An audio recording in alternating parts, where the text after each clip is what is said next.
It's NFL playoff time on the First Coast, and the Jaguars are in the postseason for the first time in 5 years. Tonight, the champions of the AFC South have once again made their way to prime time for a showdown of two of the top young quarterbacks in the game. From TIAA Bank Field, it's Trevor Lawrence and the Jaguars versus Justin Herbert and the Los Angeles Chargers. Up next on Jaguars Radio. The Jaguars are future-focused. Jaguars football is on the air. Join Frank Frangie, Jeff Lageman, and Hall of Famer Tony Baselli for the most comprehensive and entertaining broadcast in the National Football League. Jaguars football is brought to you by Farah and Farah, Baptist Health, and by TIAA Bank. Now, to take you right up to kickoff with our Duval Motor Company opening drive, here's Frank Frangie. It's another packed house at TIAA Bank Field, this time the playoff version. Hi, everybody. Frank Frangie along with Jeff Lageman and the Hall of Famer, Tony Baselli. Doesn't get much bigger, Jeff. Winning in, losing you're out. What a great opportunity for the Jaguars. Well, it's kind of the start of a new season, and the playoffs are absolutely beautiful. You win and you move on. You play like there's no tomorrow, knowing anything can happen. And, Tony, I mean, there's absolutely nobody that I would want leading my football team other than head coach Doug Peterson. He's done a great job with this team, and he's done a great job with Trevor Lawrence, but it's going to be Trevor versus Justin. Two young guns, two of the best quarterbacks in the AFC. I think this is probably the first of many playoff matchups, and it's going to be a shootout, in my opinion, and we'll see which young quarterback can play better. Now time for today's Keys to the Game, brought to you by Kia of Orange Park, Southside Kia, and Nissan of Orange Park, proud members of the Morgan Automotive Group. A lot of ways to win the game, but tonight's game, Tony, you better run the football. Well, I just talked about the quarterbacks, but I think maybe the most important thing for the Jaguars offense is Travis Etienne and running the ball. That means the five guys up front plus the tight ends. They need to have a big night. They're facing the worst rush per attempt defense in the NFL. The Chargers are miserable. They don't like to tackle. They're not physical.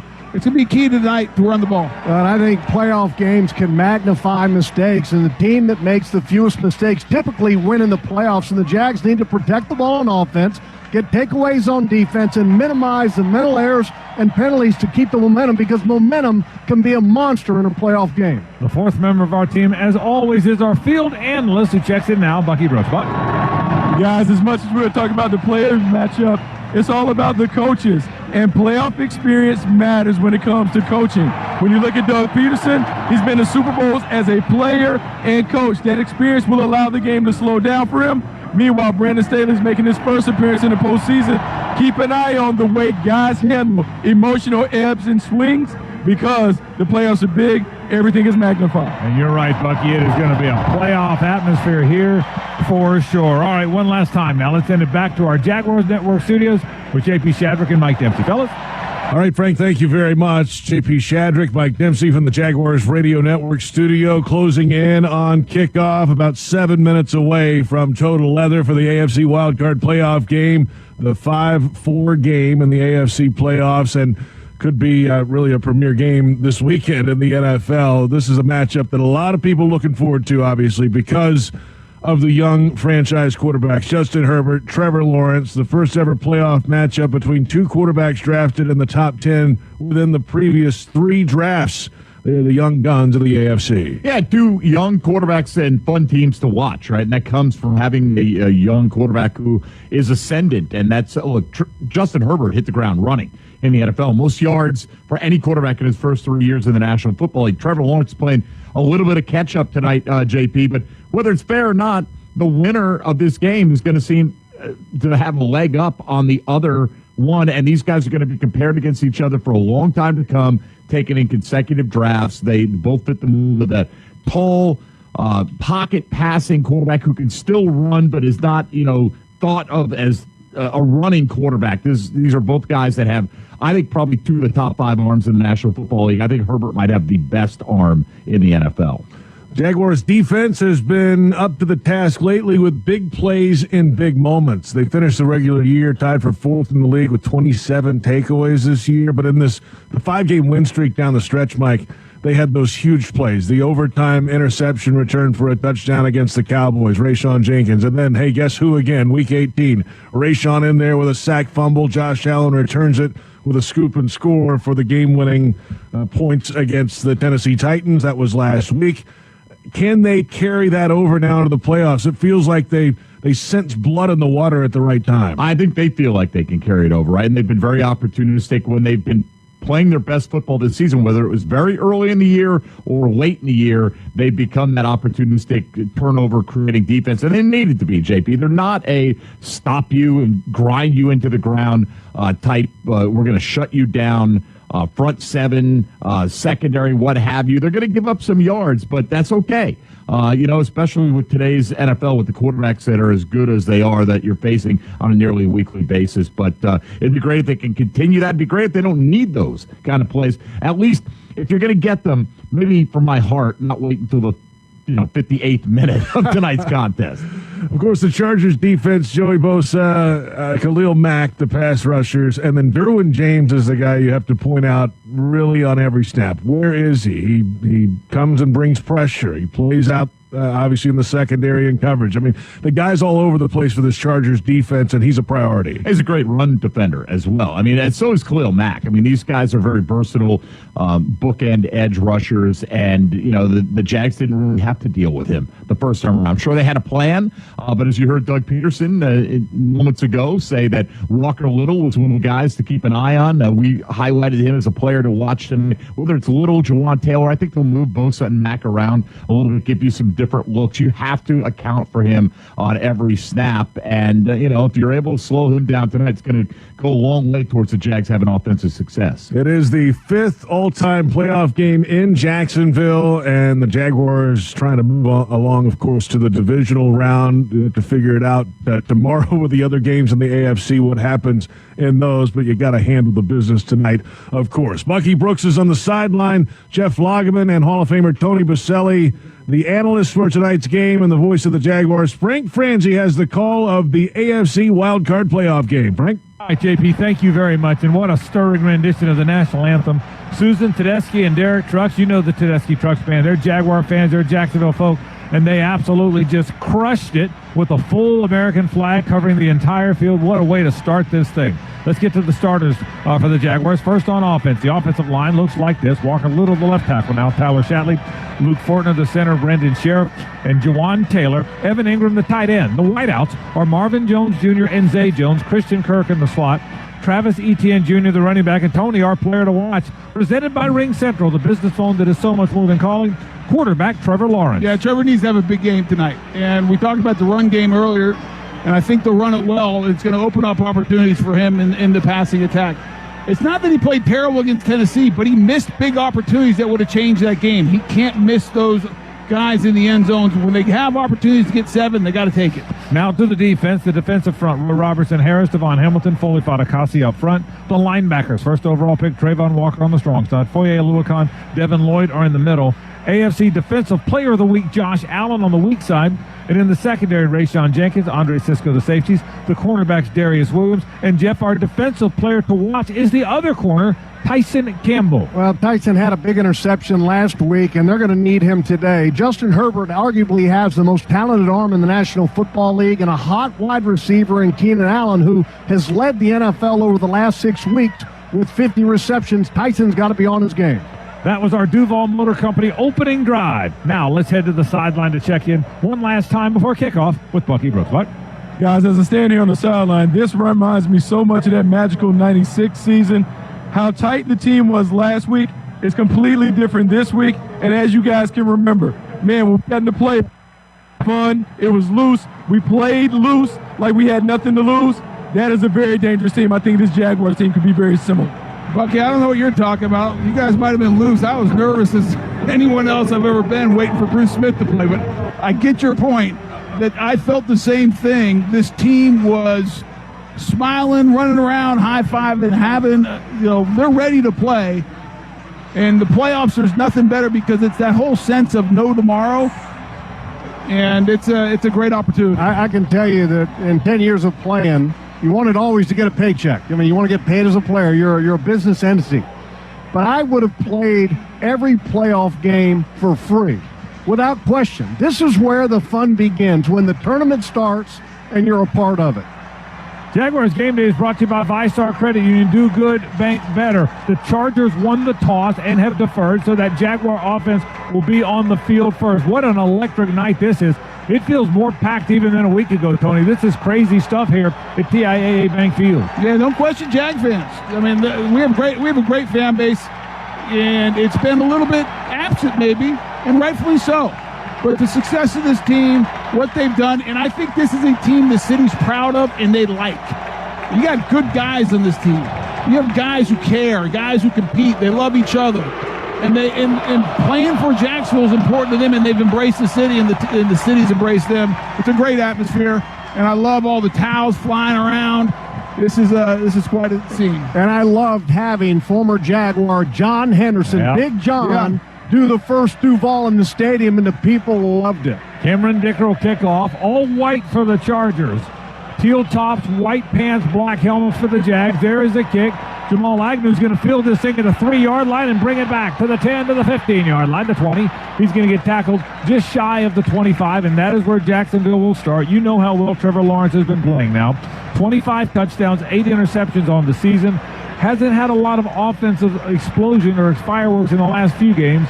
Maybe this is the game we see it. Well, they played against a really good Tennessee defense last week. We're number 2 in the rushing defense, and ended up number 1 after the game.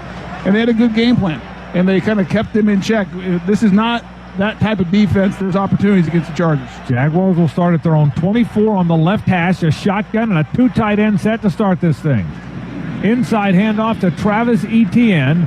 He will get it up to around the 27-yard line, gain of about 3 or so on first down for Travis Etienne. Well, one of the reasons why you want to get Etienne established is because the Chargers have 2 of the best edge defenders in the National Football League that are also good against the run, in Joey Bosa and Khalil Mack. And if you can keep the Chargers guessing and off balance, that helps pass protection. Jaguars are going to try and run it a little bit now. The Chargers last in the league against yards per carry. Second down and 6. We'll call it a 4-yard gain. Play fake.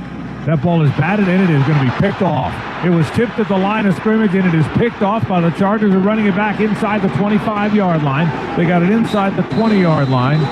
It was intercepted by Drew Tranquil, the linebacker, after it was tipped.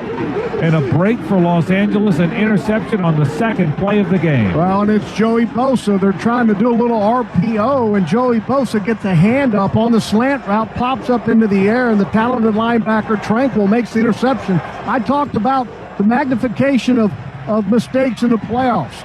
You've got to neutralize this and hold the Chargers to a field goal here. Yeah, I think it was Joseph who actually tipped the ball first. Joseph tips it, and then Bosa tips it. That ball was all over the place. So here come the Chargers. They get to start this thing on the 18 of Jacksonville. Crowd trying to help the cause here. Justin Herbert, the quarterback, he drops the throw. Looking, checks it down to the middle of the field. That'll be caught inside the 15-yard line to around the 13-yard line. Devin Lloyd makes the tackle. The catch was made by Donald Parham, the tight end. Yeah, and this is where you got to take a deep breath if you're the Jaguars. There's so much time, bad turnover. Now the focus is how do you have a successful sudden change on defense? Force 3 here. I think red zone defense is a key tonight, and they get their first opportunity early. Gain was 5, 2nd and 5 from the 13 of Jacksonville. Herbert under center. Eckler, the running back. They toss it to the right. He tries to cut back to the middle of the field. Inside the 5-yard line. Stretches for the goal line. Touchdown. Just like that, a 13-yard touchdown run by Austin Eckler. And the Chargers strike first at TIAA Bank Field. Well, and Eckler's a very talented running back, and he's strong. And at the very end, though, Cisco tries to get him around the legs, but he just kind of runs right through with that slow body strength that Eckler has. And as a football team, there's nothing more disappointing than starting a game like this. But look, this Jaguars football team bounced back, being down against the Raiders and the Cowboys. They have to keep that same mentality. Dicker on for the extra point. Lightning struck quickly here. Kicks it up. And the extra point is good. We haven't even played 2 minutes yet. And the Chargers take a 7-0 lead after the turnover by Trevor Lawrence. 7-0 Los Angeles. Back in a moment on the Jaguars Radio Network.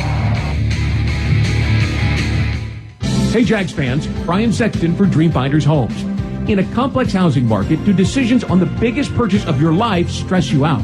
At Dreamfinders Homes, they can build a home of your dreams in one of their many communities in Northeast Florida.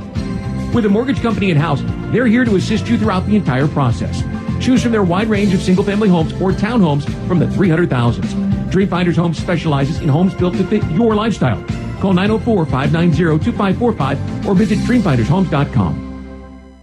Jaguars fans, here's a great way to pay with pride wherever you go. Exclusively from TIAA Bank, the Jacksonville Jaguars Visa debit card comes with a fierce look and fantastic features, along with the convenience to make purchases online or at millions of locations worldwide. And it's yours, free, when you open a Yield Pledge checking account.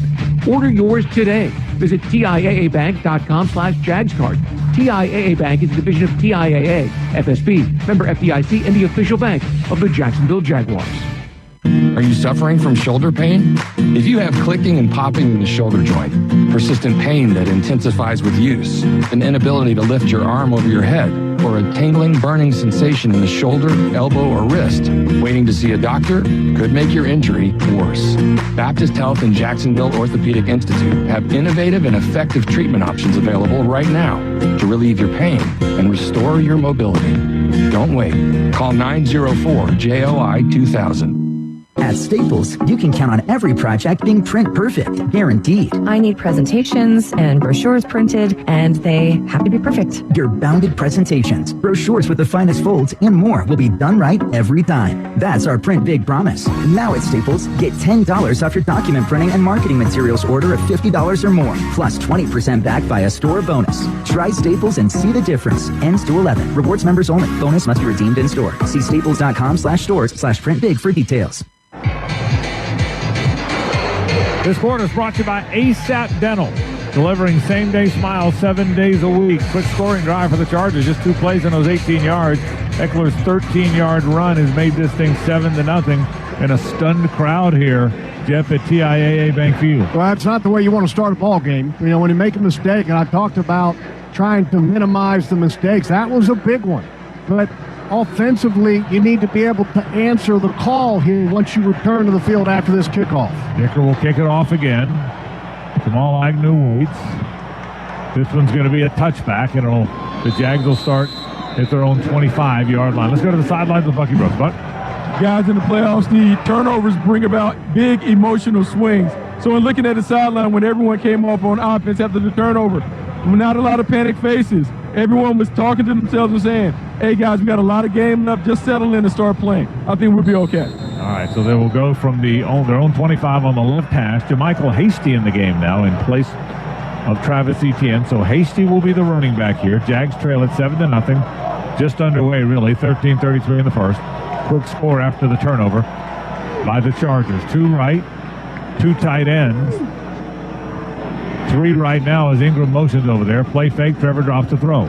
Fires deep downfield, and that ball is caught on the right sideline. Nice catch that time by Evan Ingram. Derwin James, that terrific safety, had the coverage, but it's a 16-yard gain out to the 41-yard line. I was holding my breath because that ball's thrown. It has to be a perfect throw and a great catch, and both happen. You have Kyle Van Noy underneath dropping into the flat, and it's a deep out by Ingram. And Derwin James has man coverage. Great separation at the top of the route by Ingram. Etienne back in the game as a running back. Shotgun. They hand it to Etienne. Tries the middle of the line there. He got it to near midfield. The gain is about 4 on first down for Travis Etienne. Braden Fahoko on the tackle for Los Angeles. Yeah, good game there on first down. But to go back to that throw, I mean, look, there's not many guys in the National Football League that can make throws like that, but we've got 2 of them in this game today. Second down, 6 after the 4-yard gain. 7-0. Chargers lead it in the very early going here. Shotgun, a bunch to the left for Trevor. Throws a little screen out to the left to Evan Ingram. Made a man miss. He's got it into Charger territory, and that'll be a first down at the 48-yard line of Los Angeles. Khalil Mack made the tackle for the Chargers. Well, nice start here to the game for Ingram, and that's an outstanding cut by Evan. You got two guys out front, Zay Jones and Christian Kirk, but the Chargers have three guys on defense right there. Ingram cuts it back underneath of them on the little screen to the outside and gets a nice gain. 7-yard gain and a first down to the 48 of the Chargers. Ball on the left hash. Bunch formation now to the right. Kirk motions over there. Shotgun formation. Trevor drops, four-man rush. Looks around, fires right side, and that's incomplete. Well covered that time was Christian Kirk on the right side. Bryce Callahan had the coverage. It's an incomplete pass. Yeah, nothing there. I mean, the protection's good. And Trevor scanning the field, working mostly to his right. Wants to get to Kirk, but Callahan just has such tight coverage. Trevor puts it the only place he can, way in front. Yeah, really good job there by Juwan Taylor, the right tackle, on linebacker Kyle Van Noy. 2nd down and 10 after the incomplete pass. Slots to either side, receivers to either side this time on a shotgun. ETN stands to Trevor's left, now motions back to the right, so he lines up there now. Inside handoff, tries to get the edge on the left side. He does. Inside 45, inside the 40. That's going to be a first down. A good little burst for Travis Etienne to the 36-yard line of Los Angeles. Michael Davis on the tackle, but it's a first down for Jacksonville. Well, that's a nice job. Almost that design bounce play. Going to work up into the line of scrimmage and then bounce to the outside and give Evan Ingram a ton of credit.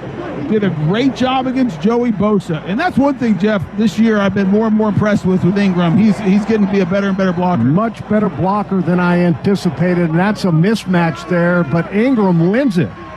12-yard gain, first down to the 36. Jags on the move here. Trevor under center. Two tight end set. Play fake, rolls to the right.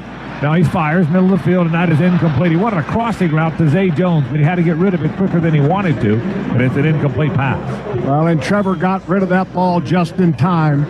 Khalil Mack, who has 84.5 career sacks, is working on the right side offensively, and Evan Ingram, who we just gave great praise to, with the run block on Bosa. He is one-on-one blocking Mack alone. That's a tough matchup for Ingram. Khalil Mack gets a hit on Trevor. And the crowd doesn't like it, Frank. They think it's late. They did think that. The minute they saw the replay, the crowd booed.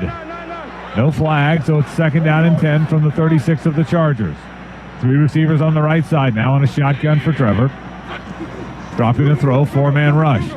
Stepping up, fires middle of the field, and that is knocked away. Could have run it for a little bit of yards, but he tried to stick it in there in the middle of the field to Christian Kirk. Callahan knocked it away, and we're now facing a 3rd down and 10. Well, tight coverage. Callahan right now is doing a good job. Whoever he's matched up against, it's Kirk again. He's right in his hip pocket, and Trevor had the opportunity to run that ball. I thought he could have picked up 5 to 7, and sitting in there, he took another shot. So 3rd down and 10 now. 3rd and 10, first 3rd down of the game from the 36-yard line of the Chargers. Hasty now the running back, bunch to the right, one receiver left, shotgun. Dropping in, it's a four-man rush. Trevor fires, checks it down to the middle of the field. That is caught by Zay Jones. Zay's going to get tackled after just a short gain to around the 33-yard line. And I would imagine on comes the field goal team, or do they go for it? Frank, this is a playoff game. You've got nothing to lose. You're going to have two coaches both being extremely aggressive. Brandon Staley's known for being aggressive. Doug Peterson is going to be aggressive here as well. The Jags 14 of 27 this year. 14 of 27, 51.9%. So about half the time they've made these. This is a 4th and 7 from just outside the 33 of the Chargers. Here we go on 4th down. They snap it quickly, dropping. It's a blitz. Trevor fires downfield, and that ball is going to be picked off. It is picked off. The 2nd interception of the day. Zay Jones wanted a penalty. There was a lot of contact there, but it was an interception by Asante Samuel. And the ball goes to the Chargers. He runs it back out to around the 40-yard line. Well, pressure again on Trevor. He had to get rid of that ball, just trying to make something happen. And I think I'd like to see that, Frank, because it might have been pass interference. Yeah, it sure looked like it. Let's take a break. 10:02 to play in the first. The Chargers have a 7-0 lead. They take over after this on Jaguars Radio.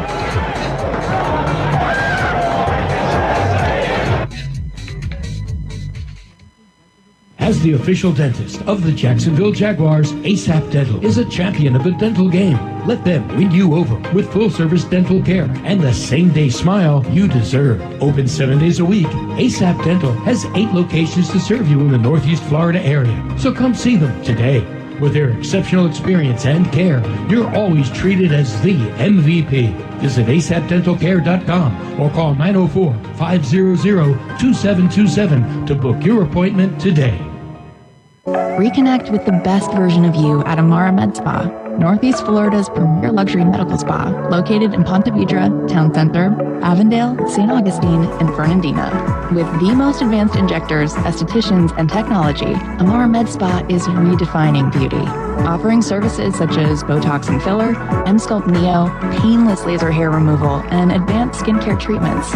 Visit theamaramedspa.com and book a complimentary consultation today. Are your heating and cooling costs extremely high? Do you want to extend the lifespan of your heating and cooling system investment? If so, Florida Home Air Conditioning is ready to help you save some money. Schedule your annual AC or heating system tune-up today with Florida Home Air Conditioning for only $59. Florida Home Air Conditioning, official air conditioning partner of the Jacksonville Jaguars. Call 855-FLA-HOME. License number CMC 1250399, CFC 1430664, EC 1300857. The Jacksonville Jaguars rock on 95.7 The Hog.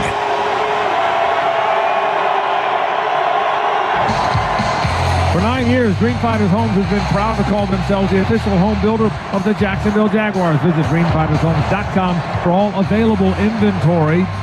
The interception returns it to the 39-yard line. Asante Samuel brought it back there. So the second interception of Trevor Lawrence in the first 5 minutes of the game. And the Chargers are going to try and extend this lead. Well, and Trevor, I think, forced that when the coverage was really tight. And defensively, you've got to be able to answer, give the ball back to your offense. Here we go from the 39-yard line. Shotgun for Justin Herbert. 4-man front for the Jags. Pump fake. Now he throws it out to the left side. That ball is caught and falling out of bounds right after the catch. A short little game there. DeAndre Carter made the catch. Tyson Campbell was the closest to him. It's a short gain of about 3 yards. You know, one thing Tony and I agree on, that if you don't stop Austin Eckler in this ball game, you're going to have a tough day. And that first drive where the Chargers got great field position, Eckler walked into that end zone. Got to make sure that he doesn't become a dominant player. 3-yard gain. Boy, oh boy, they showed the replay of the play downfield, the interception. A lot of contact. Looks like a penalty to me, Frank. Yeah, it does. Play fake. Herbert sidearms it. That ball is going to be caught. That's going to be first down and more into Jaguar territory inside the 40-yard line. That is a terrific run after the catch by Gerald Everett, the tight end. He just sidearmed it to him. He broke a tackle, made a few men miss with a 22-yard gain. He got it all the way down to the Jaguars' 36-yard line. I have no idea how Herbert gets that off. That's like Dan Quisenberry going low, like super sidearm around Josh Allen, who was a free rusher, and turns into a big play. First down at the 35-yard line. 23-yard gain. Now they mark it at the 35. Shotgun for Justin Herbert. 5-man front for Jacksonville. They send 5. Dropping. Fires deep along the right sideline, and that ball is incomplete. It was caught out of bounds by Joshua Palmer. Good coverage there by Darius Williams along the right sideline. It's an incomplete pass. Well, this Jaguars defense really has been making a living being opportunistic. And if there was ever a time to be opportunistic, it would be right here, because the Chargers are knocking on field goal range. Second down, 10 from the 35. A lot of action. 2 interceptions by the Chargers already. Those Jaguar fans, they've packed this place, and they're waving those white towels, trying to help the cause here. Second down and 10 from the 35 of Jacksonville. Under center is Justin Herbert. He's got trips to the left.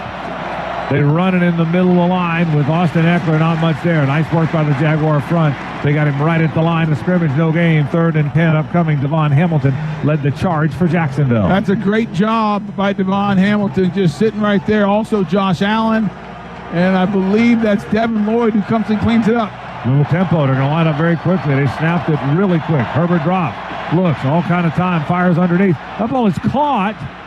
Darius Williams was right there, but didn't knock it away, so Carter made the catch and got it to the 21-yard line.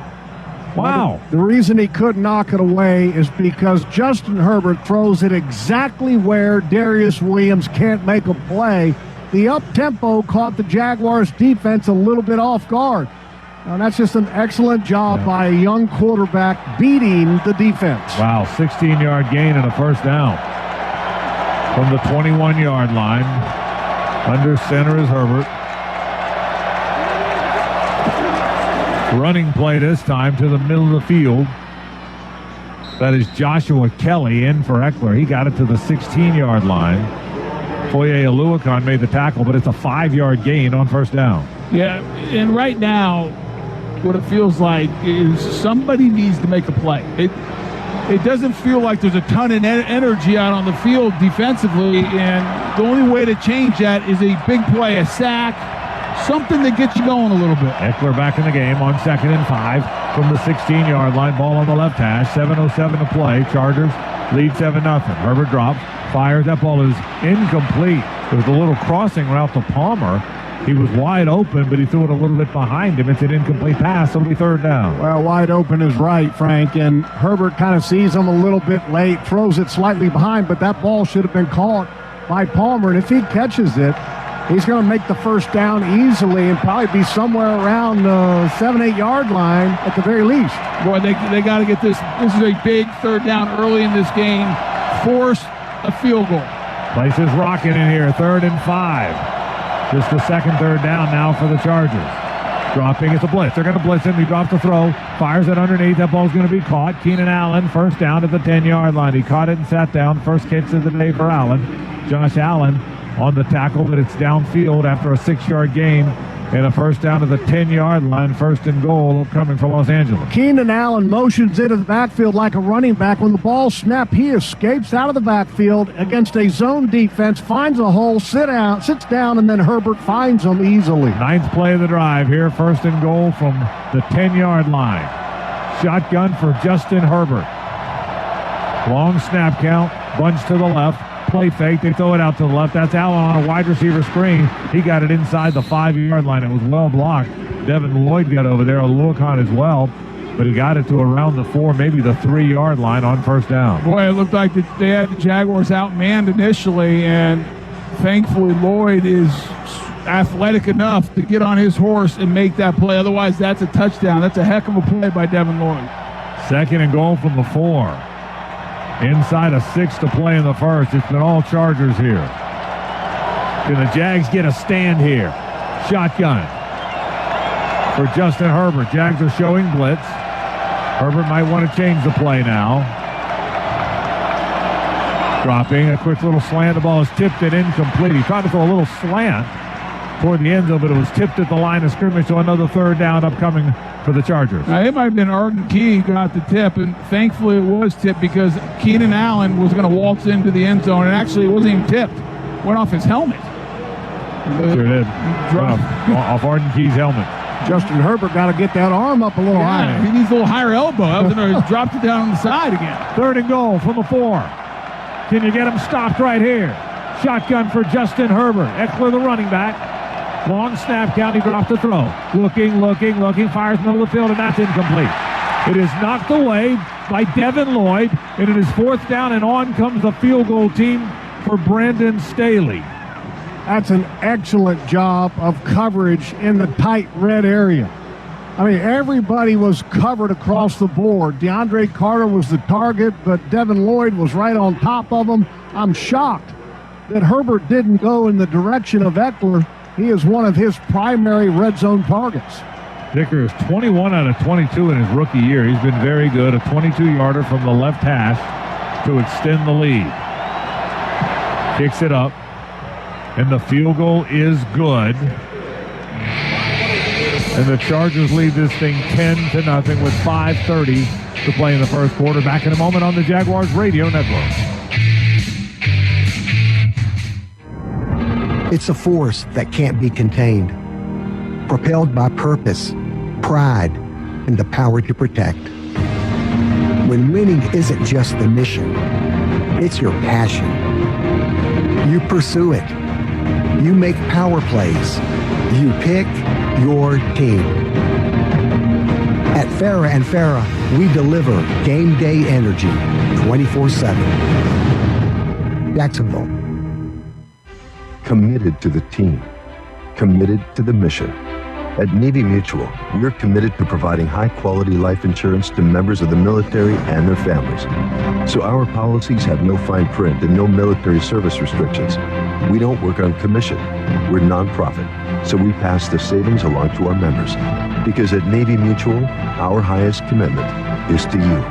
Visit NavyMutual.org. Navy Mutual, insuring those who serve. And we're back with breaking news. Coke Zero Sugar might be the best Coke ever. That's right, Jim. Coke Zero Sugar is a must-try for any Coke fan, so make sure you... Jim.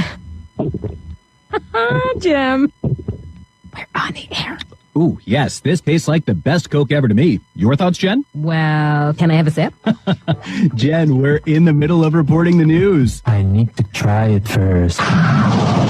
Jaguars fans, huddle up for the best defense against expensive car repairs, CarShield. Score big with the nation's #1 automotive protection company, CarShield. They offer affordable plans that cover over 6,000 parts and systems in your car, truck, or SUV. Don't miss any Jaguars action this season with a car breakdown. Call the MVPs at CarShield for their best coverage ever. Call 800-471-1223. 800-471-1223. Go Jags!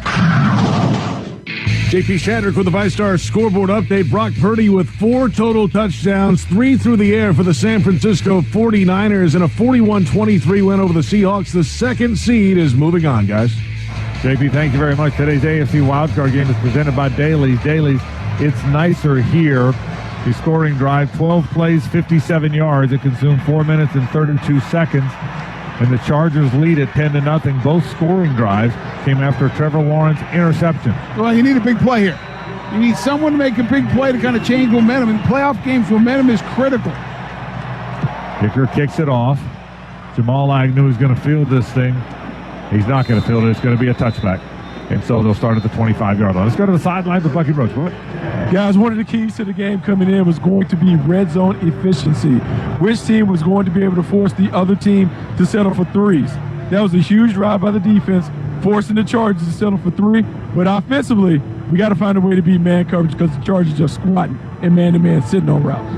Well, Bucky's exactly right. And I talk about big plays. I mean, I think back to in the 96 run that this team's been compared to in those early playoff games. A big play, Clyde Simmons' interception against Buffalo changed the time. Inside handoff to Travis Etienne to start the drive.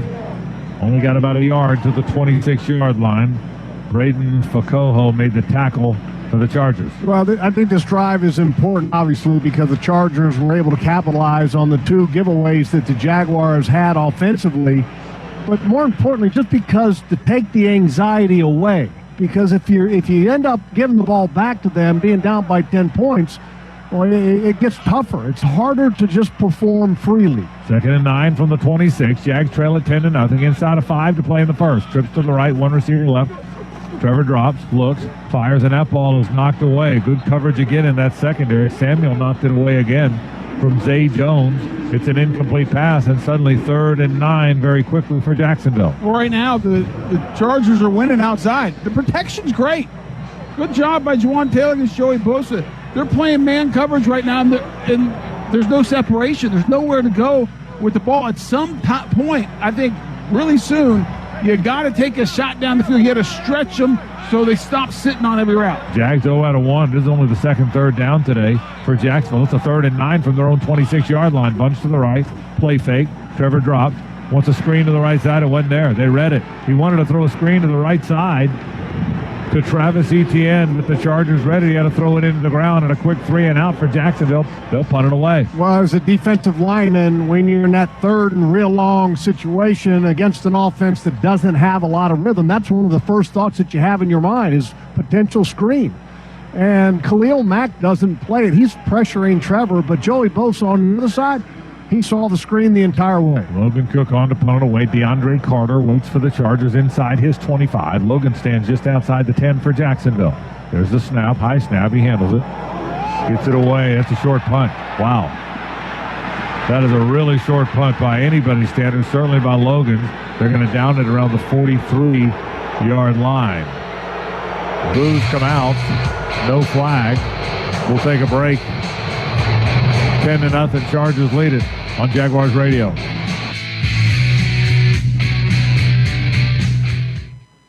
As the official dentist of the Jacksonville Jaguars, ASAP Dental is a champion of the dental game. Let them win you over with full-service dental care and the same-day smile you deserve. Open 7 days a week, ASAP Dental has 8 locations to serve you in the Northeast Florida area. So come see them today.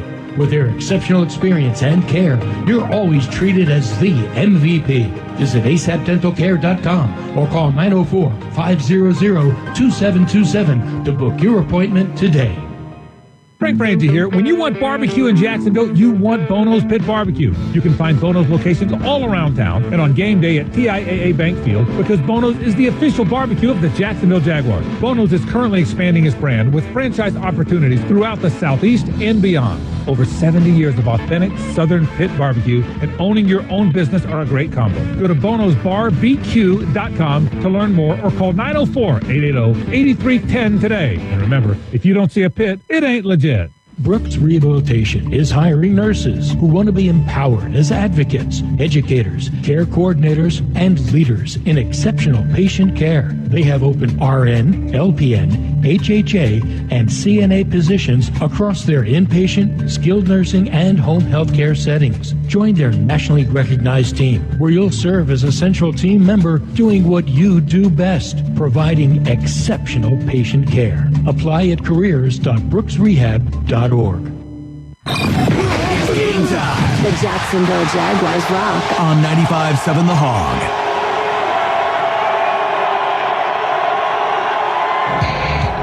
The sport has been brought to you by ASAP Dental, delivering same-day smiles 7 days a week. That punt was only 32 yards by Logan Cook, so uncharacteristic of him, one of the best punters in the league, as you know. So the Chargers will take over at their own 42-yard line. This crowd trying to help. Those white towels, 65,000 of them were distributed this week by the Jaguars. They're doing their part. Can the defense get a stop here? You hope so, and it would have been nicer if Logan got a better punt. You know, last week he had a 50.5 net, and that's just not very Logan Cook-like, 1 for 32 yards, especially at this juncture of the game where the defense needs a little help, the offense needs a little help. Special teams would be nice if they could pick it up. Kelly now the running back in place of Eckler. Bumps to the right and a shotgun, actually a pistol formation now for the Chargers. Motion by Allen from right to left. They run the ball and not much there. Roy Robertson-Harris got his hands around Joshua Kelly. He lost a yard back to the 41-yard line. Nothing kills the run game more than penetration up front. And that's great penetration by Roy Robertson-Harris, just getting in that backfield, working over the right guard, and Roy's going to just chase him. They pull the right guard, and Robertson just comes straight up the field. I'm surprised they didn't back block with the center. You know, unblocked, you got to make a play, and Roy does. 2nd and 11. Bunch right, one receiver left. Now Allen motions right to left again. Shotgun dropping as Herbert, 4-man rush. Looking, fires middle of the field. That ball's going to be caught. Not a whole lot there that time. The catch is made by Everett, the tight end. Chad Muma in the game made the tackle around the 46-yard line. The gain is about 6. The one thing that we're seeing is we're not seeing really any pressure on Justin Herbert. Now, this Chargers offensive line is not a great unit when you look at them individually, but they play pretty well as a group, even with 2 rookies in the lineup.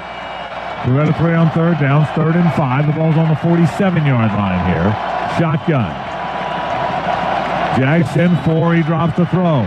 Fires. That ball's tipped at the line of scrimmage. Nice work by the Jaguar front. Roy Robertson-Harris got it again.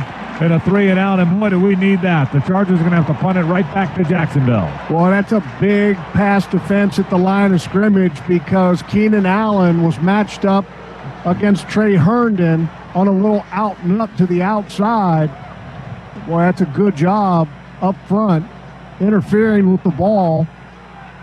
Justin Herbert, again, kind of a low release point. J.K. Scott, a one-time Jaguar on the punt. He stands inside his 35-yard line. Jamal waits around the 10 for Jacksonville. Long snap count. There's the snap. Jags come after this thing, but he gets it all. That's a high, skyrocketing high punt. Wow. Jamal is going to get away from it. It's going to take a hop. It takes a Jaguar hop and bounce back to around the 14-yard line. That thing was in the sky, man. That thing was so high. I think it went above the stadium break. I mean, it was up in the lights. 2:58 to play in the first. Jags take over around their own 13-yard line, trailing 10-0 on Jaguars radio. As the official dentist of the Jacksonville Jaguars, ASAP Dental is a champion of the dental game. Let them win you over with full-service dental care and the same-day smile you deserve. Open 7 days a week, ASAP Dental has 8 locations to serve you in the Northeast Florida area. So come see them today. With their exceptional experience and care, you're always treated as the MVP. Visit asapdentalcare.com or call 904-500-2727 to book your appointment today. Are your heating and cooling costs extremely high? Do you want to extend the lifespan of your heating and cooling system investment? If so, Florida Home Air Conditioning is ready to help you save some money. Schedule your annual AC or heating system tune-up today with Florida Home Air Conditioning for only $59. Florida Home Air Conditioning, official air conditioning partner of the Jacksonville Jaguars. Call 855-FLA-HOME. License number CMC 1250399, CFC 1430664, EC 130-08557. At most sandwich places, asking for more of something is just part of the drill. But what if you never had to ask for more? What if more was just a given? At Daly's, more is what our sandwiches are built on. More meat, more cheese, more veggies, more quality, more taste. All for a price that's anything but more. Sandwiches from Dash, made fresh. Daly's.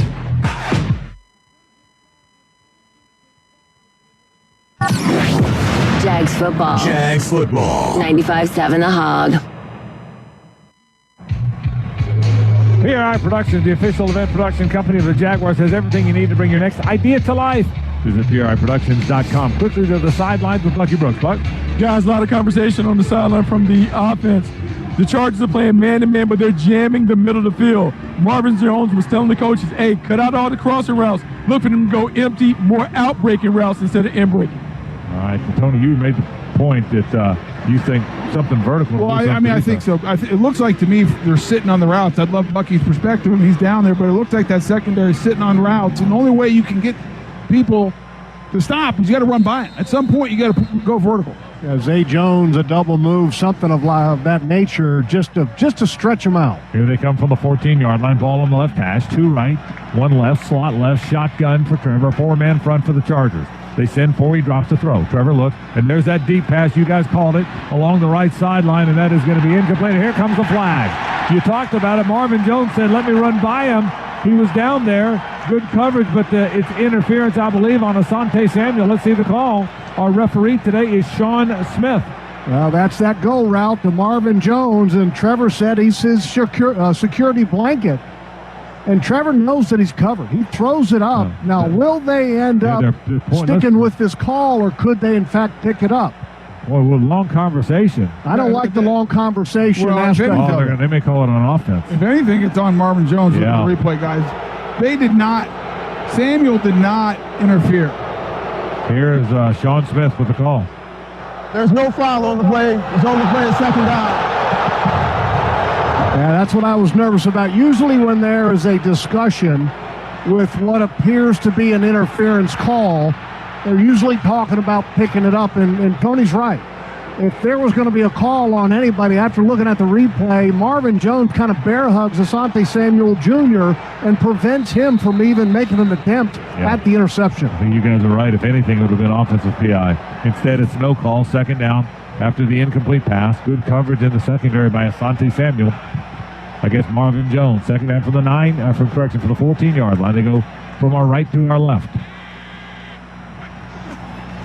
Inside handoff. This is Etienne. Tries to pick his way. He's got it to around the 19-yard line. The gain is about 5. Bringing up 3rd and 5. Sebastian Joseph Day on the tackle for L.A. To go back to that last play, but, we were talking about having them do that to loosen up this Chargers defense. And And I think you got to try to stick with that. Go back to it again. I mean, at some point, you're going to hit one, and then also you could get a penalty that could go your way down the field. That's the beauty of stretching a defense out. 3rd down and 5. This is the third down of the day for Jacksonville. They have not converted one. 3rd and 5 from the 19-yard line. 2 receivers to either side and a shotgun for Trevor Lawrence. Etienne, the running back, he dropped. 4-man rush. Looking, fires, and that ball is picked off again. The 3rd interception of the day, the 2nd one by Asante Samuel, and he ran it back to the 16-yard line. The Chargers have picked off Trevor Lawrence 3 times in the first quarter of this game. Well, this one's on Trevor. Asante Samuel was in a zone to the outside in which his receiver, Evan Ingram, was transitioning to. Trevor never saw him. Trevor's got to see him on a throw like that. And now it gives the Chargers great field position, point-blank range, essentially at the 16. And the ball was thrown behind him, Jeff. I mean, it's almost like he thought Evan was going to sit down because it's zone coverage. First down Chargers now at the 16 of Jacksonville. They already lead this thing 10-0. 2:02 to play in the first. Running play, that's Eckler. Started inside, tried to bounce it to the outside. He did. He got it inside the 10-yard line. Nothing in the middle of the field. Bounced it to the left side, got the edge, and he got it to around the 9-yard line of Jacksonville. I mean, right now you're -3 in turnover differential. And I can tell you that statistically, very few games are won when you're -3. This football team's got to find a way to get some of those back. 7-yard gain to the 9-yard line. I formation look on 2nd down and 3. Running play. Eckler this time tries the middle of the field. Leans it forward. He's going to have a first down, I believe. He got it to the 6-yard line. Gain is about 3, and that'll be a first down and goal for Los Angeles from the 6 of Jacksonville. Well, and defensively, when you get into this, what we call the tight red area, the field shrinks. Okay, and Justin Herbert, when you got an arm like that, it makes it a little bit more difficult for any quarterback. And you have to be able to capitalize and make sure that 30, Eckler, doesn't score on you. First and goal from the 6-yard line. Under center is Herbert this time. Eckler, the running back, a one-back set. They run it with Eckler, bounces it outside to the left. Now cuts it back into the end zone for the touchdown. He started in the middle of the field, bounced it back to the left side, and that's going to be a touchdown for Los Angeles, and they have extended the lead at TIAA Bank Field. A little pushing and shoving, a little extracurricular going on at the end of that play, but Eckler, once he gets out to the outside, Tony, he's so strong in a one-on-one situation. That's a tough tackle for anybody. Yeah, it's tough tackle, but Jeff, I think Tyson Campbell's got to set the edge firmer. It's on the 5-yard line. I mean, there's no room behind you. You have to be more aggressive coming up to set that edge, to push him back to the inside. He's too soft, gives Eckler too much room to maneuver, and like you said, in the open field, he's dangerous. Dicker on for the extra point. Kicks it up, and the extra point is good. And the Chargers lead this thing 17-0 with 44 seconds to play in the first quarter. Tough start for Trevor Lawrence. 3 out of 12 for Trevor. 3 interceptions, 26 yards. Well, look, the first interception was not on him. That was a tip at the line of scrimmage. Those can happen. But I think that mistake led to some bad decision-making with the other two. You know, the second one was on him. I thought the second one, Jeff, was pass interference at the top of it.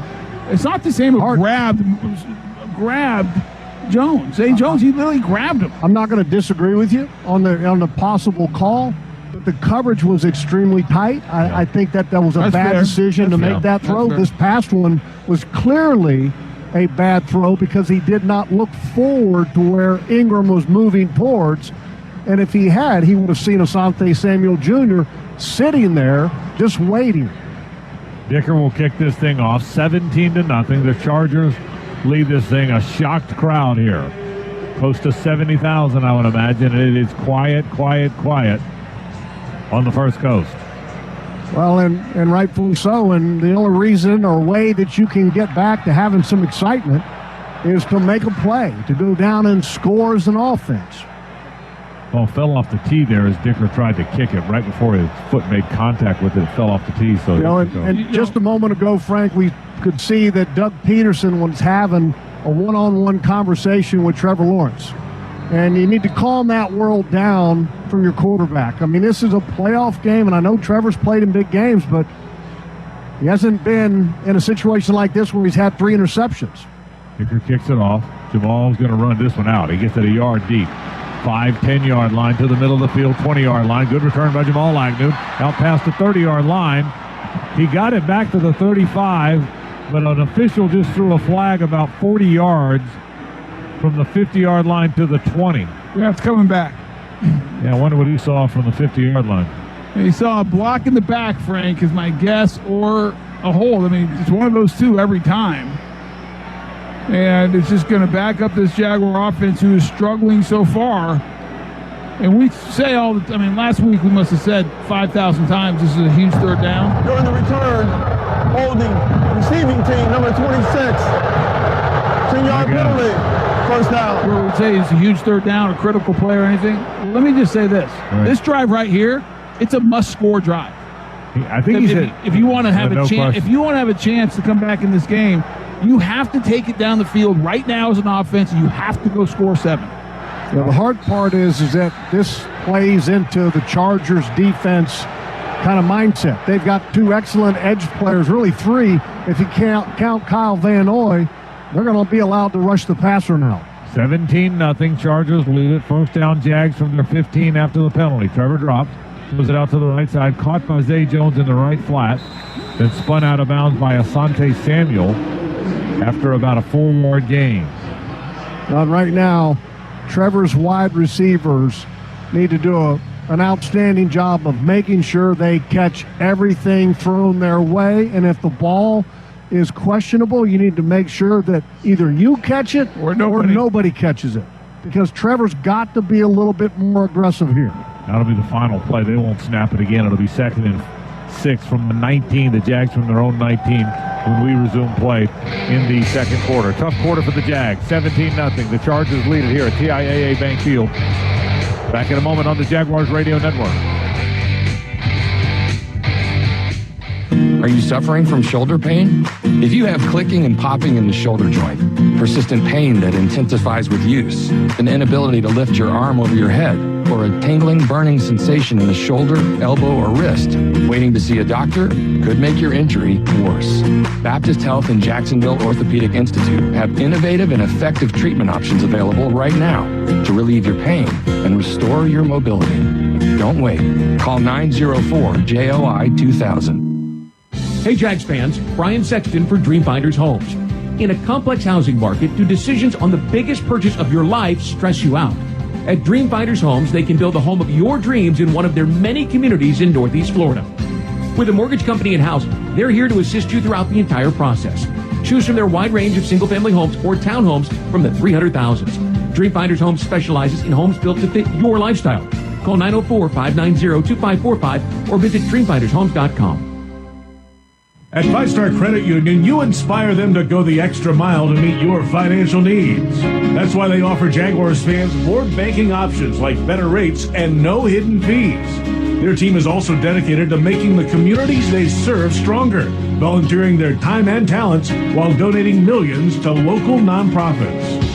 Five Star Credit Union, FiveStarCU.org. Go Jags! You're beyond busy. Between work and the kids, the dogs and the cat, let us help. With Publix Delivery powered by Instacart, you'll get the items you need from the store you know. Just shop online, select the time you'd like your order delivered, and grocery shopping is done, giving you more time to take care of everything else. Publix Delivery, powered by Instacart. Visit Publix.com/delivery to shop now. That's Publix.com/delivery. Item prices vary from in-store prices. Service fees may apply. Available in select zip codes. Publix, where shopping is a pleasure. Jags trail 17-0. We get set to start playing the second quarter. Jeff, how about a stats check from TIAA Bank? Turn potential into progress. Well, the big stat is the turnover differential in this ball game, and the Jaguars have committed 3 turnovers as an offense, and all 17 Charger points have come from those. And that's not the start that you wanted to have in this ball game.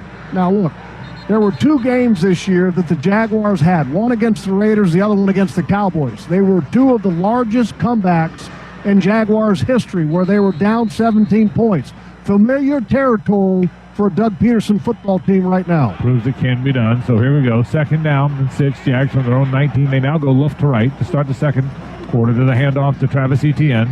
Lowers his shoulder. Got it to around the 22-yard line. Gain is about 3. 3rd down upcoming for Jacksonville. Well, and you'd love to keep on running the ball, Travis Etienne, and the question is, can you at 17-0? At this point in the game, absolutely. I don't think you get out of your game plan at all. There's enough time that really right now it's more about just putting some drives together and finding a way to get points on the board. Jags have not converted a 3rd down. This is their 4th one of the day from their own 22. They need 3 yards to the 25 to stay on the field here. Etienne, the running back, 2 receivers either side. Dropping. It's a blitz. Trevor gets hit, gets sacked. They got him all the way back at the 16-yard line, an all-out blitz by the Los Angeles Chargers. Sebastian Joseph Day got the sack. They'll lose 6 yards, and on comes Logan Cook to punt it away again. Well, look, that was a covered sack in my book. You know, the Chargers end up doing a little creative thing here, dropping some guys, bringing another guy, and it becomes just essentially a 4-man rush. But Trevor couldn't find any alternative down the field to get rid of that ball. There was no one down there. I was watching the secondary, Jeff. No one's open. High snap. Logan got it off. Another bad punt, at least by his standards. It will take a little bit of a Jaguar bounce and bounce out of bounds at the 38-yard line. But Logan had to go up and get the snap that time, then barely got the punt away. And it rolls out of bounds at the 38-yard line of Los Angeles. Yeah, Chris Rump, the defensive end for the Chargers, nearly blocks that and totally takes Logan Cook out of his rhythm. For a minute there, I thought that might have been blocked. Well, let's pause now, 10 seconds for station identification along the Jaguars radio network. WHOG Ormond by the Sea, a Southern Stone station. Proud to be locally owned. Jaguars football rocks. On 95.7 The Hog. 38 on the left hash. They already lead 17-0. Play fake. Herbert drops the throw. Fires downfield. That's in the right flat. That ball's going to be caught. Josh Allen makes the tackle on Parham, the tight end, around the 40-yard line. Just a short gain. Gain of 2 on 1st down. Yeah, a little short. Just get the tight end out in the flat, and Herbert gets it to him quickly, but Josh Allen's right there on coverage because he's dropping into that same zone and does a good job of making sure Parham cannot turn the corner. 2nd down and 8. Early minutes of the second quarter. The Chargers lead the Jaguars 17-0 in this playoff game. The first playoff game for the Jaguars in 5 years. Shotgun. Trips left. Now Carter motions left to right, so 2 to the left, 1 to the right. Inside handoff to around the 43-yard line goes Joshua Kelly. Chad Muma made the tackle. The gain was 3. 3rd down upcoming for Los Angeles. Well, and Chargers got a man slow to get up, and medical personnel are coming out, and I believe that that's the running back.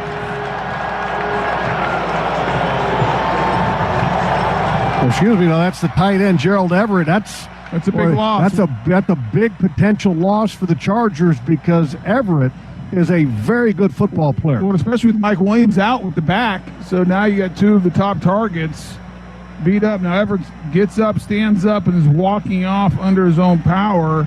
Looking at right now, his right leg gets pinned underneath Muma. And I think it's his ankle.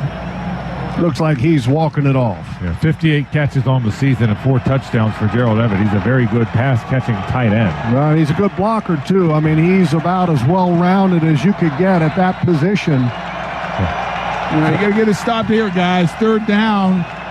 3rd down and 5. They're 2 out of 4 on 3rd downs of the Chargers. 3rd and 5 from their own 43. Got to get off the field here. Shotgun, 2 left, 1 right. Jags blitz. They're all coming. Dropping. Fires right side, and that ball is going to be caught, and that's going to be a 1st down. A corner out to the right side.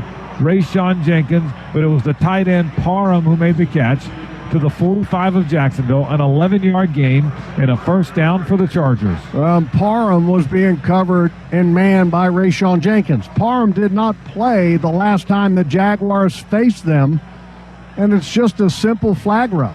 and Rayshon just doesn't quite have the coverage needed there against that big tight end. Parham's a big dude now.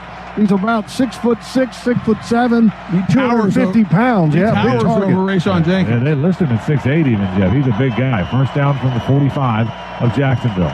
Play fake. Herbert drops to throw. He's going to get hit. He's going to get sacked. Josh Allen got him. Big play by Josh Allen. Got him back in Los Angeles territory. Huge play by the Jaguar outside linebacker. Well, that's the type of place you need, Jeff. You got to get a sack. Josh Allen's played great the last month of this season.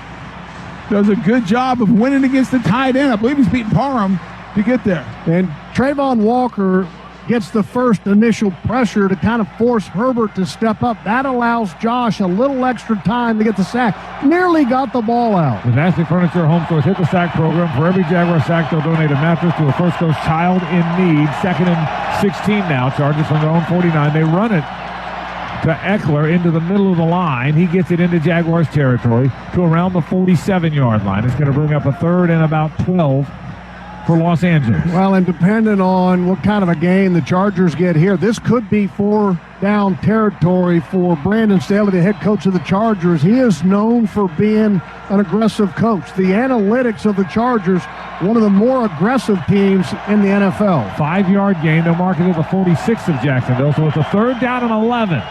3rd and 11. Chargers 3 out of 5 on 3rd downs here.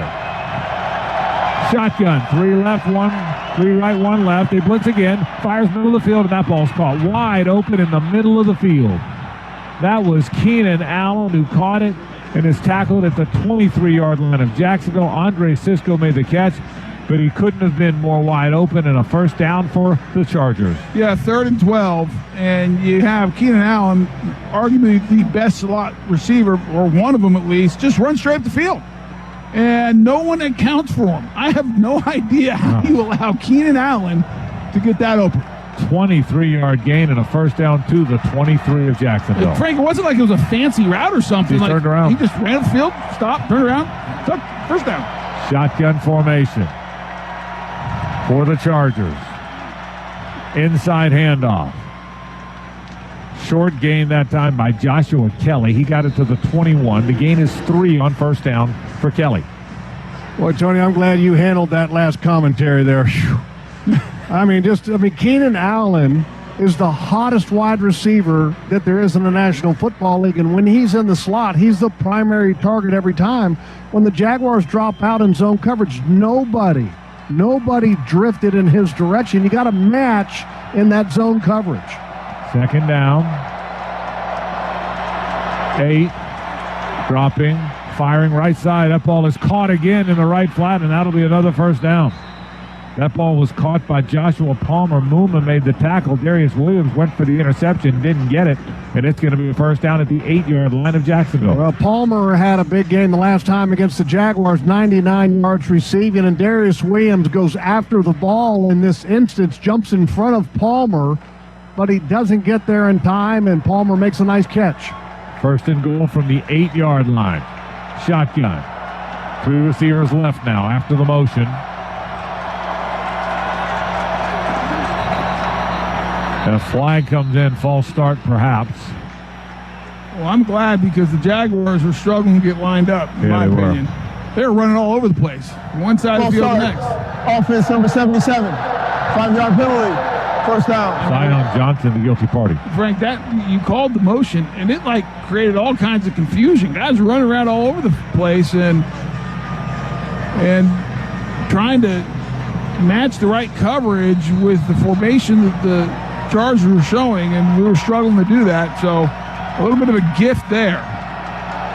It's 1st and goal now, but now it's 1st and goal from the 13-yard line of Jacksonville.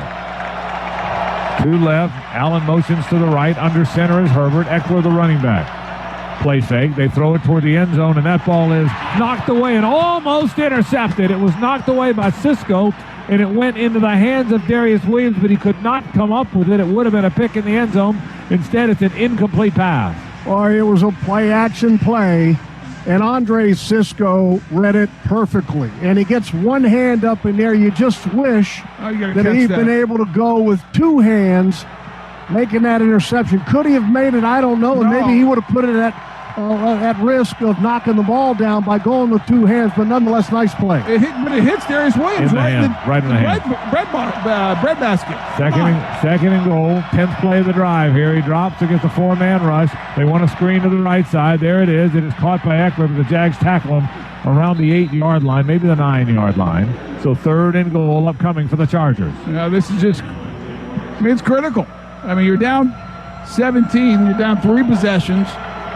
If you can only give up 3 here, it doesn't change much. It's still 3 possessions. And but at some point you got to answer offensively. And so right now, what you're trying to do defensively is hang in there long enough with the hope that your offense figures it out. 3rd and goal from the 9-yard line. 3 right, shotgun. Kelly, the running back. Long snap count for Justin Herbert. He drops 4-man rush. Fires. That ball's caught. And that is going to be a touchdown to the tight end, Gerald Everett. And the Chargers once again have extended this lead. Wow. And Everett running a little crossing route from the offensive left side to the right side. Muma's in pursuit, but he's about 3 yards behind. And Justin Herbert hits the tight end perfectly in stride, and it's an easy touchdown play for the Chargers. 9-yard touchdown catch for Everett. Ouch. Dicker on for the extra point. He kicks it up. The extra point is good. And the Los Angeles Chargers lead Jacksonville 24-0 with 7:12 to play in the first half. Back in a moment on Jaguars Radio. Hello, I'm attorney Robert Rubenstein, and this is Rubenstein's Rules for Personal Injury. Rule number 7, understand attorney's fees. You've probably heard no fee guarantee, or you only pay if you win. This isn't some kind of special offer. Most injury attorneys are paid this way. We get paid this way. There are limits on what percentage attorneys can charge. Our firm charges you nothing, not even costs, unless you get money. Call Rubenstein Law at 1-800-FL-LEGAL. Offices in Jacksonville and throughout Florida. Frank Frangie here. When you want barbecue in Jacksonville, you want Bono's Pit Barbecue. You can find Bono's locations all around town and on game day at TIAA Bank Field because Bono's is the official barbecue of the Jacksonville Jaguars. Bono's is currently expanding its brand with franchise opportunities throughout the Southeast and beyond. Over 70 years of authentic Southern pit barbecue and owning your own business are a great combo. Go to bonosbarbq.com to learn more or call 904-880-8310 today. And remember, if you don't see a pit, it ain't legit. Your hometown gate now has more ways to save. Introducing My Gate Rewards, a new loyalty program with member-exclusive savings and fuel discounts. Earn points on in-store purchases, take advantage of special offers, and save on products you love. Score free coffee, fountain drinks, pizza, and soft serve with Gates Frequent Shopper Clubs. Then use your points on savings at the pump. Download the My Gate Rewards app in the App Store today or ask a store associate for more information. Go from good to Gate. Game time. The Jacksonville Jaguars rock. On 95.7 The Hog.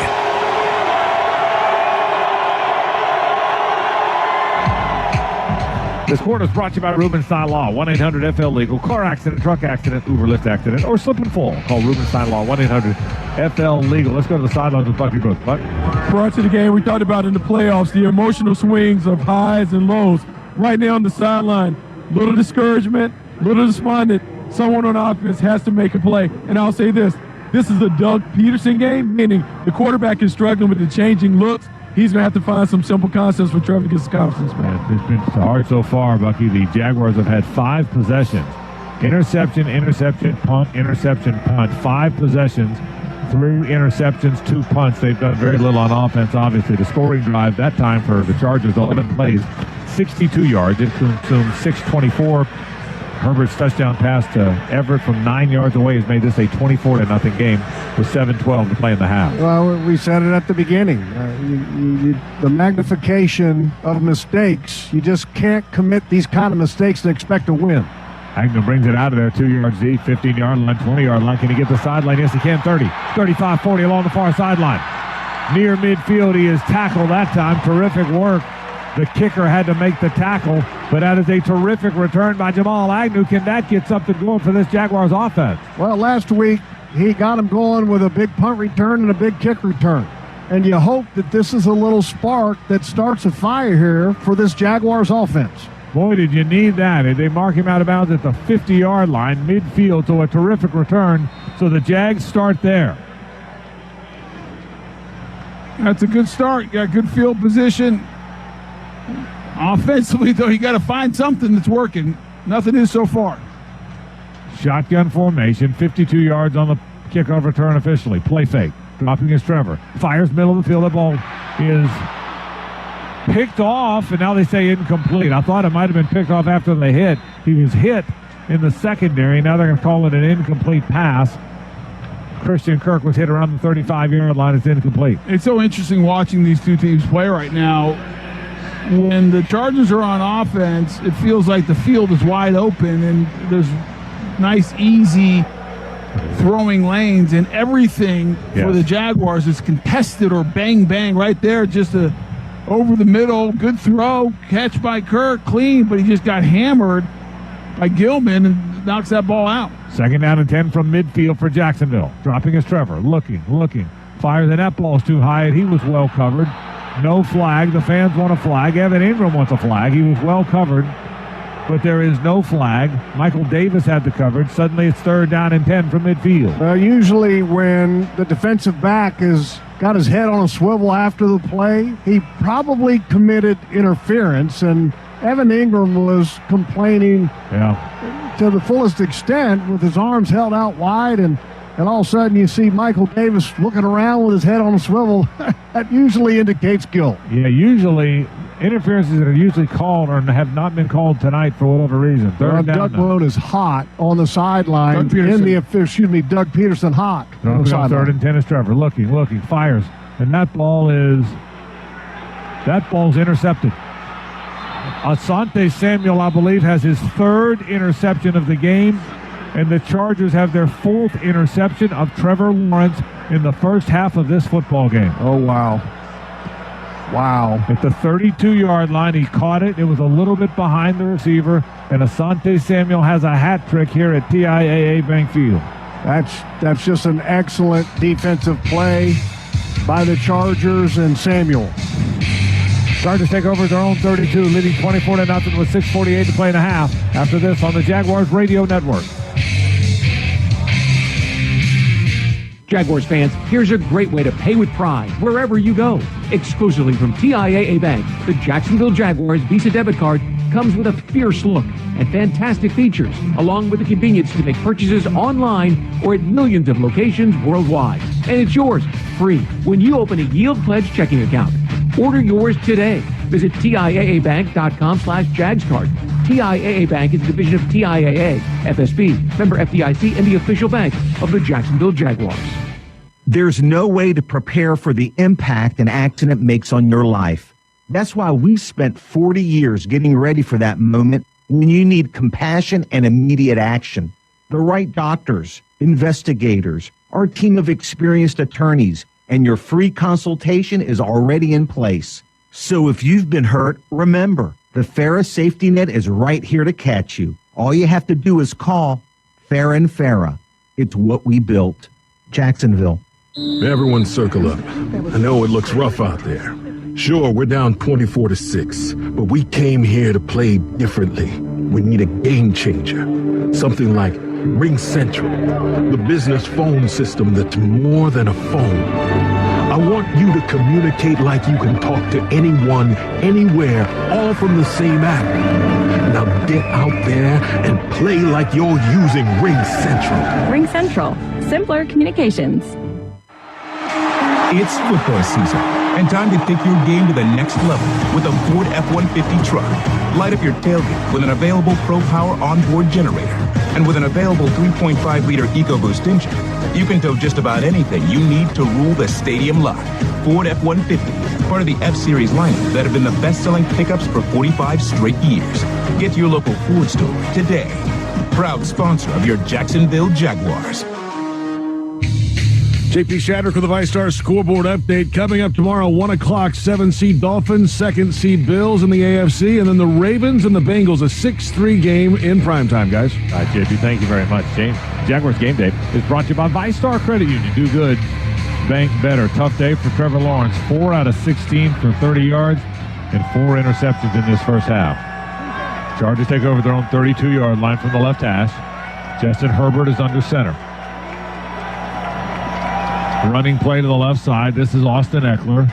Not much there. Foye Oluokun made the tackle near the near sideline after about a 1-yard gain to the 33. Yeah, when you're more than midway through the second quarter and your quarterback has as many completions as interceptions, that's not the start that you were looking for in a wild card game at home. Now, this Chargers defense, give them credit now, they've come to play. From the very onset of this ball game, their coverage has been tight. Second down. We call it no gain, so 2nd and 10 now. Shotgun. 4-man rush, dropping as Herbert. Swings it out of the backfield. That is the running back in the low flat, Joshua Kelly, and they'll knock him out of bounds at around the 36-yard line. Oluokun again on the play there. Gain is about 4. It'll bring up 3rd down at about 6, and now there's an injured Charger player on the field. Yeah, that's their left tackle, Sawyer, the rookie out of Georgia, who has been playing a bunch this year because Slater is out with the injury, and so going to their 3rd left tackle now. 6:08 to play in the half. We'll take a break. 24-0 Chargers lead the Jags on Jaguars Radio. Hi, I'm attorney Robert Rubenstein, and this is Rubenstein's Rules for Personal Injury. Rule number 1, get an attorney. When you or a loved one have been injured by another's negligence, an experienced attorney can make a huge difference. At Rubenstein Law, we will find all of the insurance, make sure your injuries are documented, and work to get you the best result. While each case is different, a well-known insurance company's own study showed people with a lawyer, on average, got more money. Call Rubenstein Law at 1-800-FL-LEGAL. Offices in Jacksonville and throughout Florida. Nothing kicks off your game better than a handful of Georgia peanuts. Power-packed with protein, essential nutrients, and great taste. Georgia peanuts are the MVP for affordability, sustainability, and nutrition. To score life's touchdowns with recipes and fun facts, check out GAPeanuts.com. The perfectly powerful peanut is brought to you by the family farmers of the Georgia Peanut Commission. Peanuts, get your peanuts. Veterans, you may have earned a variety of VA benefits. Did you know VA can help you further your education and pursue professional training? The Home Loan Guarantee Program can help you buy, repair, or adapt a home. VA provides housing support if you find yourself homeless or at risk of homelessness. And don't forget world-class health care. Learn more about these and other VA benefits. Visit choose.va.gov. Game time. The Jacksonville Jaguars rock. On 95.7 The Hog.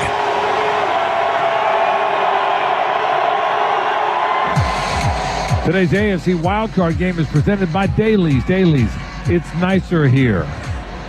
The injured player was Salyer, the left tackle. Foster Sorrell will replace him. Meanwhile, the Chargers will face a 3rd down and 6 from their own 36 in a game they have dominated. If you're joining us late, it's been all Los Angeles. Chargers 24-0 with 6:08 to play in the first half. Trevor Lawrence has thrown 4 interceptions in the game, 3 of those by former Seminole Asante Samuel, who's had a hat trick tonight in the first half. Well, what you need to do is you got to get a stop here and try to get one score. If you can make it 24-7 going into the half, now you have a story to tell your team at halftime. Hey, we've been down 17 before and won. They blitz on 3rd and 6. Herbert fires. That ball is going to be caught by Parham, the tight end, but a nice play by Oluokun. He's going to tackle him short of 1st down yardage. It's at the 40-yard line, so on comes the punt team for the Chargers. They'll punt it away. All right, we got a nice return the last time out of Agnew and a kick return for 52 yards. It'd be nice to get another solid return here to give the Jaguars, the struggling Jaguars offense, some good field position. J.K. Scott on to punt away again. Gets it away. That's not a very good punt. He shanked that one a little bit. It's going to bounce, but it takes a Charger bounce, an incredible Charger bounce. The Jags might have touched the ball. I think the Jags touched it originally, and the Chargers have jumped on top of this thing. I think the ball hit a Jaguar player. It did, Frank. It did. And it's going to be, and the Chargers have recovered this thing at the 6-yard line of Jacksonville. My goodness, it hit a Jaguar player, one of the up men, and they scrambled to recover, but the Chargers beat him to it. And they're going to take over at the 6-yard The line. ball was marked by the receiving team and recovered by the kicking team.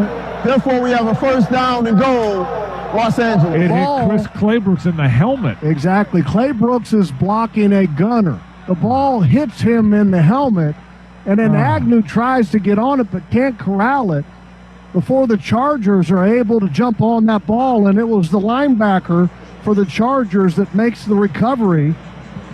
And I believe it was Amon Agbonobamiga makes the recovery at the Jaguars' 6-yard line. 5th turnover of the game for Jacksonville. 5 in the first half. First down from the 6-yard line. Shotgun for Justin Herbert. Inside handoff to Eckler. He's hit near the line of scrimmage. Not much there. I think they're going to get him at the 5, maybe a 1-yard gain for Austin Eckler. If there was ever a nightmarish way to start a ball game, I mean, we're seeing it. Well, 5 turnovers. You're minus 5 in the first half. And so what you're trying to do right now is just get to the locker room, see what you can regroup. And I'm hoping that Doug Peterson has like an all-time comeback speech in there somewhere. 2nd and goal from the 5-yard line. Shotgun for Justin Herbert. Play fake, rolling to the right, looking, fires. He just threw that out of the end zone. It was well covered by the Jaguars, so Herbert threw it out of the back of the end zone. Darius Woobs had the coverage in the corner on Joshua Palmer. It'll be 3rd down and goal from the 5-yard line. One thing is for certain, you can't score 24 points in one drive. It's going to take one at a time, and you got to start with one once you get the ball back on offense. 3rd down, goal from the 5-yard line. Chargers have converted 5 out of their 8 third downs in this ball game. They got a little bunch to the left here and a shotgun for Justin Herbert. Eckler, the running back, now motion to the right by Carter. Dropping, looking, fires back to the end zone. That's incomplete. He was wide open. Keenan Allen was literally wide open in the back of the end zone, but Herbert airmailed that one. And on comes the field goal team now for Brandon Staley. Well, it's a good sudden change, but it's only because they got fortunate because Herbert missed Keenan Allen. They have a bunch formation over there, and there's confusion between Trey Herndon and I'm trying to... It looks like Cisco, the safety, of who exactly is responsible because Keenan Allen just runs straight through and is wide open. Dicker's made a 22-yarder. This is a 23-yarder. He's 22 of 23 on the year in his rookie year. Kicks it up and knocks it right through there, and the lead is now 27-0. The Chargers lead the Jaguars at a very quiet TIAA Bank Field. Back in a moment on the Jaguars Radio Network.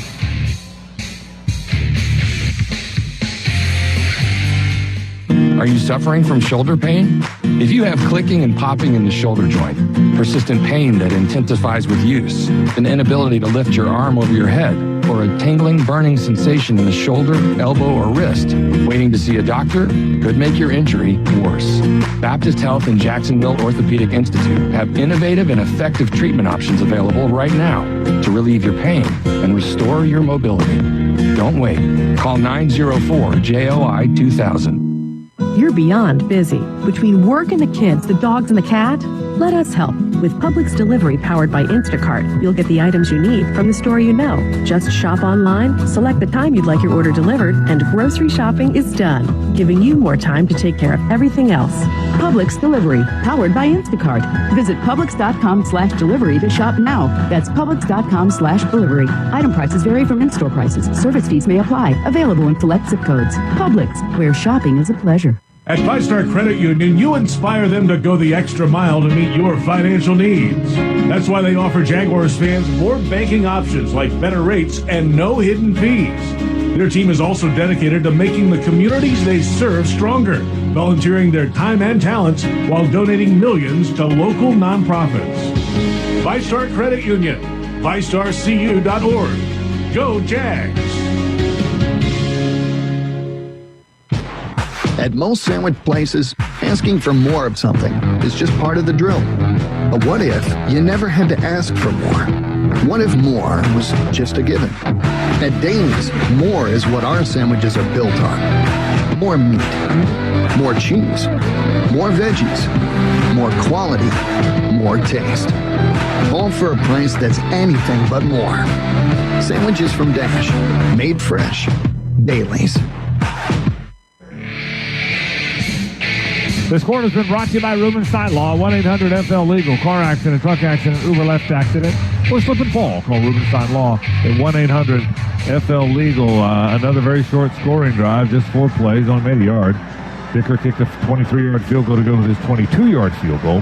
And the Chargers lead the Jaguars 27-0 with 4:25 to play in the half. You're -5 in turnover differential. I don't know how many games, or if there has been any games this year in the league that were -5, or that there were 5 giveaways by one team and none by the other. A little pooch kick this time. They're not going to kick it all the way to Agnew. It's going to bounce. And Chris Manhurst is going to have to pick it up and run it back to around the 28-yard line. They weren't going to risk Jamal Agnew bringing one back again. So Manhurst picks it up and runs it back to around the 28-yard line, and that is where Jacksonville will start.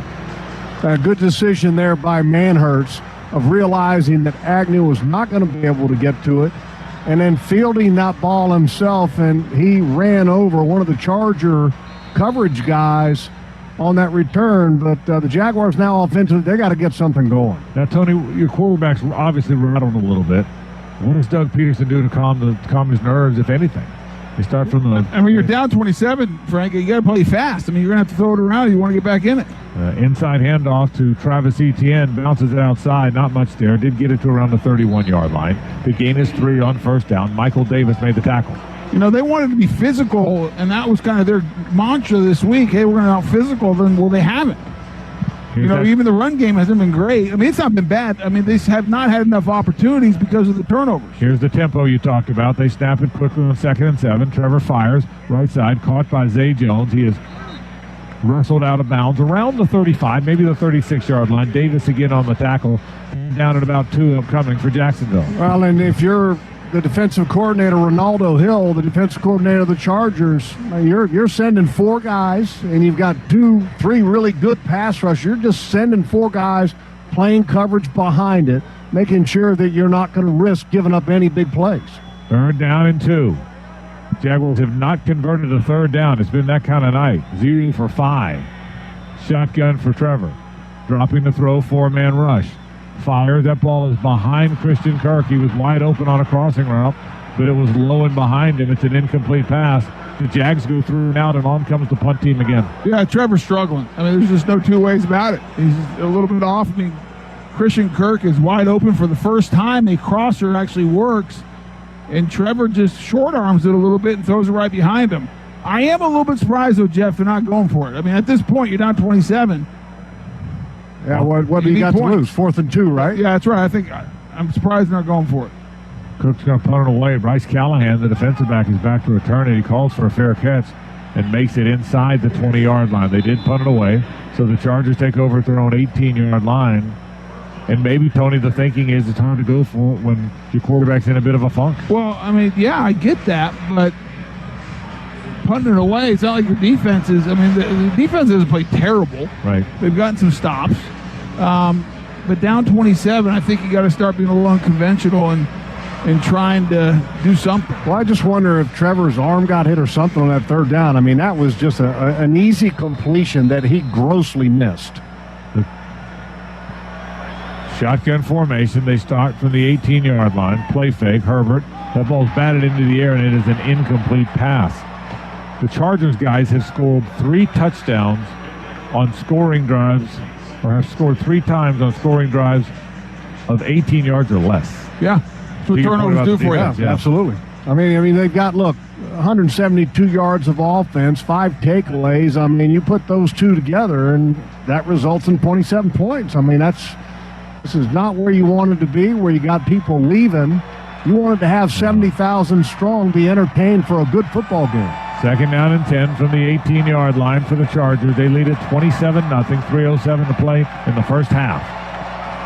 2 left, 2 right. Shot gets a blitz by the Jags. They fire to the middle of the field, caught by Keenan Allen. He is hit down there by Devin Lloyd, about a yard shy of first down yardage, a 9-yard gain. He got it out to the 27-yard line. So 3rd down and a yard, about a half yard really upcoming for the Chargers. That's a nice catch in traffic by Keenan Allen, just sitting, finding the soft spot of that zone, and it's a pretty ball from Justin Herbert. Just a BB that Keenan Allen just snatches out of the air with his hands. Kelly, the running back.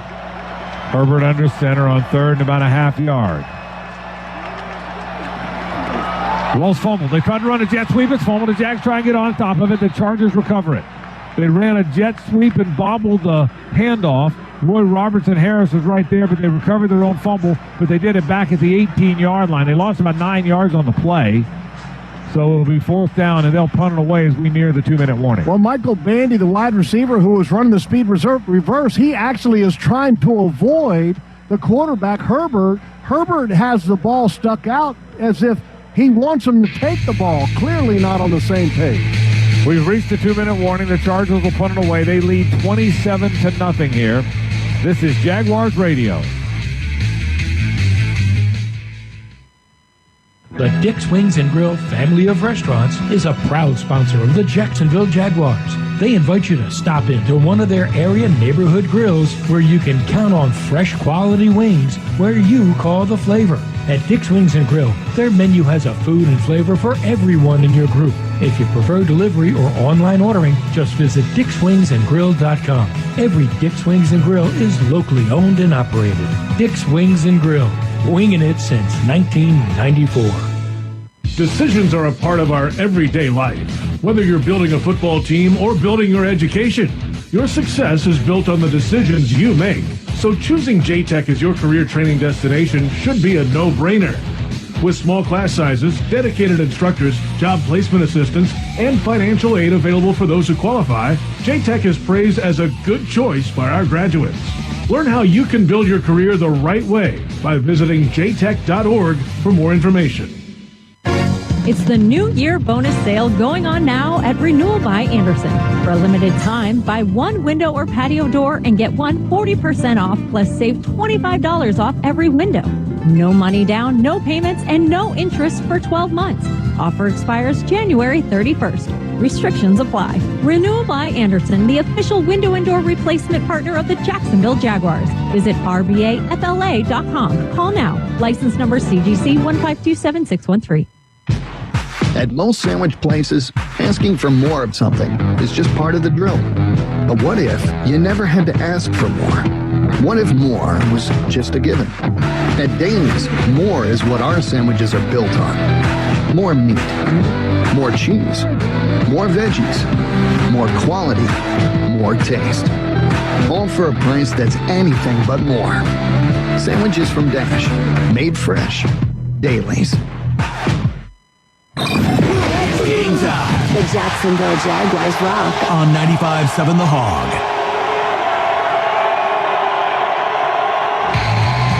Baptist Health and Jacksonville Orthopedic Institute, the official sports medicine provider of the Jaguars. So the Chargers will punt it away now. They have a fourth down at their own 17-yard line. Jamal Agnew waits around the 35. J.K. Scott stands inside his 5. 2 minutes to play. It's been all Chargers. They lead at 27-0. There's the snap. And that's a shank, too. The thing's going to bounce. And I think that hit a Jaguar player, so somebody had to pick it up and run it back. That happened again. It hit Claybrooks again. It hit him again, so heads-up play that time by Tavon Campbell. He had to pick it up and run it back. They're going to have great field position because it was another shanked punt. J.K. Scott. Yeah, unbelievable. And I'm not 100% sure it hit Claybrooks, but it sure looked like it, Frank. It hit somebody. And it was Claybrooks is the one who was closest to it when the ball bounced. But the Jags have it now. The end result, though, is they have it at the 47-yard line of the Chargers. Go get points right here. Go make it 27-7 at halftime. You have some positive momentum. Get things figured out and see what happens in the second half. Shotgun for Trevor, dropping. They threw a wide receiver screen to the right side. They actually had Travis Etienne motioned out there, and he's going to have a first down. They fired it in the right flat to Etienne. He burst his way to the 35-yard line of the Chargers, and that's a first down for Jacksonville, a 12-yard gain. Yeah, go fast now. This is a nice positive play on first down. Try to get some momentum. Try to get a rhythm going for the quarterback. They drop the throw. Trevor looks, fires. That's in the right side, and that is well covered again. He wanted Zay Jones in the right flat, but Michael Davis was really all over him, and he knocked it away. Coverage has Really good coverage. has been extremely tight by the Chargers. Give them credit, and their head coach, Brandon Staley, is a defensive coach. I mean, that's the specialty in his background, and he has put together an excellent plan for his players in this game. This is as well as I can remember the Jaguars in this season under Doug Peterson covered all year long. There really seemed to be nobody open. I don't think there's any doubt, Frank, that this is, a lot of times this year we've seen open wide receivers and the Jaguars offensive coaches getting guys open and scheming them open. And today it has not been that way. Well, it's as if that Brandon Staley had a little peek at Doug Peterson's playbook. But at some point, guys, it's about winning one-on-one matchups. And right now, nobody's winning. And Jeff, you know this. Game of football is team sport and everything else. No doubt about coaches are critical of getting you open, kind of putting you in good positions. But if a team's going to play man like the Chargers are, you have to go look at the guy across you and say, I'm going to beat you. I'm going to create separation. I'm going to give my quarterback somewhere to throw the ball. And that's just not happening enough tonight. Second down, 10 from the 35 of the Chargers. 1:22 to play in the half. Dropping a throw. They throw it again to the left side, this time to Travis Etienne. That's another sort of screen in the left flat. He explodes to about the 30-yard line. That's going to be about a 5-yard gain. Alohi Gilman made the tackle. The clock continues to turn. Doug used a timeout a moment ago. He won't now. So they're going to have a 3rd and 5. We'll be near the 1-minute mark in the half. Shotgun trips right, dropping his Trevor. 4-man rush. Fires a little underneath route to Christian Kirk, but he is hit well short of first down yardage. He took the underneath route. Derwin James made the tackle, only a 3-yard gain. So obviously the Jags will go for it here on 4th down from the 27-yard line. And I imagine Brandon Staley called that timeout? No, that was Doug. It was Doug, okay. Doug called that timeout. That's an excellent tackle by Derwin James. He makes contact, but then Christian Kirk is actually breaking away. He literally reaches out with his 2 hands and grabs Kirk's ankle about a yard away with outstretched arms and then brings him down. I mean, Derwin James is such a physical freak. I don't know how many guys in the league that can make a tackle like that. 4th down, they'll go for it. They're 0 out of 1. He threw an interception earlier today on 4th down. Jags are 14 of 28 on the season. They've converted at least exactly half of these. So here we go. Hasty, the running back, in place of Etienne. 4th and about a yard and a half, actually. Shotgun for Trevor. Dropping the throw. Looking. Fires middle of the field. That's caught, and they converted. That'll be a first down inside the 15-yard line. Nice work that time. Marvin Jones Jr. made the catch. He beat Gilman. Gilman made the tackle at the 14. Clock continues to turn now. Near the 30-second mark here. First down from the 14. Brandon Staley called timeout. He did. That's a nice job by Trevor on that 4th down. And no surprise there. He goes to Marvin Jones Jr., who Trevor refers to him as his security blanket. Marvin just sits down in the zone right there in the middle of the field right in front of Trevor. And Staley wisely, because his defense was a little bit off guard there with that hurry up by the Jaguars offense, Staley wisely calls timeout to get his defense organized. First down from the 14-yard line. 32 seconds to play. The Jags trail this 27-0. They're trying to desperately get on the board. Remember now, the Chargers get the ball to start the second half. They won the toss and deferred. First down, Jags from the 14 of Los Angeles. Trips to the right. Hasty, the running back, stands to the left. Dropping his Trevor. Fires right side in the flat. The ball's going to be caught and pulled out of bounds is Zay Jones. Asante Samuel made the tackle at the 9-yard line. It is a 5-yard gain on first down. Yeah, it's his little speed out. And, boy, that ball felt like it hung in the air a little bit getting there. But good catch by Zay Jones, which is not a lot of room. Asante Samuel Jr., former Seminole, sitting right there, comes up, makes a good tackle. I mean, every yard, every catch is having to be fought for by this Jaguar team. 28 seconds to play in the half. 1 timeout remaining if Doug Peterson needs it. Shotgun, trips left, dropping his Trevor. Looking, fires back at the end zone. That ball is going to be caught for the touchdown by Evan Ingram. And the Jags get on the board late in the half. All right, well, that's a start. You got to ways to go to get out of that hole, but you got to do with the first step, and the first step is getting a score. Well, that's a great job. Evan Ingram's actually going to be the number 2 receiver. You got Kirk inside of him, and Evan's just going to work up the seam. Kirk's going to go outside, a little in and up by Ingram, and not a lot of space, but that ball's thrown right where it needs to be, up high, allowing Ingram to go get it. Riley Patterson on for the extra point, and the extra point is good. And with 24 seconds to play in the half, the Jags are on the board. They now trail 27-7. Well, Frank, we talked about it. I said, when they got that drive, we said during the break, if they can go get a score here, make it 27-7, you now have some momentum going into halftime. There's something to build on for Doug Peterson in the locker room. You go out, you get a stop, and you go score another touchdown. At 27-14, if that's what the score is midway through the third quarter, you have a ball game now. Jeff, let's do a drive recap. It's presented by Magellan Transport, the official logistics partner of the Jacksonville Jaguars. Well, 7 plays, 47 yards, capped off with that 9-yard touchdown by Ingram. But the real key there, starting field position was at the plus 47. And that really, I think, spurred the offense on. You get great field position like that, you got to take it in and score, and they did exactly that. So Logan Cook is going to kick this off. Well, they haven't been happy with the leg of Riley Patterson. They feel like it's getting tired, so they're going with their punter to handle kickoffs today.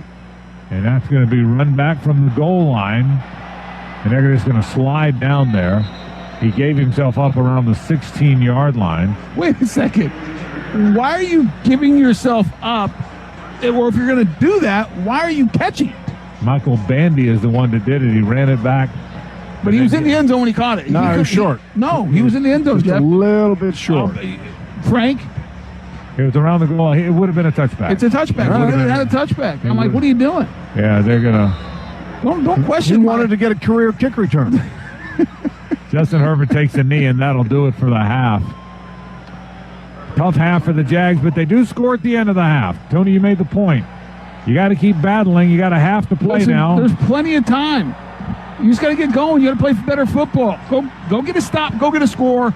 Let's see what happens. Big touchdown at the end of the half. 27-7. The Chargers lead the Jacksonville Jaguars. Now, after this timeout, we'll send it to JP and Mike in our Jaguars Network studios. This is the Jaguars Radio Network. Jaguars fans, here's a great way to pay with pride wherever you go.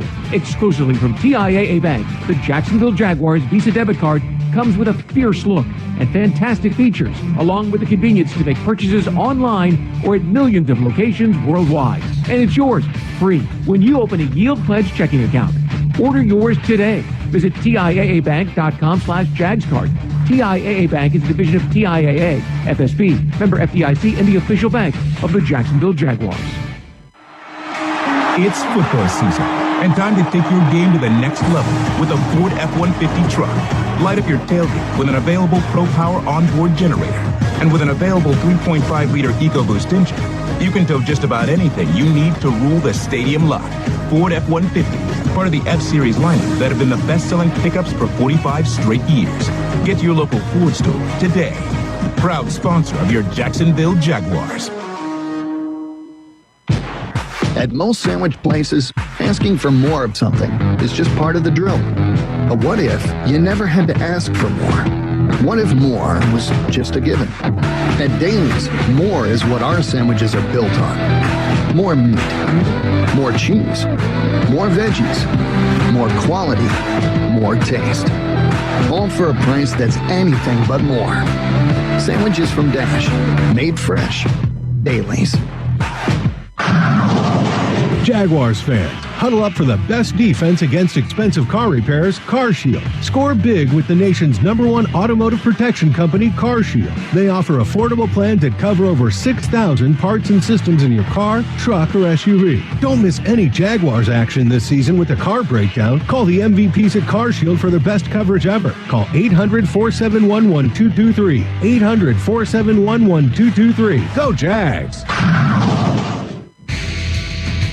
We have reached halftime of the AFC wildcard playoff game. Chargers 27, Jaguars 7. JP Shadrick with Mike Dempsey from the Jaguars Radio Network studio here at TIAA Bank Field. A disastrous first half for the Jaguars quarterback Trevor Lawrence, 10 of 24 for the half, 77 yards, 1 touchdown at the end, but 4 interceptions, 3 of those in the first quarter. They got a score right before half, still a huge mountain to climb here in this game, and 4 picks in the first 30 minutes. Oh, yeah. I mean, we can start right there. Trevor Lawrence picked a bad time to have his worst game of the season. I mean, we're talking about historically bad playoff performance here in the first half. JP, 10 of 24, 77 yards, but the 4 interceptions. And not only that, he just doesn't seem to be letting it loose. Now, he did on the touchdown throw to Evan Ingram, but he had Christian Kirk wide open for an easy conversion of a first down. The Jags unable to get that on third down. And then I agree with Tony Vaselli. Why were they punting the ball at that point in time? You need a lot more than, hoping you can get a bunch of stops on the Chargers is going to provide at this point in time. But really, outside of that last drive and some nice returns by Jamal Agnew in the first half, I don't think you can point too much that the Jaguars did right at all in any aspect of the game. And with that being one of the bright spots for the Jaguars, the return game, we might not see Agnew get a chance the rest of the night. Well, they've decided to take it away from him, which is smart. I mean, he's the one guy that's making plays for the Jags. I'm sure if he'll get the opportunity, he's going to be aggressive and continue to take those out of the end zone, and as we were watching it in real time, didn't realize the ball went off Cliff Claybrook's head on the punt. And, we saw Agnew scramble for it. We're wondering, why is he going after that ball? But, of course, then we saw clearly why he went after that ball. So, I mean, it was just a bevy of what could go wrong did go wrong here in the first half. 5 turnovers for the Jaguars in the first half, 4 interceptions, and, as you said, the fumble on the punt return hit Claybrooks in the head. So, Jaguars defense, short fields after the first 2 interceptions, 2 plays, 18 yards, a touchdown for Eckler. And then after the Asante Samuel third interception from Lawrence, second of 3 Samuel interceptions, the next drive was 3 plays, 16 yards, a 6-yard touchdown. So short fields, and they cash in these scores. And that, obviously Chargers credit them for cashing in those points and building this huge lead. Right. They haven't had to do a whole lot, and they've done what they've had to do. And, here's the difference in the game. Justin Herbert is back there, and he's mostly unmolested. All right. I see officially Josh Allen is credited with 4 quarterback hits in the first half. Okay. He had the sack. I don't remember anybody else being near Justin Herbert. Nobody else got credited with a hit. But how many times did Herbert just stand back there, take all the time he wanted, and somebody would be wide open? So the coverage is lacking. The pressure is lacking. Meanwhile, Trevor Lawrence is under siege practically every time he throws, and all of his receivers have somebody in their hip pocket. So I don't know if it's been a very short passing game. Maybe that's a reaction to the pressure that they're getting, but I'd like to see a few more shots downfield like they did to Marvin Jones that one time that almost drew a penalty flag. Well, yeah, they drew the flag, but they waved it off after they saw Marvin bear hugged him down the field in coverage to get the arm away from the football for the defender. Halftime score 27-7. Chargers over the Jaguars, and of course the Chargers get the ball to begin the second half. Obviously a must-stop here for the Jaguars defense. This is a defensive group that has stood up in big moments in games, certainly down the stretch, and made big momentum-flipping plays. They nearly had one near the end of the half. Rayshon Jenkins swatted it up in the air inside the 15 and just couldn't find it, fell down.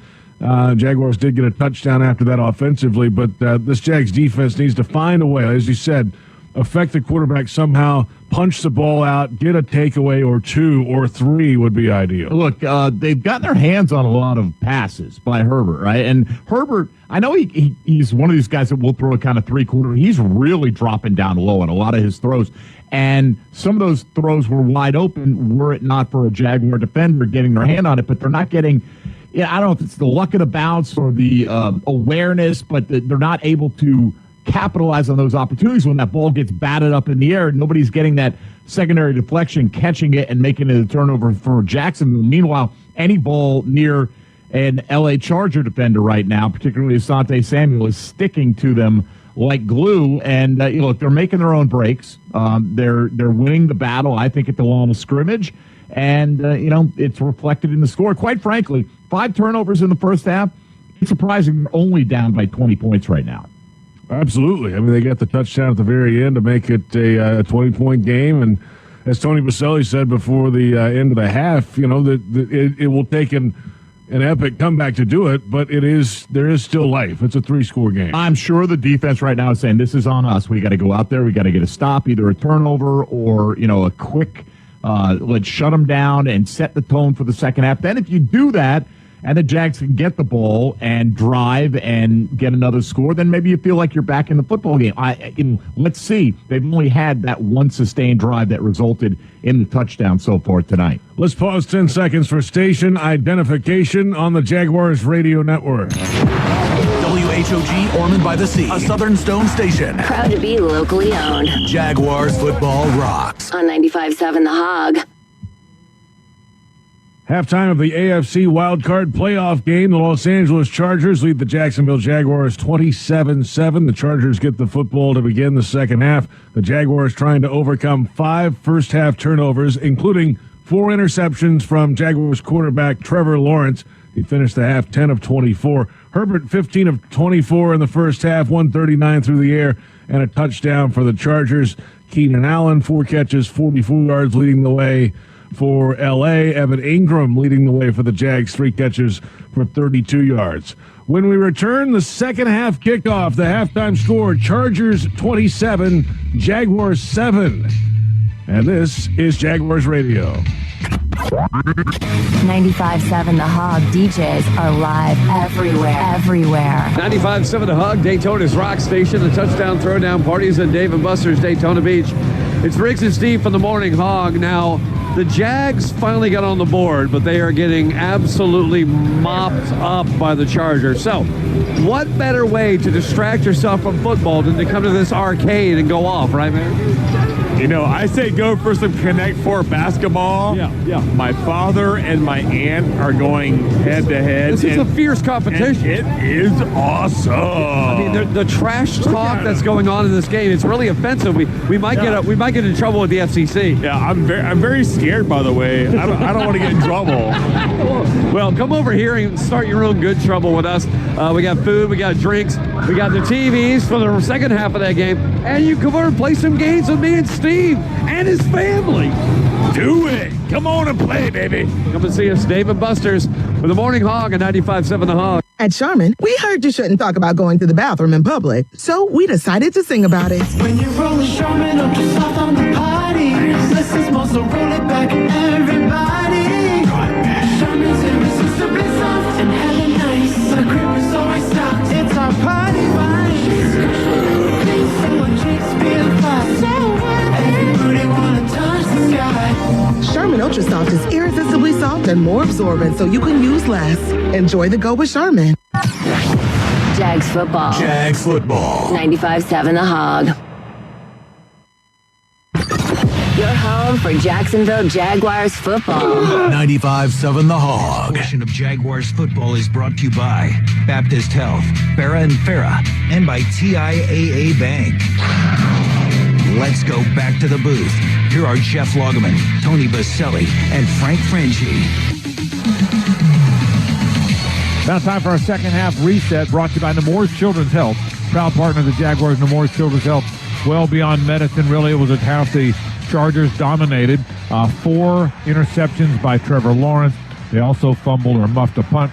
The Chargers took advantage of it. They had scored 3 scoring drives of 18 plays or fewer, and or 18 yards or fewer, and they lead 27-7. The Jags did score late in the half to have a little bit of hope, but the Chargers will start the half with the football. Jeff, how about a stats check now from TIAA Bank? Turn potential into progress. Well, the Chargers didn't have a great half offensively as far as yardage, just because they didn't have that far to go with the 5 takeaways. And I don't know if I've ever seen a game the Jaguars have played where they've committed 5 giveaways in the first half, but they have done it. And the Jaguars offensively, they have not converted a third down. They have 108 total yards of offense. Trevor Lawrence is 10 of 24 for 77 yards, 1 touchdown throw to Ingram, but 4 interceptions. His rating is a 24.5. And the other young gun, Justin Herbert, 15 of 24, 139 yards, which is not that impressive. But again, he didn't have that far to go with a touchdown throw. His rating is a 92.2.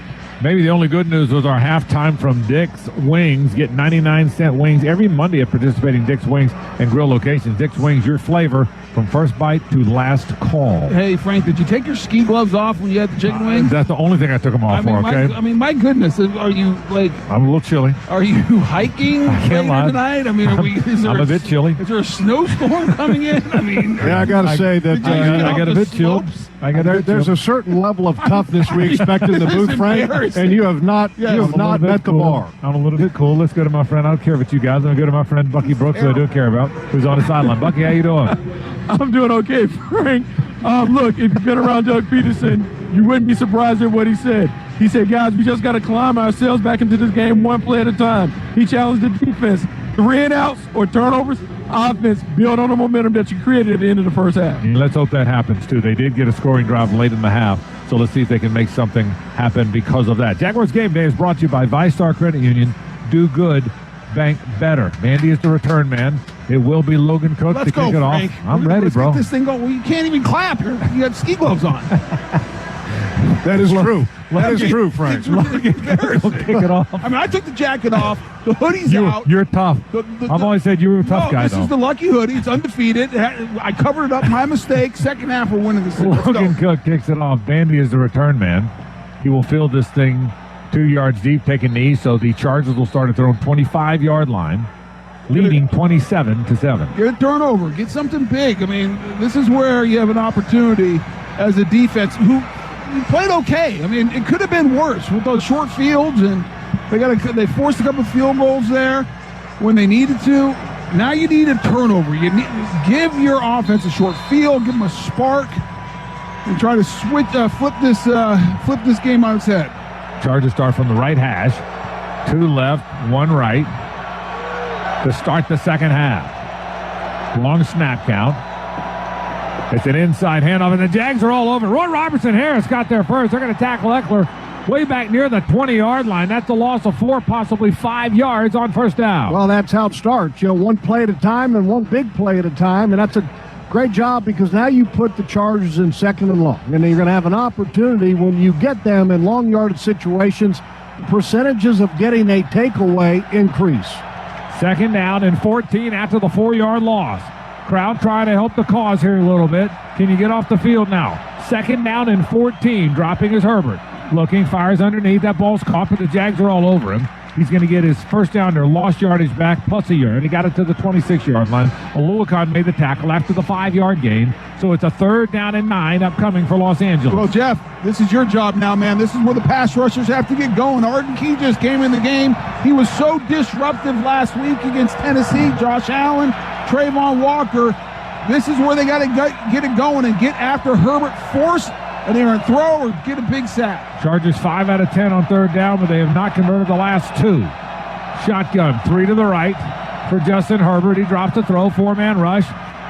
He's going to step forward, throws it underneath. That is caught by Everett, the tight end. Lots of yards along the left sideline. He's got it into Jaguars territory to around the 49, but there's a flag down. A flag was thrown.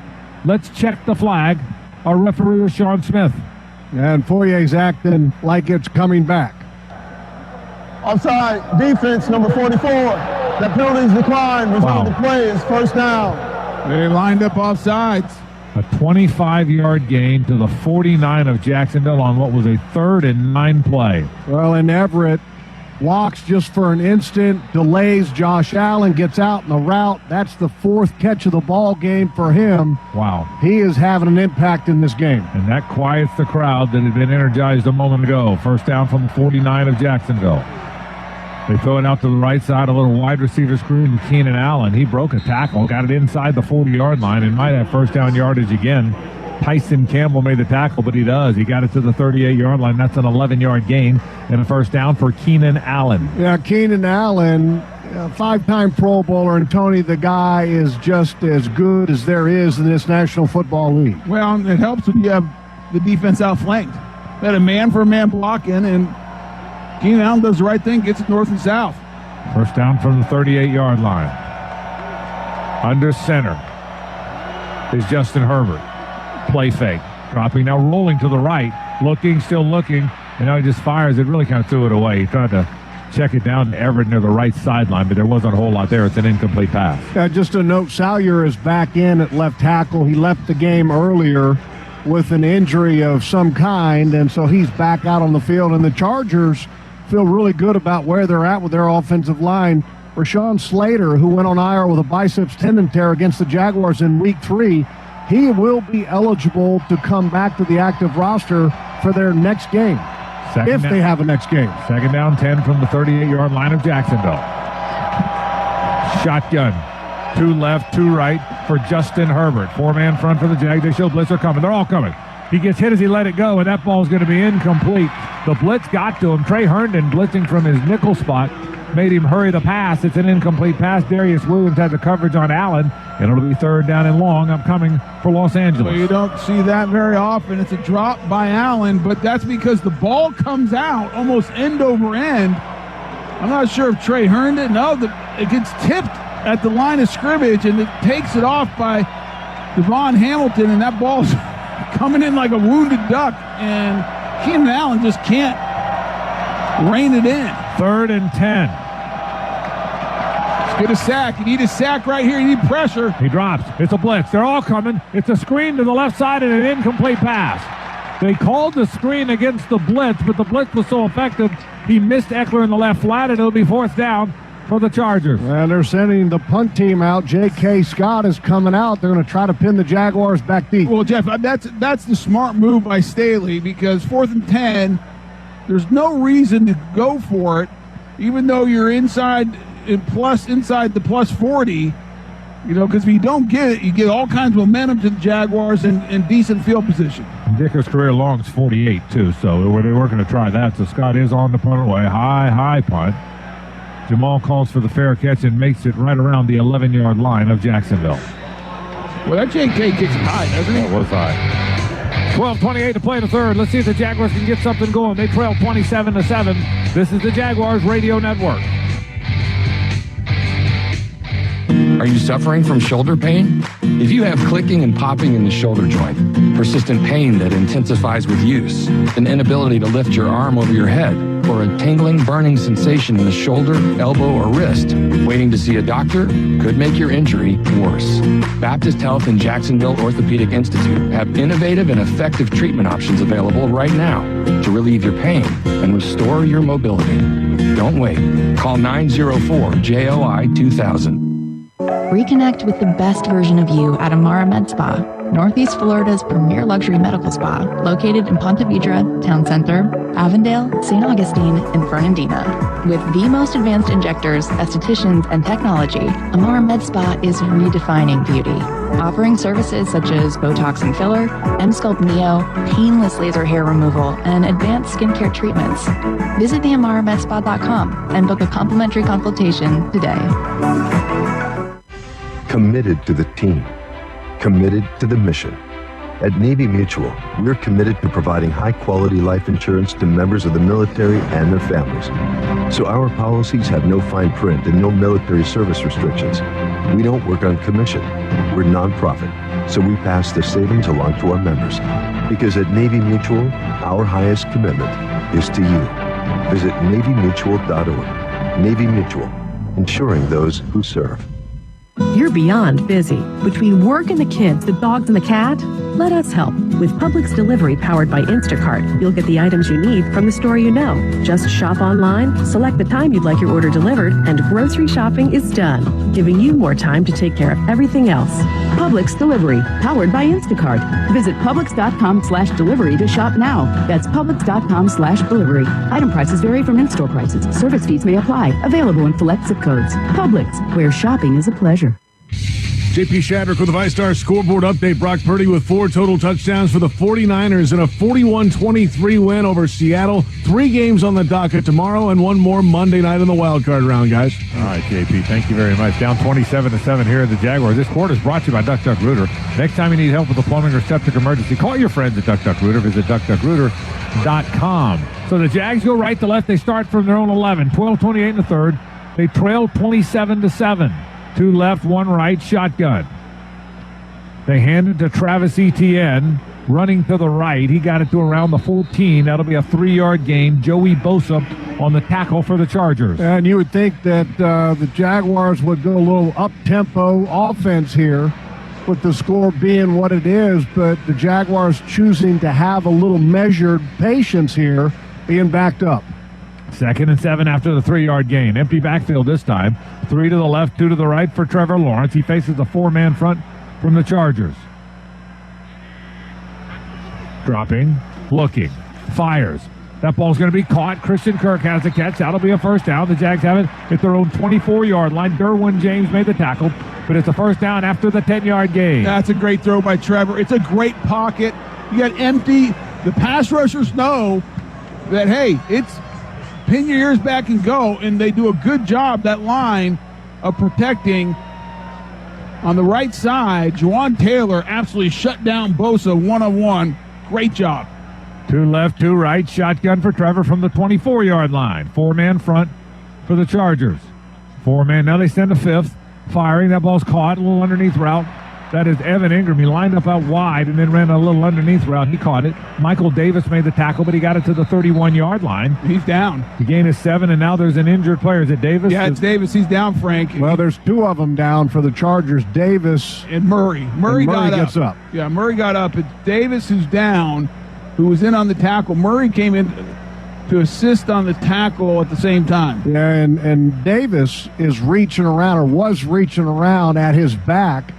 I think he gets a little friendly fire, and he does. Looking at the replay, Murray Jr., the linebacker, comes in and drills his own guy in the back. Little? How about a lot? He got hammered. That didn't feel good. We'll take a break when they tend to him. The Jags will face a 2nd and 3 at their own 31, 11:06 in the third. They trail Los Angeles 27-7 on Jaguars Radio. 95.7 The Hog DJs are live everywhere. 95.7 The Hog, Daytona's rock station. The touchdown throwdown parties at Dave & Buster's Daytona Beach. It's Riggs and Steve from the Morning Hog. Now, the Jags finally got on the board, but they are getting absolutely mopped up by the Chargers. So, what better way to distract yourself from football than to come to this arcade and go off, right, man?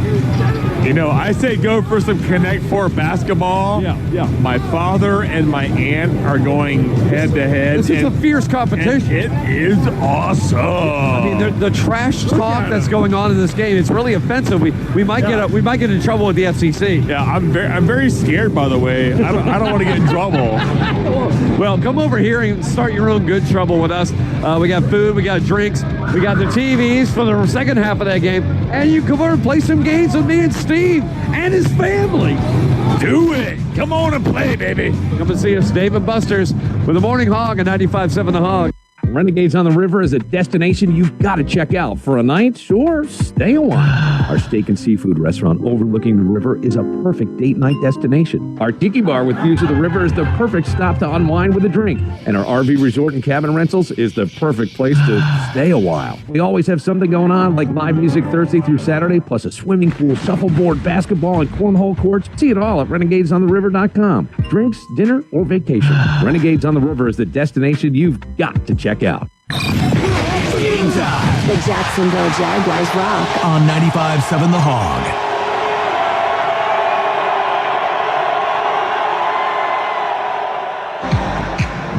Today's AFC wildcard game is presented by Dailies. Dailies, it's nicer here. Let's get to the sideline with Bucky Brooks. Buck? Guys, one of the things that can happen in a game like this, when the flips to the offense going up-tempo, the pass rushes for the Chargers can fatigue. Look for Doug Peterson to change the tempo. If it becomes a game where the Jags start coming back, look for those guys to wear down. And one thing we've seen a little bit differently here in the second half out of the Chargers, they're playing a little bit more zone, which is a little bit more conservative, willing to give some of the underneath completions so that they don't give anything big over the top. After the injuries, second down and 3 now for Jacksonville. They're on their own 31. 11:05 to play in the third. 27-7, the Chargers lead it. 2 receivers to either side. They run it with Travis Etienne, moves the pile a bit, should have a first down. Got it to the 35-yard line. That's a 4-yard gain and a first down for Travis Etienne. Yeah, Jeff, on that down, they ran the ball, but if you looked at the coverage, they're in 2-man. So they had 2 high safeties, man underneath, and so that gives you the favorable run box. They'll be a little bit lighter in the box, and they went to the run game and got the first down. First down at their own 35-yard line now. Early moments of the second half. 27-7, Chargers lead it. Jags have the ball. First down at their own 35. Shotgun formation, 2 left, 1 right. Etienne, the running back. 4-man rush, he drops. Fires, that ball's caught underneath. That's Zay Jones, a little crossing route. He gets spun out of bounds that time. Michael Davis spun him out of bounds back in the game at the 40-yard line. Gain was 5 on first down for Zay Jones. Well, you like that there was a completion, but at some point you got to start finding some chunk plays out of this offense given the situation you're in. Second down and 5 after the 5-yard gain. Shotgun formation, 2 right, 2 left. Etienne now stands to the right of Trevor. Kirk motions to the right, so now there's trips over there. Dropping, play fake. Trevor fires, that ball's caught. Evan Ingram underneath, a little crossing route. They're using the crossing routes now. That's going to be a first down. He's tackled at the 49, the Jags 49. Bryce Callahan made the tackle after the 9-yard gain. Yeah, Frank, that was almost more of just sitting down right in the middle of the field. Evan Ingram's going to be in the slot and just go right to the middle of the field, and now they're going tempo. As Bucky called it a moment ago, a little bit of tempo here. They throw a wide receiver screen to the left side. That is Christian Kirk. He cut inside a defender and got it into Chargers territory. Kenneth Murray made the tackle, but he got it to around the 46-yard line. Trevor saying, hurry up, let's go, let's get this thing going. They're going tempo. And this is where you can wear out these pass rushers. They get tired of rushing all the time. 2nd and 6 after the 4-yard gain. They blitz this time. Trevor fired. That ball's caught. Evan Ingram made a man miss inside of 35 along the right sideline. He's going to get pulled down inside the 25-yard line. Boy, Evan Ingram did a terrific job. The ball was low. He went down and caught it, broke a tackle. He got it inside the 25 to the 22 of the Chargers. Boy, every week you watch Evan Ingram warm up before a game, and he does this catch drill with tennis balls and a strobe light sunglasses just for concentration, and it showed, and it paid off on that one. 24-yard gain, first down. Inside handoff to Etienne. He got it to around the 20-yard line. Short gain on first down. Gain of about 2 for Travis Etienne. Yeah, that catch by Ingram, I mean, that was big time. Down off the top of the shoestrings. I mean, it's just on the run, Jeff. outstanding. On the run, you know what? The old saying, hard work pays off. We've seen him work his tail off coming into the season.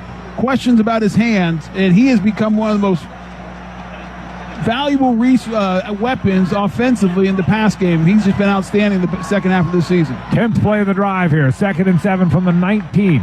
Dropping is Trevor. Looking. Fires toward the corner of the end zone. That ball is incomplete. He wanted Zay Jones in the corner. Samuel had the coverage. He was well covered. It's an incomplete pass. But now a 3rd and 7 upcoming for Jacksonville from the 19 of the Chargers. Boy, I wish that Zay had started to fight back towards the ball a little bit more than he did. That's pass interference. He would have gotten the flag if he worked back to the ball more. Oh, it's clearly interference. Yeah, he's getting pushed by Samuel before that ball ever gets there. Boy, oh so boy. He can't come back to it. That flag has to come out there. 3rd down, 7 from the 19-yard line. The Jags try to stay on the field here. They have not converted a 3rd down today in 7 tries. Dropping. It's a blitz. Trevor scrambles out of there and cannot, and he's going to get brought down at the 35-yard line. But there's a flag now in the secondary. He's sacked at the 35 by Callahan, but there's a flag in the secondary. Yeah, the linesman threw that one. Offside. Defense, number 97. Lined up in the neutral zone. 5-yard penalty. 3rd down. That's what I was hoping for, because the guy on the line of scrimmage, the official on the line of scrimmage, was the one who threw it. I was hoping it was either going to be defensive offsides or lineman in the neutral zone, and I was hoping it wasn't a formational error by the Jaguars. So now it's 3rd and 2 in what you have to believe is 4-down territory, right? Oh, absolutely. You're going for it if you don't get it here. 3rd and 2 now. Again, they have not converted a 3rd down in 7 tries. This is an empty backfield. You just can't have a negative play here, Frank. Now Etienne motions back to the backfield. He's lined up to the right. Motions out of there now. They throw it to Etienne. He's going to have the first down inside the 10-yard line. The same play they've run before. They ran him in motion. They threw it to him in the left flat. Samuel ran him out of bounds, but that'll be a first down at the 7-yard line of the Chargers. All right, now you got 1st and goal, and the one thing you've got to do is protect the football. You know, if you're Trevor, you got to be patient. You got 4 downs. You don't have to score 20 points with 1 throw. 7-yard gain. The ball is on the 7-yard line. 1st and goal. This is the 12th play of the drive. Agnew is lined up as a running back here. Jamal Agnew lined up to the left. Now he's going to motion out of there and line up in a slot. Trevor looks, fires. That ball's caught by Agnew in the right slot. He slipped and fell down and is down at the 5-yard line. He slipped in the right flat and gained a couple yards on the play. Well, I wish his footing wouldn't have given out because he's going to try to cut back to get to the middle of the field, and he just can't do it. I'm not sure he would have made it anyways. There's a bunch of pursuit coming from the inside by the Chargers, so he's probably going to be short no matter what. That was a risky throw, too. That was in a lot of traffic, a lot of bodies around Agnew as Trevor threw that. Second and goal from the 5-yard line. Bunch left, Trevor under center. Etienne the running back. They toss it to Etienne. He tries to cut it toward the goal line. Travis Etienne is going to get tackled at the 1-yard line. It was a toss, and he ran it right to the middle of the field, almost sort of a toss power play there. And he's going to be at the 1-yard line, 3rd and goal. Yeah, it was a toss, but it was never designed to get to the outside. It was going right up the middle, and a nice job of running with power because Etienne essentially runs over Derwin James and carries him all the way down to the 1. A lot of substitution here. Dan Arnold in the game, Farrell in the game. Play clock is at 12. They're in the huddle here. Gotta hustle under 10. You don't want to use a timeout here. Boy, they're going to have to hurry here. 5 on the play clock. You can't take a delay here. You can't take a delay. Trevor at the line of scrimmage. Are they going to get it off? I don't think they did. They had it at the 1-yard line, and they did not use the timeout. But did Doug? 5-yard No, penalty. Doug never used it. Down. I think Doug wants to save those timeouts, knowing he's going to need them later.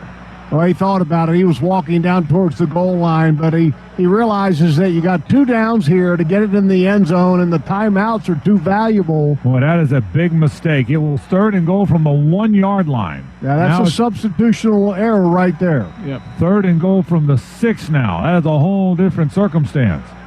3rd and goal from the 6-yard line. Empty backfield. Now Etienne motions back toward the backfield, and he stands to the left of Trevor. Dropping. Trevor looking.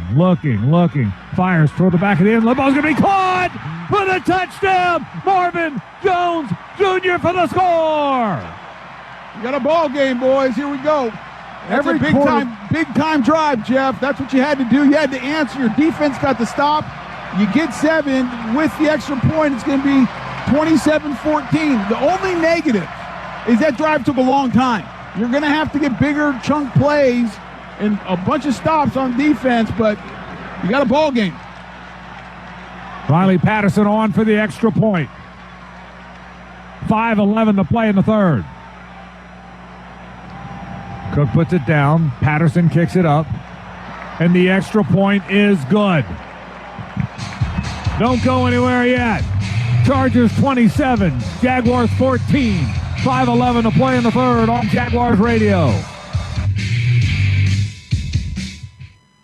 With the first pick in the 2022 draft, the Jacksonville Jaguars select Duck Duck Rooter, the best plumbing and septic company in Florida. Congratulations, Duck Duck Rooter. So tell us, how does it feel to be picked number 1? Duck Duck Rooter Plumbing and Septic Services is excited to announce we're a proud partner of the Jacksonville Jaguars. When you need help tackling any type of plumbing or septic issue, call our team of first-round draft picks for the win. DuckDuckRooter.com. That's DuckDuckRooter.com. Travel Camp RV, official RV dealer of the Jacksonville Jaguars, invites you to come shop their huge selection of inventory for your dream RV. With locations across the Southeast, you're sure to find them close by. Get value pricing on the top RV brands in the country, paired with the guaranteed best financing options available. You can also shop their inventory at TravelCamp.com. Travel Camp RV has helped more families make more great memories in an RV since 1982. They're excited to add you to the Travel Camp RV family today. At Tropical Smoothie Cafe, one taste and you're feeling good now, smiling wider now, seeing brighter now, bucket dunking now, namasteing now, popping a wheelie now, living lighter now. You're on Tropic Time now. And on Mondays, try our Jaguars Duval Delight Smoothies for $2.99. And you're roaring louder now, end zone dancing now, sipping spirit now. You're on Tropic Time now at Tropical Smoothie Cafe.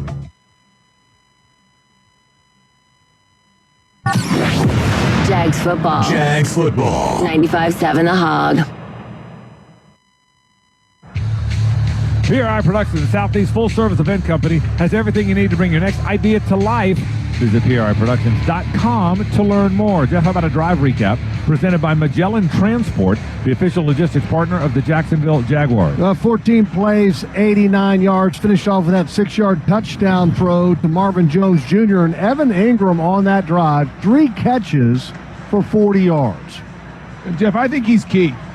I think he's key down for the rest of this game because he might be the most explosive player as far as with size and his speed and where you can get some matchups. Now, they got Derwin James, so that's a tough matchup no matter what. But when he gets in the field, when he gets the ball in the open field, he's a good guy, good run-after-catch guy. I think he's going to have a big rest of third quarter and fourth quarter to make it happen.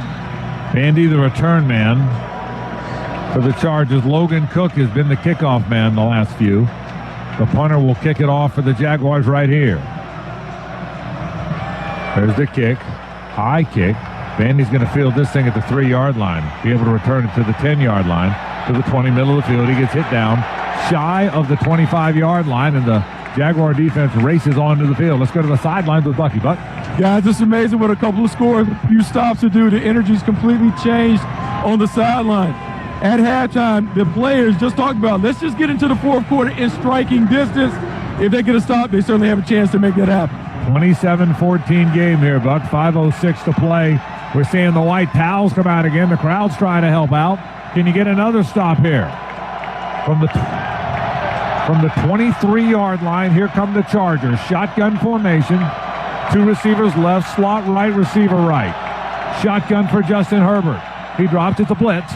Looks, fires downfield, and that ball is going to be... They're going to call it a catch. The Jags are convinced he didn't catch it.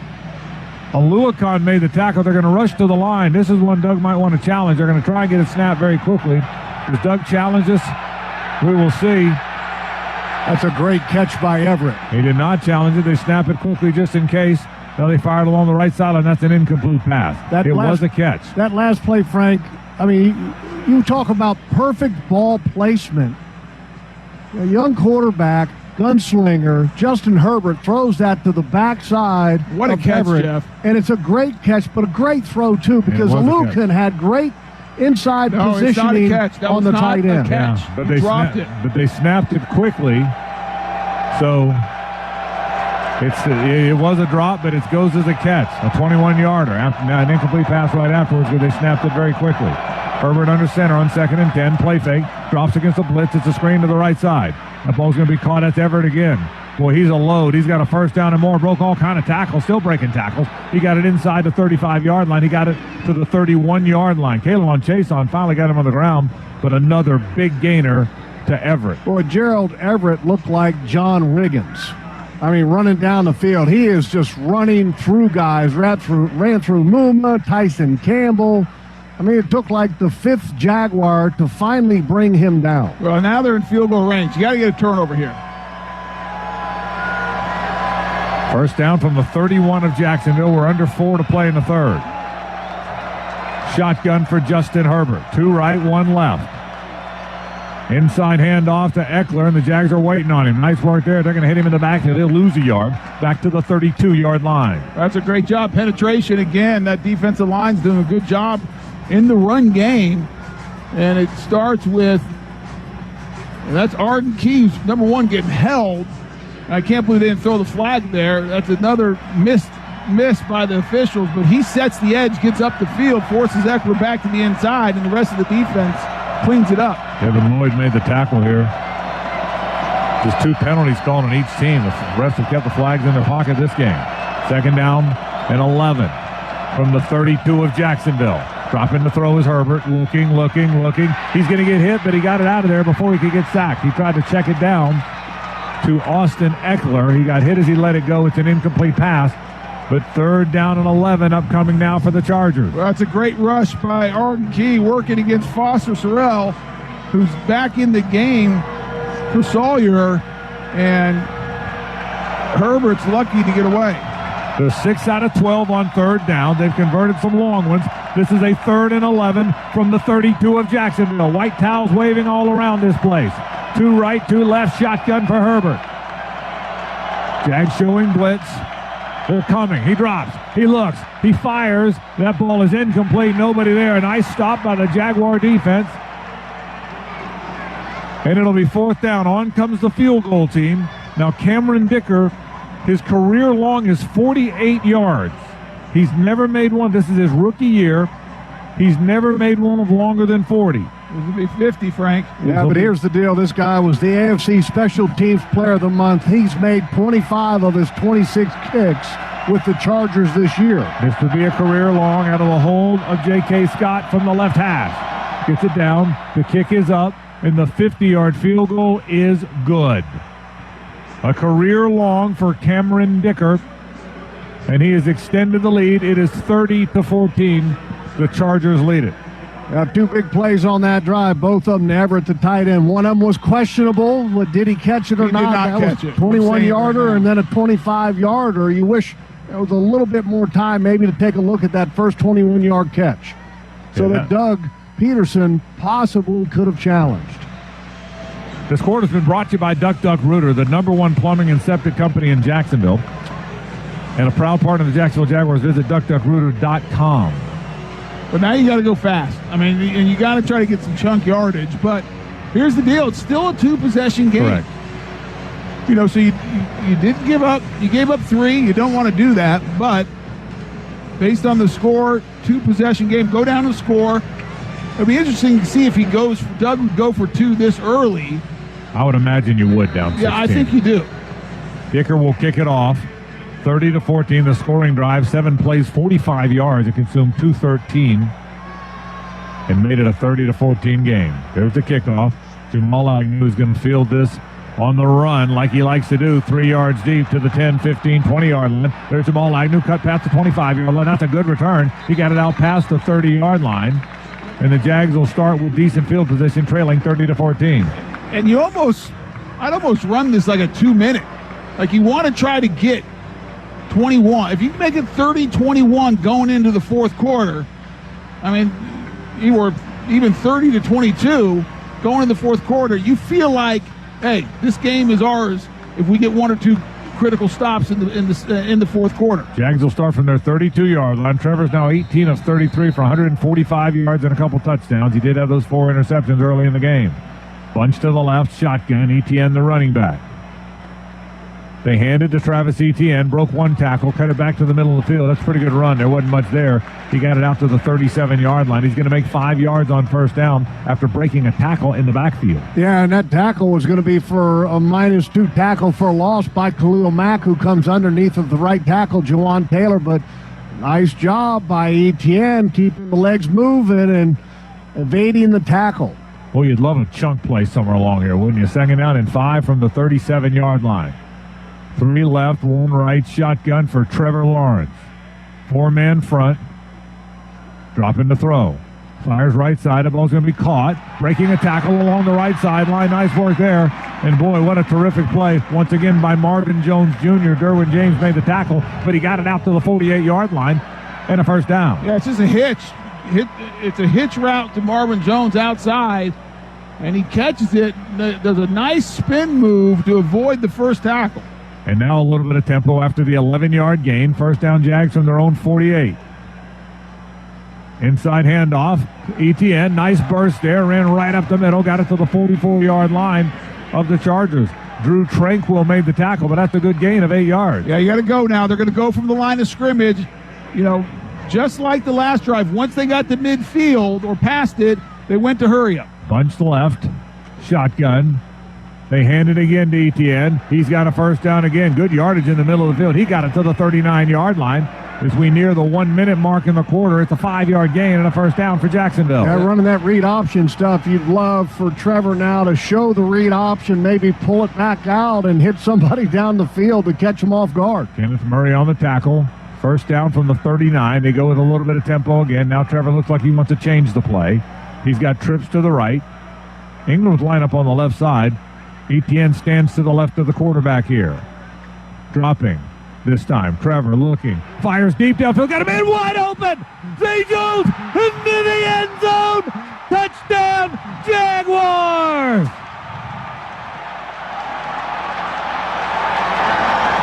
When Trevor hits his drop in the back of the offensive formation, Zay Jones, who started out on the right side of the formation, is crossing over to the left deep, and there is not a Charger anywhere close to him.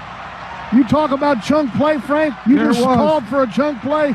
There you go. There's your chunk play. 39 yards, and now they will go for 2. The Jags will go for 2 to try and make this a one-possession game. What a third quarter for Jacksonville. They want the ball in the middle of the field, so obviously it's put on the 2-yard line in the middle of the field. The Jags go for 2. Hasty is the running back, not ETN. Bunch to the right. Marvin Jones Jr. to the left, and a shotgun for Trevor on this 2-point conversion attempt. Now motion to the left by Kirk. Dropping is Trevor. Looking, fires back in the end zone, and that's incomplete. He was trying to get it to Zay Jones. He was well covered, and it is knocked away by Asante Samuel, who's had a heck of a game. He knocks it away. It's an incomplete pass, so the score remains 30-20 with 44 seconds to play. Hey. Now there's...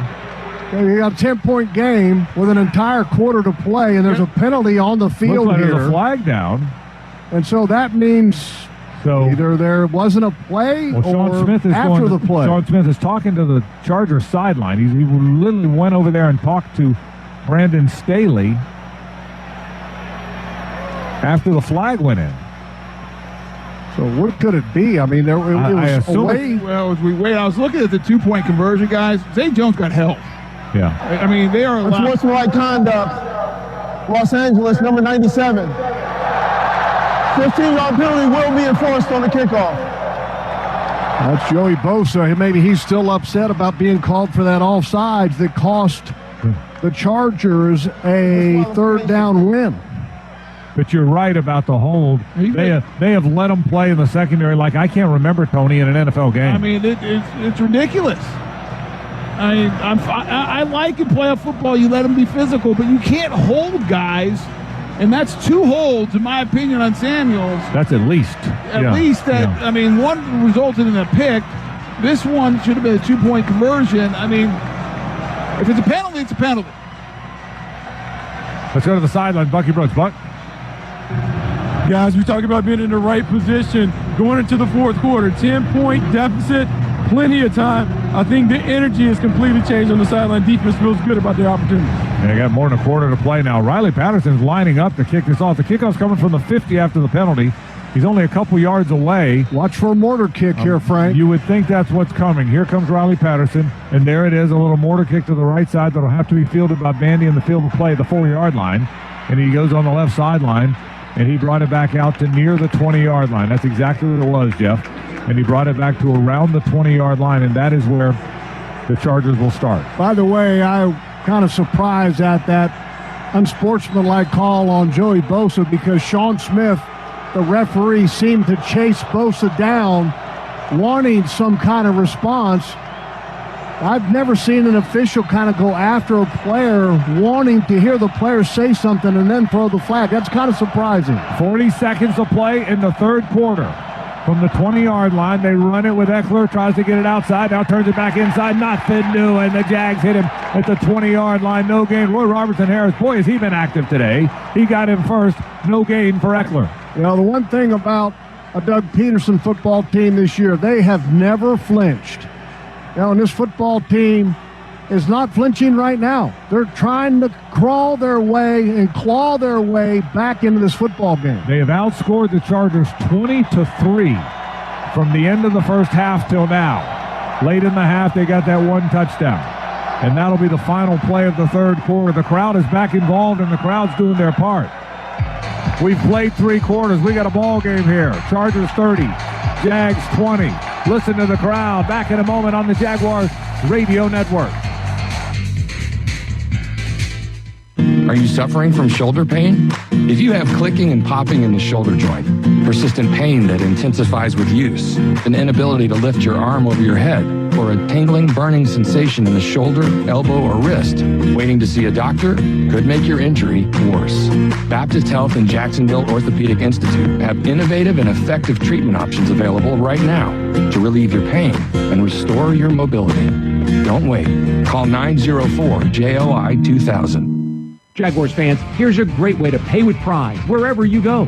Exclusively from TIAA Bank, the Jacksonville Jaguars Visa debit card comes with a fierce look and fantastic features, along with the convenience to make purchases online or at millions of locations worldwide. And it's yours, free, when you open a Yield Pledge checking account. Order yours today. Visit TIAABank.com/JagsCard. TIAA Bank is a division of TIAA, FSB, member FDIC, and the official bank of the Jacksonville Jaguars. At most sandwich places, asking for more of something is just part of the drill. But what if you never had to ask for more? What if more was just a given? At Daly's, more is what our sandwiches are built on. More meat, more cheese, more veggies, more quality, more taste. All for a price that's anything but more. Sandwiches from Dash, made fresh. Daly's. As the official dentist of the Jacksonville Jaguars, ASAP Dental is a champion of the dental game. Let them win you over with full-service dental care and the same-day smile you deserve. Open 7 days a week, ASAP Dental has 8 locations to serve you in the Northeast Florida area. So come see them today. With their exceptional experience and care, you're always treated as the MVP. Visit asapdentalcare.com or call 904-500-2727 to book your appointment today. Jaguars Game Day is brought to you by VyStar Credit Union. Do good, bank better. Jeff, let's do a stats check now from TIAA Bank. Turn potential into progress. Well, the Jaguars trying to claw their way back into it now have 265 yards, which is more than the Chargers, 262. Trevor Lawrence started this game out with 4 completions and 4 interceptions. Now he is 20 of 35, 195 yards, 3 touchdowns, and 4 interceptions. His rating a 61.9. I think it was 4 out of 16 at one point with the 4 interceptions, so he's rallied from that. Here we go. We start the fourth quarter. Chargers go right to left in those all-white uniforms. They have a 2nd down and 10 from their 20-yard line. Shotgun for Justin Herbert. And that is going to be false start on them, Frank. A pre-snap penalty. Sean Smith will tell us what it is. False start. Offense number 73. 5-yard penalty. 2nd down. And that just energizes this crowd. Yeah, it did. Yeah, it did. There might be some people wanting to come back into the stadium. It's interesting. You look across at the East Club. 20 minutes ago, it was empty because everyone's inside because it's cold, and they said, wait a second, we got a ball game, we're back.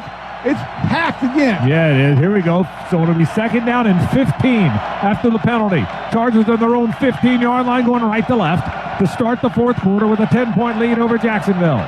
Shotgun, 2 right, 2 left. He drops, 4-man rush. Herbert stands in there. Now he fires it downfield. That's going to be caught.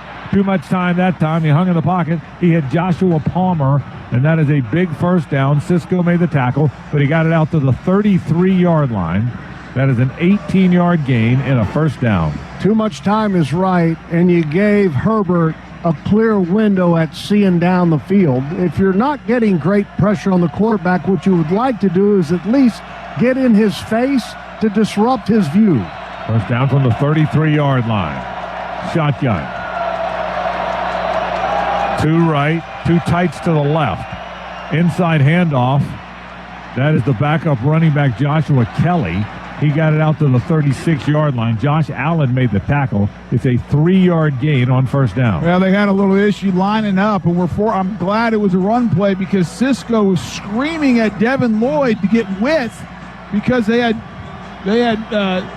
2 receivers to the right, and nobody was covering the slot. He had to get width, and so Cisco's yelling at him. Thankfully, it was a run. Empty backfield, ball just outside the 36-yard line. 4-man front. 3 right, 2 left for Herbert. It's a blitz, dropping, hit, he's hit. They're going to sack him. They get him back inside the 30-yard line, and now a late flag comes in. He was sacked. That's terrible. They're going to say the Jags are going to be guilty of a roughing the passer. That's terrible. That is an awful call. Dead ball, personal foul. Defense, number 44. 15-yard penalty, automatic first down. That is an absolute atrocious call. Trayvon Walker is involved in the sack with Fatukasi. They're just trying to kind of get away from the quarterback. They're not throwing him down or anything. They're just trying to celebrate. The officials view that as throwing Herbert down, but that's the biggest dive I have ever seen. And for the official to call it, that's embarrassing. What an awful call. Wow, and they were trying to celebrate. Nonetheless, it's going to work against the Jags. A gigantic call. It moves it out to the first down at their own 45-yard line. Wow. High formation here. They run it with Eckler. Jags hit him. Fatukasi drills him right at the line of scrimmage. What a tough call. Correction, that is a Luakon hitting right at the line of scrimmage. What a tough call to go against the Jaguars. That's embarrassing. Wow. Just like the call on Bosa, the personal foul, where the official Smith runs in front of him to get a response. That's terrible. And these are playoff games, and that's the best we've got to have? Are you kidding me? 2nd and 9. He made about a foot, so they'll call it a 1-yard gain. 2nd down and 9. 12:57 in the ball game. Shotgun for Herbert. Play fake, rolling to the right. Fires deep downfield, and that ball is incomplete on the far sideline. Devin Lloyd downfield with the coverage, so another long 3rd down for the Chargers. 3rd and 9.5 from just outside their 45-yard line. That's great coverage by Devin Lloyd. He was in man-to-man coverage. He's all by himself, stride for stride. Nowhere for Herbert to go with the football. And the crowd is getting going. Herbert's having to cover his ears to hear the play come in. This is a huge 3rd down. Boy, you'd love to get a little sack strip fumble right now. They're 6 out of 13 on 3rd down. Well, the Jags blitz here. They're showing it. They're showing blitz shotgun. They do blitz. He drops too much time. He's going to scramble out to the right. He's got all kind of room to run into Jaguar territory, 40, 45, 40. He broke contain and got it all the way down to the 42-yard line, and that is a first down and a killer for the Chargers, a 12-yard gain. Well, it was a 4-man rush, not a blitz. And they were trying to give the appearance of bringing pressure. And they're playing man behind it with somebody free. And you didn't get anybody free. And the quarterback, Herbert, now takes off with his legs. Everybody's back is turned in man coverage. Nobody can come off their coverage or does come off their coverage to bring him down before the first down. First down at the 41-yard line of Jacksonville. New set of downs. We go under 12 minutes in the ball game. And the Chargers will use a timeout here. Chargers call timeout with 11:58 to play in the game. We'll take it with them here, 30-20. LA leads the Jaguars. Back in a moment on Jaguars Radio. 95.7 The Hog DJs are live everywhere. 95.7 The Hog, Daytona's rock station. The touchdown throwdown parties at Dave & Buster's Daytona Beach. It's Riggs and Steve from the Morning Hog. Now, the Jags finally got on the board, but they are getting absolutely mopped up by the Chargers. So, what better way to distract yourself from football than to come to this arcade and go off, right, man? You know, I say go for some Connect Four basketball. Yeah. My father and my aunt are going head-to-head. This is a fierce competition. It is awesome. I mean, the trash talk that's going on in this game, it's really offensive. We might get in trouble with the FCC. Yeah, I'm very scared, by the way. I don't want to get in trouble. Well, come over here and start your own good trouble with us. We got food, we got drinks, we got the TVs for the second half of that game, and you come over and play some games with me and Steve and his family. Do it. Come on and play, baby. Come and see us, Dave & Buster's, with the Morning Hog and 95.7 The Hog. At Charmin, we heard you shouldn't talk about going to the bathroom in public, so we decided to sing about it. When you roll with Charmin, don't just soft on the party. This is more, so roll it back, everybody. Charmin's irresistibly soft and hella nice. The cream is always stocked. It's our party wine. Things so on Shakespeare fly. So everybody wanna touch the sky. Charmin Ultra Soft is irresistibly soft and more absorbent, so you can use less. Enjoy the go with Charmin. Game time. The Jacksonville Jaguars rock. On 95.7 The Hog.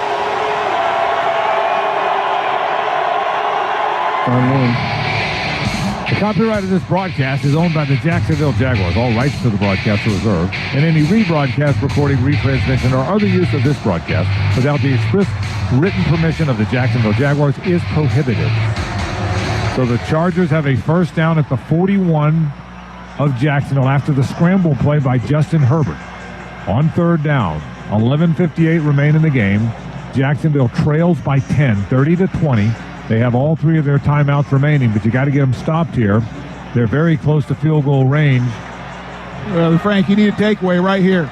This defense has been opportunistic on this 5-game winning streak, and boy, it would be good to get one right here, pick, fumble, anything.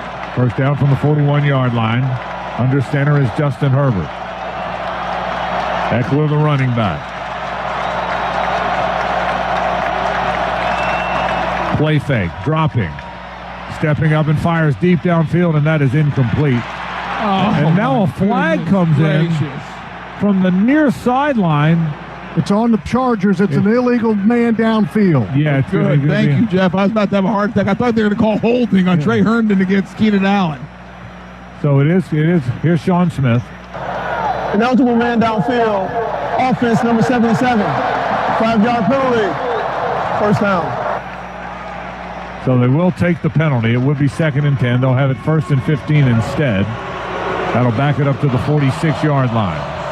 It was an incomplete pass intended for Keenan Allen. I wish those would be loss of down penalties. I was thinking the same thing. Right? Unless it's against us. Unless it's against us. First down, 1st and 15. Chargers from the 46 of Jacksonville. 11:52 to play in the game. 30-20. LA leads this thing. Dropping again. Looking. Fires. That ball is batted down at the line of scrimmage. Arden Key got it. It'll be 2nd down and 15. Boy, Arden Key, you talk about a guy that's been highly productive for this defense when given the opportunity. That was Roy Robinson Harris. That was Roy Big Roy, but Arden Key nonetheless still productive. Has been outstanding for this defense. He's so versatile. He gives defensive coordinator Mike Caldwell lots of options. Yeah, and I called it wrong. It was Robinson Harris, and what a game he's had tonight. Terrific game from the big defensive lineman. 2nd down and 15 from the 46 of Jacksonville. Shotgun formation, 2 backs, 1 to either side now. Dropping 4-man rush. Herbert fires to the middle of the field. That is caught. That's the tight end, Trey McKitty, his first catch of the day. Rayshon Jenkins made the tackle, but he got it to the 35-yard line. It's an 11-yard gain. It brings up 3rd down and 4 for the Chargers with 11.5 to play as the clock turns. Well, right now it's a 53-yard field goal from right here. And so, first things first, you cannot give up a first down because time is working against you. This is a long drive by the Chargers. 7 out of 14 on 3rd down. Shotgun for Justin Herbert. He drops it. The blitz this time. They're all coming. He throws to the middle of the field. That's going to be caught, and that's going to be the first down. He read the blitz. He got the ball out of there. Keenan Allen made the catch. Andre Cisco made the tackle. It's a 6-yard gain, and it's a first down to the 29-yard line. Well, the one thing about Justin Herbert, he has the highest passer rating in the National Football League when faced with pressure.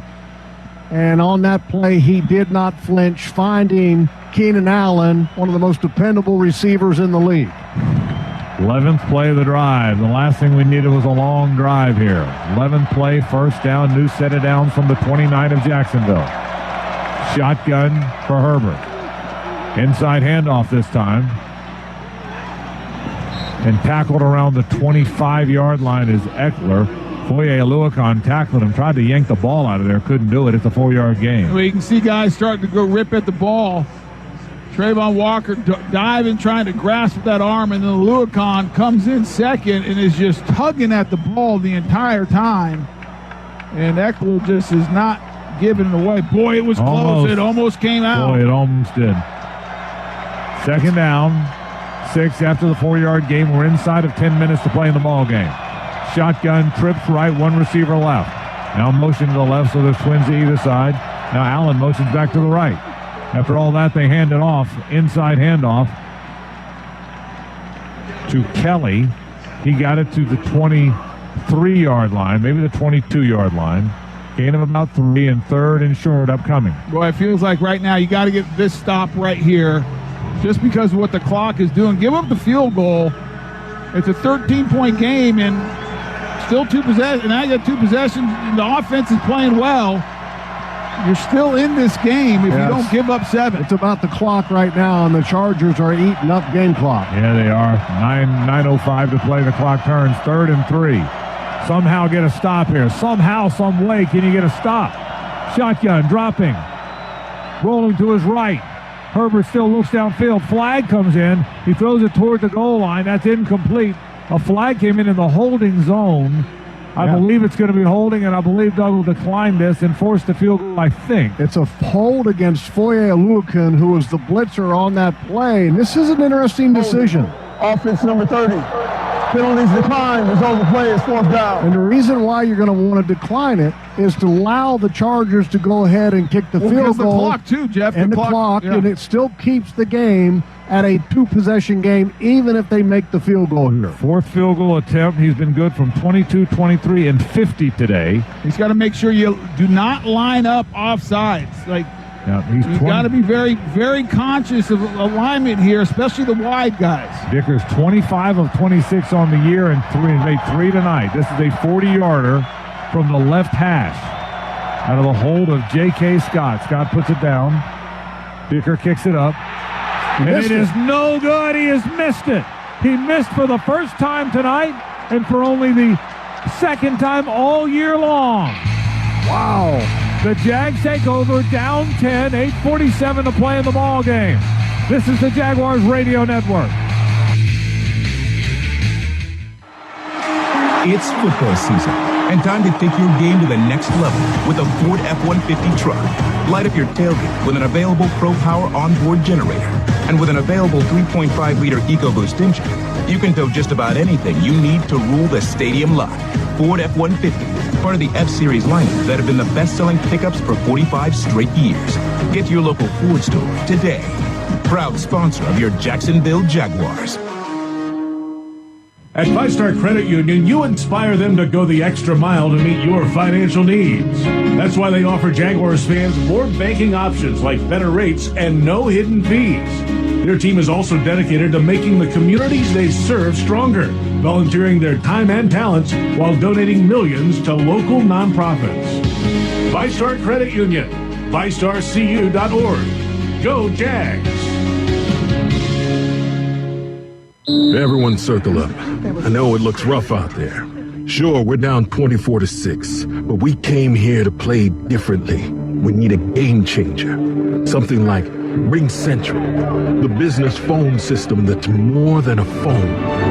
I want you to communicate like you can talk to anyone, anywhere, all from the same app.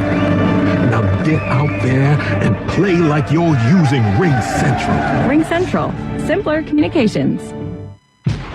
At most sandwich places, asking for more of something is just part of the drill. But what if you never had to ask for more? What if more was just a given? At Daly's, more is what our sandwiches are built on. More meat, more cheese, more veggies, more quality, more taste. All for a price that's anything but more. Sandwiches from Dash, made fresh. Daly's. JP Shadrick with the 5-Star scoreboard update. Triple header Sunday in the AFC wild card. It's the Dolphins, Bills at 1, Giants, Vikings in the NFC at 4:30, Ravens, Bengals in the AFC 8:15, guys. Yeah, fun time of year, JP, no question about it. Today's AFC wild card game is presented by Daly's. Daly's, it's nicer here. So here come the Jags. They trail 30-20. They've got a first down at their own 30-yard line. 8:47 to play in the ball game. Well, you take this one down and score, and all of a sudden things can get a little tense over there on that Chargers sideline. Trips to the left. Ball's on the right hash. Shotgun for Trevor Lawrence. Drops to throw. He's going to get hit. He's going to get sacked. He tried to get it out there as he's falling to the ground, but that is going to be a sack. It's going to cost him 10 yards all the way back to the 28 line. Well, and Trevor nearly did something that he might have regretted because he tried to throw that ball. Fortunately, the officials blew it dead, but He actually threw the ball. It popped up in the air. Brandon Sheriff catches it, but the officials had ruled the play was over. But if they didn't, that's not the kind of decision you want your quarterback making. Loss of 9. The American at the 21-yard line. Khalil Mack had the sack. And now the clock turns and you're down. You got a 2nd and 19 here. 3 receivers to the right, 1 left. Shotgun for Trevor. Dropping the throw. Fires middle of the field. That is knocked away. There we go. Finally, There's the flag. And finally, a flag comes in. I want to say the first pass interference of the game on either team with under 8 to play in the game, if that's the call. And it's about time. My goodness. I mean, I like letting them play, but this is kind of crazy. Defense, number 36. Ball be placed on spot of foul, automatic first down. Yeah, the big thing's the first down. Right. I mean, you're still not back to the original line of scrimmage. But you have the first down. Who cares? But I will tell you, it's not even close. He's hanging on it. It's literally the first one of the game. And Trevor is getting his left hand taped up on the sideline. Not exactly sure what's going on. It was on the sack. He's he bleeding out of his left thumb. Left thumb. So they taped it up, and he's back out there now. After the penalty. Here we go. From the 27-yard line, Jags have a first down. We're inside of 8 minutes to play. Hand off to Travis Etienne. Tries the middle of the field. Good running room on first down. Let's go ahead and take a... Let's pause now. Guy down, Frank. Oh, he's up. It's Ingram, but he's coming off the field. All right, it's a short game while we check. Let's go ahead and pause now. 10 seconds for station identification along the Jaguars radio network. WHOG Ormond by the Sea, a Southern Stone station. Proud to be locally owned. Jaguars football rocks. On 95.7 The Hog. All right, so here we go. Second down, dropping the throw is Trevor. Fires right side. That ball is going to be caught by Zay Jones. They'll line up quickly now before Brandon Staley can challenge it, I would imagine. Bryce Callahan makes the tackle. First down at the 41-yard line. Strong hands by Zay Jones making that catch. That was impressive. If you want to snap it quickly here, and now you didn't snap it quick enough, and Brandon Staley throws the red flag. Yeah, but he didn't see the review. He's making this a blind challenge because we are looking at what the network has. This is exactly what the coaches have in their booth. They have not seen a replay. And again, this is a blind challenge, which is good. Los Angeles is challenging the ruling on the field of a completed pass. The play is under further review. We'll see. They will take a look at it. We'll take a break with them while they check out to see whether or not Zay made the catch. 7:04 to play in the game, 30-20. The Chargers lead it on Jaguars Radio. Reconnect with the best version of you at Amara Med Spa, Northeast Florida's premier luxury medical spa, located in Ponte Vedra, Town Center, Avondale, St. Augustine, and Fernandina. With the most advanced injectors, estheticians, and technology, Amara Med Spa is redefining beauty, offering services such as Botox and filler, M-Sculpt Neo, painless laser hair removal, and advanced skincare treatments. Visit theamaramedspa.com and book a complimentary consultation today.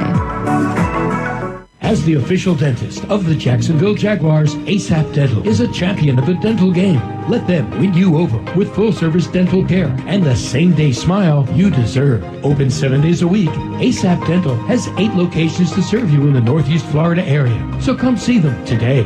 With their exceptional experience and care, you're always treated as the MVP. Visit asapdentalcare.com or call 904-500-2727 to book your appointment today. At most sandwich places, asking for more of something is just part of the drill. But what if you never had to ask for more? What if more was just a given? At Daly's, more is what our sandwiches are built on. More meat, more cheese, more veggies, more quality, more taste. All for a price that's anything but more. Sandwiches from Dash, made fresh. Daly's.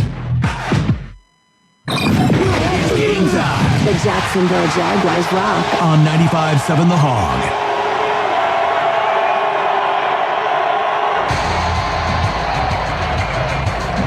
The catch stands. Brandon Staley and the Chargers are charged a timeout. It'll be a first down for Jacksonville at their own 41-yard line. Again, strong hands by Zay Jones because That ball was away from his body, and he had a defender on him immediately before he could bring that ball back in. But he secured it. The ball does touch the ground, but he has control of the ball. So the Jaguars have the ball on the right hash at the 41. It'll be an 8-yard gain officially. Well, you want to get out of the huddle. This clock's going to start. I think they're holding him up right now, Tony. Well, they can't hold you. You can walk to the line of scrimmage, and they're huddling because this clock's going to start as soon as Sean Smith gives the ready to play. Yes, it is. So the Jags come to the line of scrimmage now. Oh, actually, it's not because the challenge stopped. Brandon Staley loses the timeout, so it acts like a timeout. Drop the throw is Trevor. Looking. Fires underneath. That ball's caught. Christian Kirk broke a tackle. He dives into Chargers territory. That'll be a first down at the 48-yard line. Michael Davis on the tackle. Really good job by Kirk. He makes the catch, turns to run, got a defender on his legs, and immediately he runs through that to gain the extra yardage. Good job by Kirk. 11-yard gain, first down to the 47-yard line of the Chargers. Jags line up quickly here. We're inside of 7 to play. 6:35 as the clock turns. Shotgun. Trevor drops. Looks. Fires. And that was behind Marvin Jones Jr. He actually was open underneath around the 42-yard line of the Chargers, but it's an incomplete pass. It'll stop the clock with 6:30 to play. And I saw Kirk deep, and at the end of that play, didn't really see any defenders. I don't know if he was open or not, but this particular point in the ball game, chunk plays. Frank, call for another chunk play, will you? Another chunk play. We surely do. 6:30 to play in the ball game. Remember, you need the field goal and the touchdown here now. So you could kick a field goal if you got in field goal range. You need them both. And I think that ball was tipped at the line of scrimmage. That's why it was so far off. Second down, 10 from the 47-yard line. 2 left, 2 right. Dropping. There's a blitz. It's an all-out blitz. Trevor hangs in there, fires left side, caught by Christian Kirk. That's the first down along the far sideline. They'll knock him out of bounds. Derwin James had the coverage, but they'll knock him out of bounds at the 30-yard line with 6:23 to play in the ball game. Well, Frank, you called it, okay? A little out route for a nice gain. And, Frank, I want another chunk play. How about a chunk play toward the end zone? Can I call for that one? That's a great route against Derwin James by Christian Kirk. They snap it quickly from the 30-yard line. Dropping is Trevor. Throws it over the middle. Caught by Evan Ingram inside the 20. Inside the 15-yard line to the far sideline. Knocked out of bounds near the 10-yard line. Yeah, we're going to keep calling for him in case you're wondering. That's a first down and goal for the Jaguars. Jasir Taylor knocked him out of bounds, but the ball's at the 9-yard line, a 20-yard gain. And another chunk play. Frank, I want another chunk play. Talk to me, Frank. Talk to me. Touchdown. No, I'll take a 9-yard play right now, Logs. We're inside of 6 minutes to play. And that's 7 catches for Ingram on the day, 93 yards and a touchdown. I'd like to see another touchdown. Come on, Trevor, get out of the line. We're trying to race him out of the huddle here. I'm racing him to get out of the huddle. Let's go. Frank's getting anxious up here, Trevor. First and goal from the 9-yard line. Punch to the right. Dropping against a blitz. Hanging in there. Fires to the back of the end zone. That ball is incomplete. A lot of contact in the end zone. No flag. The coverage. He grabbed him. Was by Alomi Gilman. Yeah, Gilman literally, I want to see this again. I think he grabs him out of the break. I don't know if he turned him, but he certainly had him, didn't he? Yeah, these officials are letting him play to the point where you're like, come on, you got to call something here, right? Incomplete pass, second down and goal from the 9-yard line, 5:30 to play in the game. Jags trail 30-20. They're trying to make this a one-possession game. Second down goal from the 9, dropping, looking, fires toward the right corner of the end zone, and that ball is caught for the touchdown! Christian Kirk for the score! What a great job by Christian Kirk of almost positioning his body like a basketball player to keep the defensive back away from him. I mean, that's about as good of a job as you could do by Christian Kirk because Bryce Callahan was right on top of him. And he secures it before going out of bounds. And, boys, we've got a penalty flag on the field. Not sure what that call is, but if this... It was on the far side. It was thrown on the far sideline, and it's obviously going against the Chargers because the Chargers aren't very happy about it. And if this score stands, which I expect it to, oh, boy, if we got a ball game. What a comeback this has been by the Jaguars. Sean Smith will let us know what this penalty is. You think it's working against the Chargers because the Charger players are. I think it's Bosa, and if that's his second unsportsmanlike, isn't that out of the game? Yes, that's correct. It is. And now Doug may send the offense back on the field. Might go for 2 here to make it a 2-point game. I would not. I would kick the field goal. No, you can't do that. And here, let me remind you too now. Overtime rules have changed this year. Yes, now they in have. overtime, both teams get a possession rather than the first team winning on a 7-point on a touchdown. Bosa's mad because he felt like he was held. Unsportsmanlike conduct. Defense number 97. Half the distance penalty will be enforced on the try. Jacksonville has elected to go for a 2-point try at the 1-yard line. Jags are going to go for 2 here. They want to win the game, not send it to overtime. So they're going to go for 2 from the 1-yard line. Well, they made no indication if Bosa's ejected or not, but I mean, shouldn't he be ejected? Well, it was the first, because the first one was unsportsmanlike as well. The Jags are 4 out of 7 now. They're 4 out of 7 on 2-point conversion attempts this year.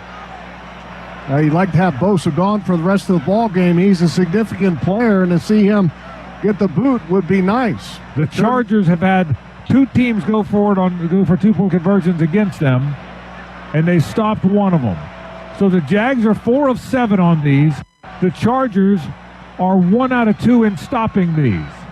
And this is kind of a bold move here now, because if you don't get this 2-point conversion, then you're going to need to score a touchdown to win versus having a field goal to potentially tie. Hasty, the running back. Trevor under center. It's Hasty, not Etienne, from the 1-yard line.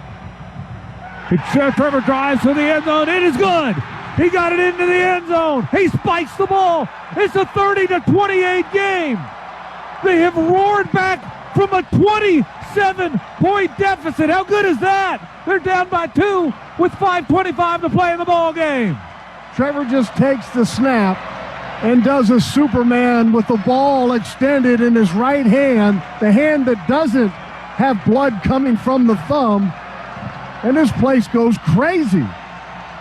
And now the Jags are down by 2. A field goal can win this ball game. Bold call by Doug Peterson. I told you earlier in the game the Jags drives looked like this. Interception, interception, punt, interception, punt, interception, punt.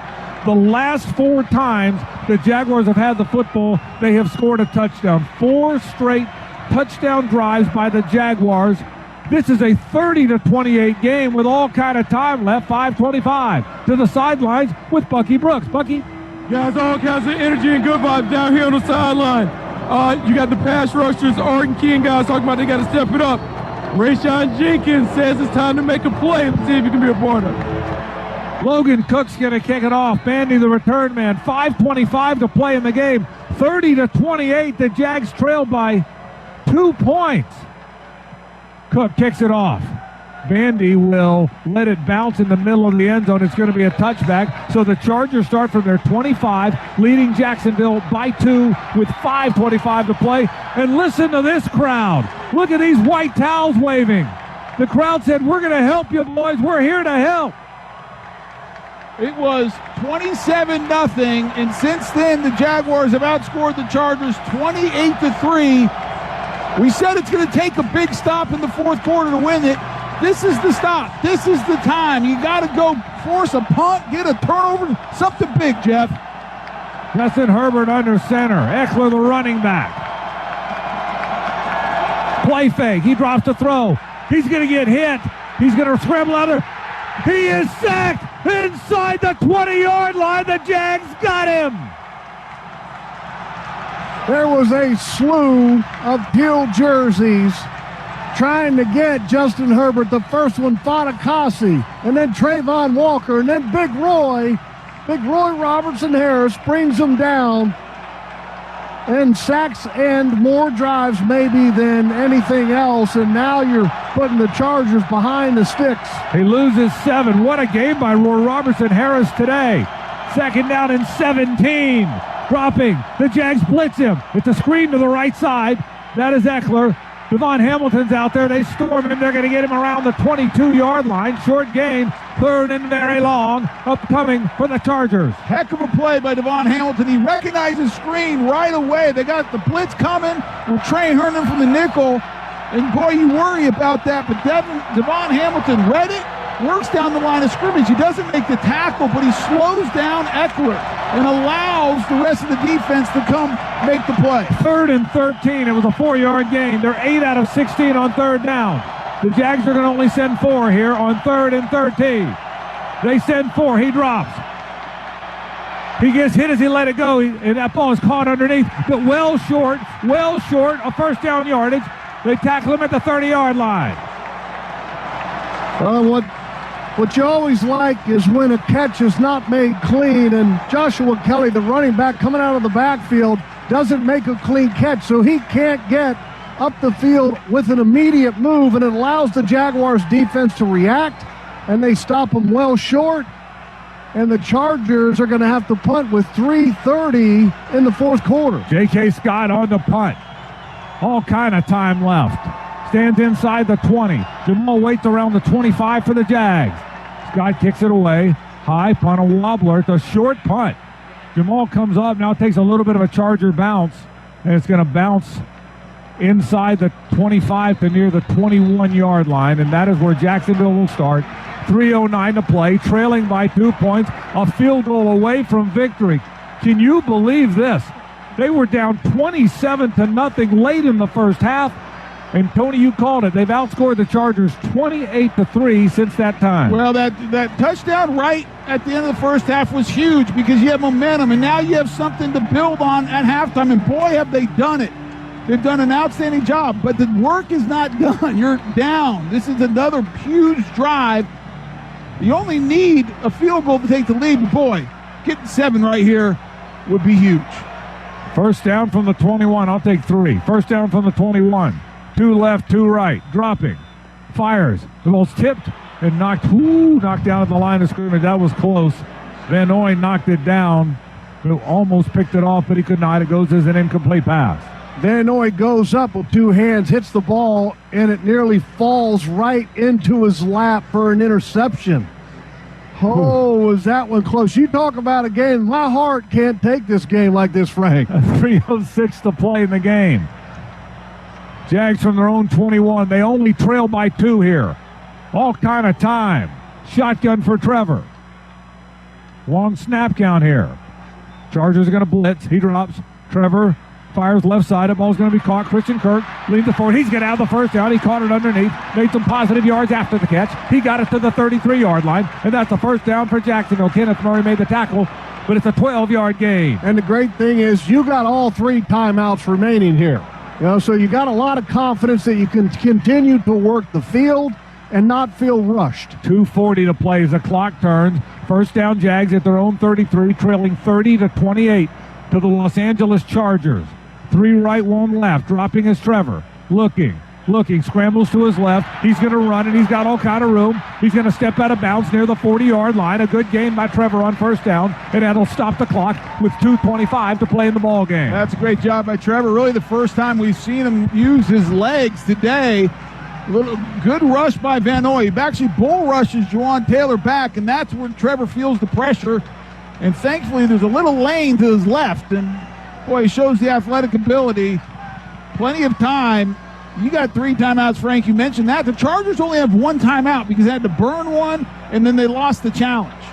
First down, or correction, 2nd and 3, Jags from their own 40. 2:25 to play in the game. 2 left, 2 right. Trevor drops. Trevor looks, fires. Right side of ball is going to be caught by Christian Kirk at midfield for the first down. A 10-yard gain. That's an excellent play, but let me tell you, it started with protection. The 2 offensive tackles against Mack and Van Noy did a tremendous job. They should let it go to the 2-minute warning. They snap it before that. Instead, they fire right side. That ball is going to be caught, and Zay Jones out of bounds, and we have reached the 2-minute warning with 1:56 to play. How about these Jaguars? They are a a field goal away from coming back and winning it. They've got a 2nd and 5 at the 45-yard line, and we have reached a 2-minute warning. I'll bet you that Al Michaels was criticizing this game just like he made some criticisms earlier in the year for some bad football games. And now look at this football game. All of a sudden, TV sets around the country were turning back on as they were getting text messages from friends going, hey, this game is really turned into a ball game. Turn your TV back on. This team doesn't back down, man. They were down 27-0 to the sidelines with Bucky. Buck? Okay, one thing to think about, field conditions and the weather. The wind has died down. The field is perfect. So once you get into Riley Patterson's range, it should be a money. His career long is 53, Bucky, and that is this year. He's 30 of 35 this year. He's been very good.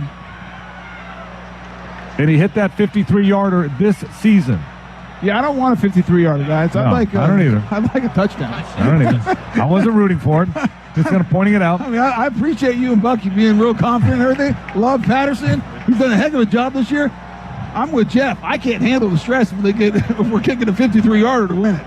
Jaguars have a 2nd down and 5 from the 45 of the Chargers. How about Trevor Lawrence? He's now 28 of 46 for 288 yards and 4 touchdowns to go with those 4 early picks. He's 18 of 22 in the second half. 2nd and 5, shotgun, 2 left, 2 right for Trevor Lawrence. Chargers show blitz. They hand the ball to Travis Etienne. He leans it forward. He's going to be about a yard shy of first down yardage. That'll get it to the 41-yard line. This will be 2 plays to make a yard if you need them as the clock continues to turn. Yeah, but the clock's not an issue at this point, right, guys. You have 3 timeouts. Actually, you almost want to take your time a little bit here so you determine at the end with the winning kick. 3rd and a half yard. They're going to throw it on this play. They fired. That was an incomplete pass. An interesting decision. They throw it on 3rd, and now it's 4th down and a half yard. I got to believe you're going to go for this here. Again, Frank, my heart can't take this. I mean, you talk about the cardiac cats here. I mean, there was really no reason to rush there on 3rd down. I would have run the ball, but yeah, they're at 4th down and a half yard. 4th down and a half yard. Quarterback sneaking. You would think it's a running formation. They snuck it a minute ago. Now remember that. The Chargers have stuffed the line near the center position. And Doug Peterson's going to use a timeout. He didn't like what he saw. So he called a timeout.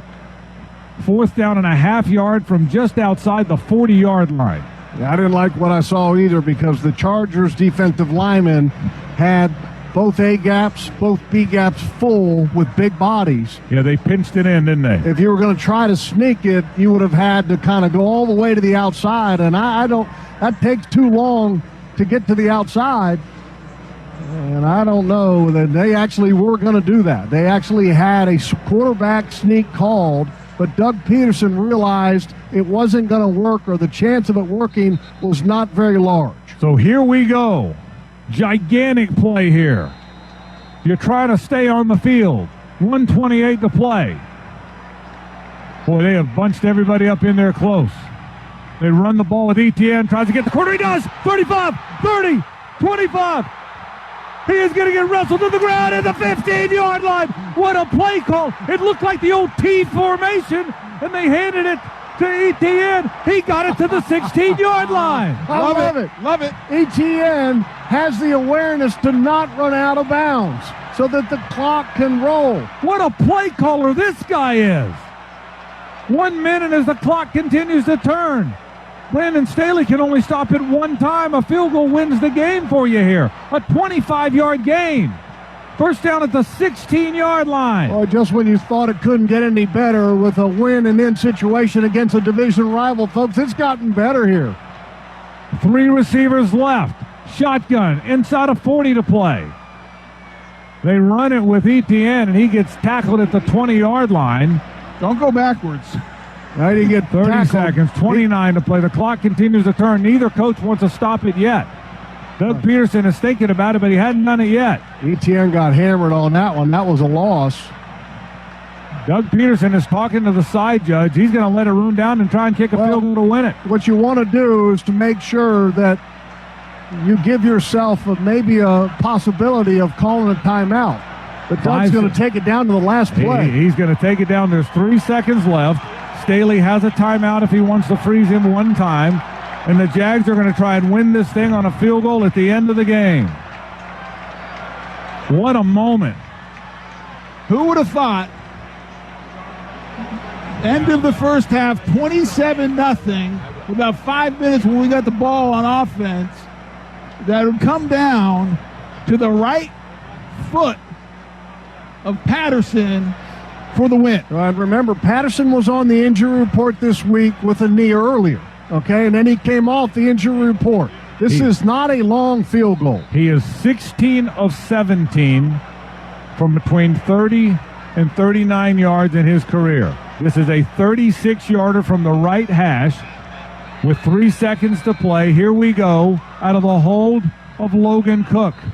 And now Brandon Staley will go ahead and use. What are you doing? The official goes in and grabs Logan Cook, the holder, to stop the play. Look, don't grab our guys. I've never seen that. What are you doing? I've never seen an official go and stop the guy from the practice kick or whatever it is. You can't grab the holder. I have never seen that. Because you put him at risk of injury. That's insane. I have never seen that. Listen, let's Here we make go. the kick. This crew needs to take a seat after this game. 36-yarder from the right hash to win the game.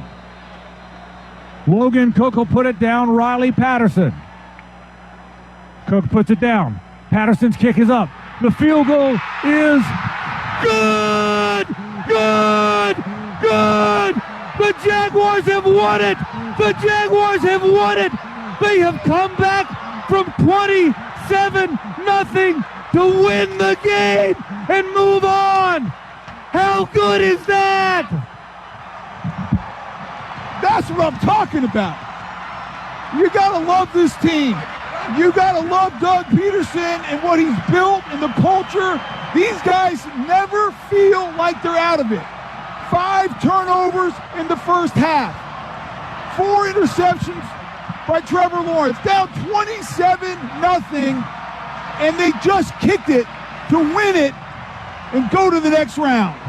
That kick was about 1 foot inside the right upright.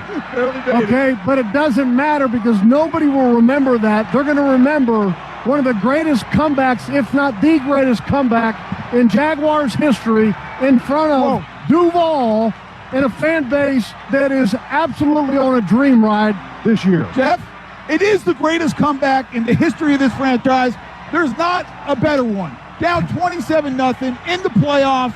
I mean, everything was going against them. Trevor looked lost, and they did it.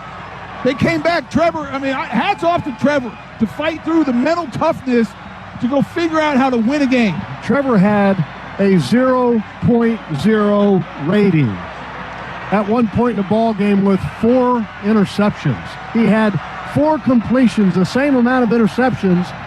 And I give him credit. I give this football team credit. They battled back. Let's go to the sidelines. Bucky's got a guess. Buck. Guys, I'm down here with Andre Cisco. How'd you guys do it? God, faith, and trusting each other, and just no wavering. Just looking at your brother's eyes like, we're going to get this done. You know what was so crazy? Being at halftime, you guys were so calm, with so much poise and patience displayed. Where does that come from?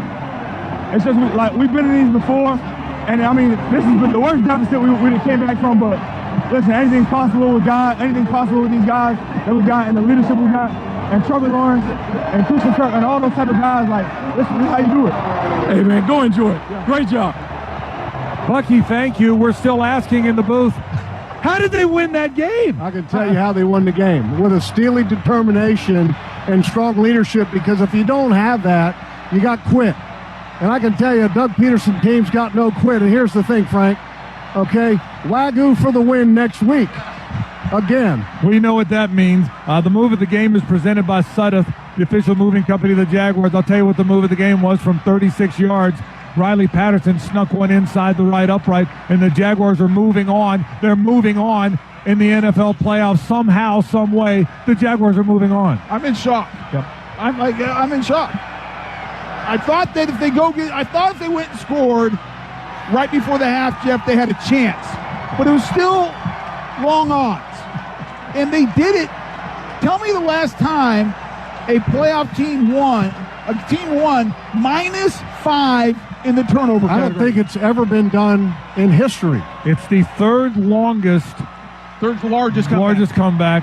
30. This is the third largest. 32 points. The Bills overcame against the Oilers. We know that game. The Colts were 28 points down to the Chiefs. That was in 13. This is the third largest. It's the third largest, but here I think what we'll find out in the very near future, I don't ever remember a playoff team winning when they lose the turnover differential -5. An unbelievable -5. finish. And this team won. Are you kidding me? I mean, -5 and to get a win, I don't care how you do. I mean, that's unbelievable. And I will tell you, Jeff, what's the most significant part of what you just said is how early the turnovers happen, and a young team, quite frankly, could crumble. A young team could crumble, and this young team, embarrassed by how badly they played, embarrassed by the fact they were down 27-0, their quarterback turned it over 4 times. This young team never buckled. That, to me, is the story of the game. And that's been the story of this team. I mean, you go back to the losing streak that they were on, and they were all one-score games, but they kept coming back the next week and fighting. And, you know, I'm so happy for the fan base. And I can tell you what, Duval, Jacksonville, party tonight. Enjoy the heck out of this, because this is a moment in Jaguars history that will not be forgotten. Well, they're still sitting here, and I'm looking down at in the stands right below us in the West Club, and nothing quite this Jaguar team brings this city together. I mean, you have people hugging and high-fiving, shirts off, waving, and they're not leaving. I will tell you what, after all the ignominious seasons we've had here and the struggles we've had here, and how this fan base stayed with them, Tony, what this team has done for this, what this franchise has done for this city, for this fan base, the way they have won. They were 2-6. They were 3-7. They could not lose again. They couldn't lose again, and they didn't.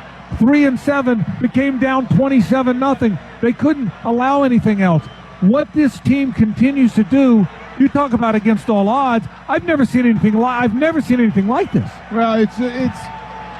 We talked about it. I mean, we talked about in the offseason that the culture was broken. It was bad.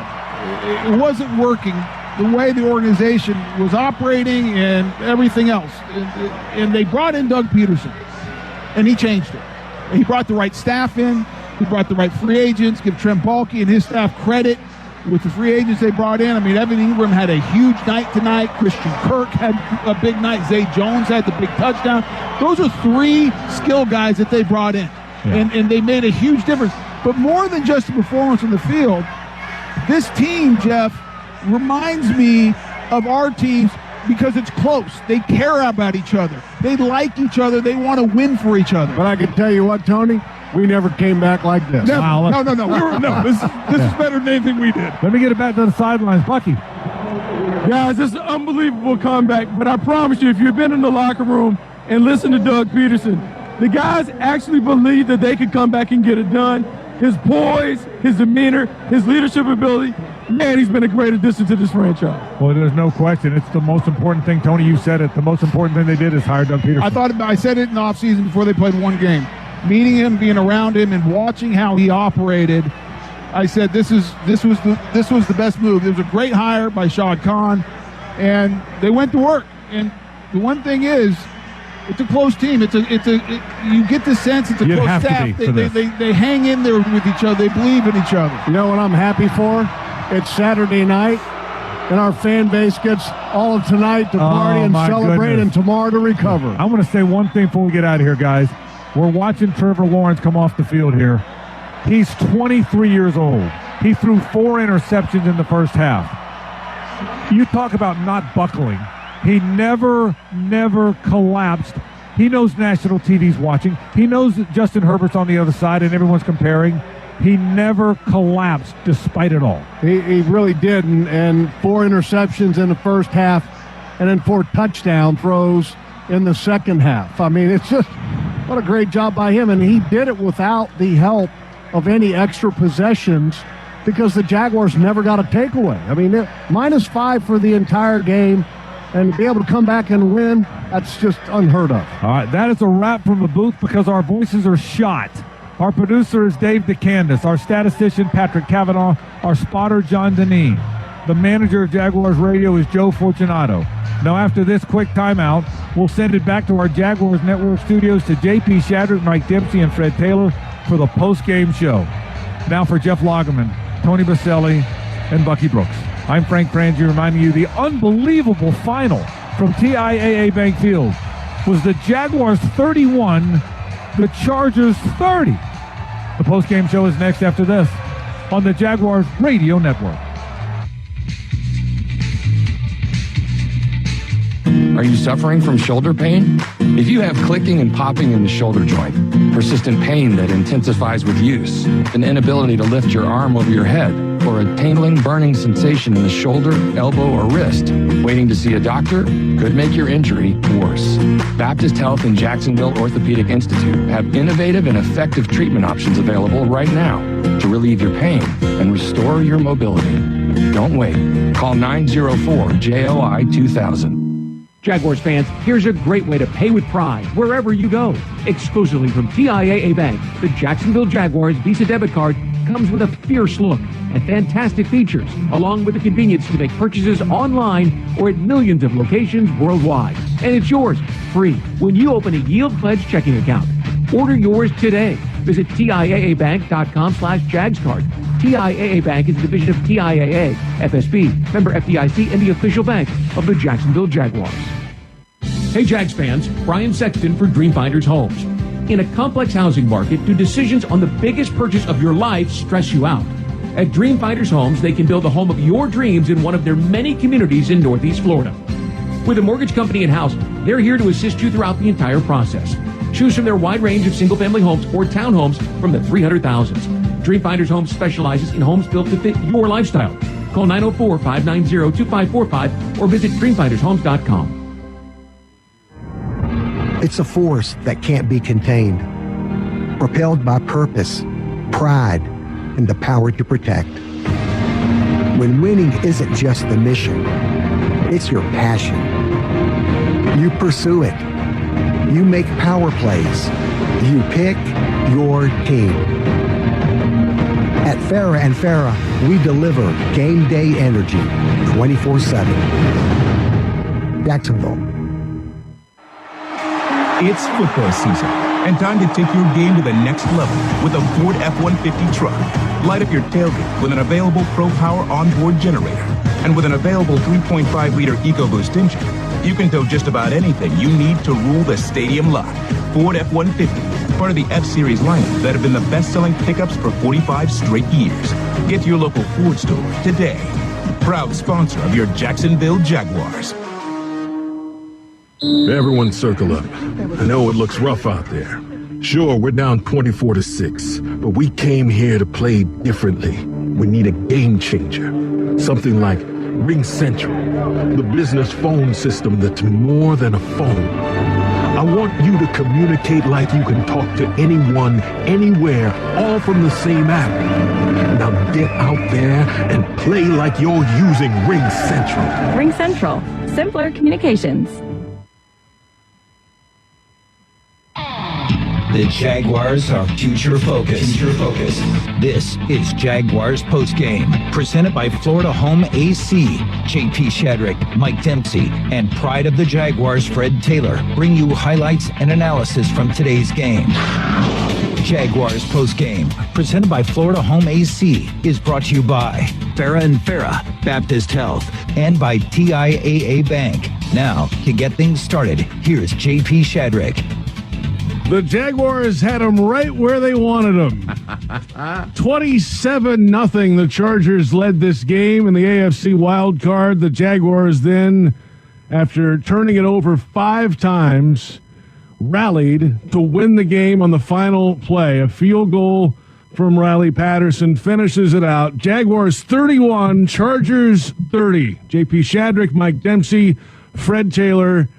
We might live another 40 years, all of us, and never see one like that again. That is an all-timer, Fred Taylor. Man, I expect to live 40 years, but just in case I don't, I saw it tonight. Hey, listen, JP, I don't know what just happened. you see it all the time, right, around the league. We saw it Minnesota versus Indy. You know, they came back, I don't know, 30 points or whatever it was. But to be a part of it, to be in the building, to be associated with it, you know, firsthand, it feels different. No, man, I don't know what just happened. I've never seen anything like this in the Jaguars, in this building, ever. I'm at a loss for words. They lost the turnover battle 5-0. 5-0. Trevor threw 3 first-quarter interceptions. In the first half. In the half. And then they got the touchdown right before halftime. Yeah. Okay, made it a 3-score game. But it's like, you're still down 20. It's still tough.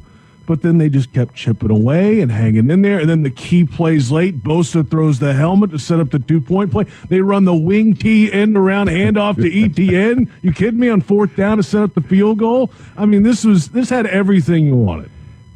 I can't believe it either, Fred. I'm still stuck. I don't know what to say other than congratulations, fellas. Way to go. Way to stick in there each and every week. You know, we don't know, but somehow they find a way to make a play.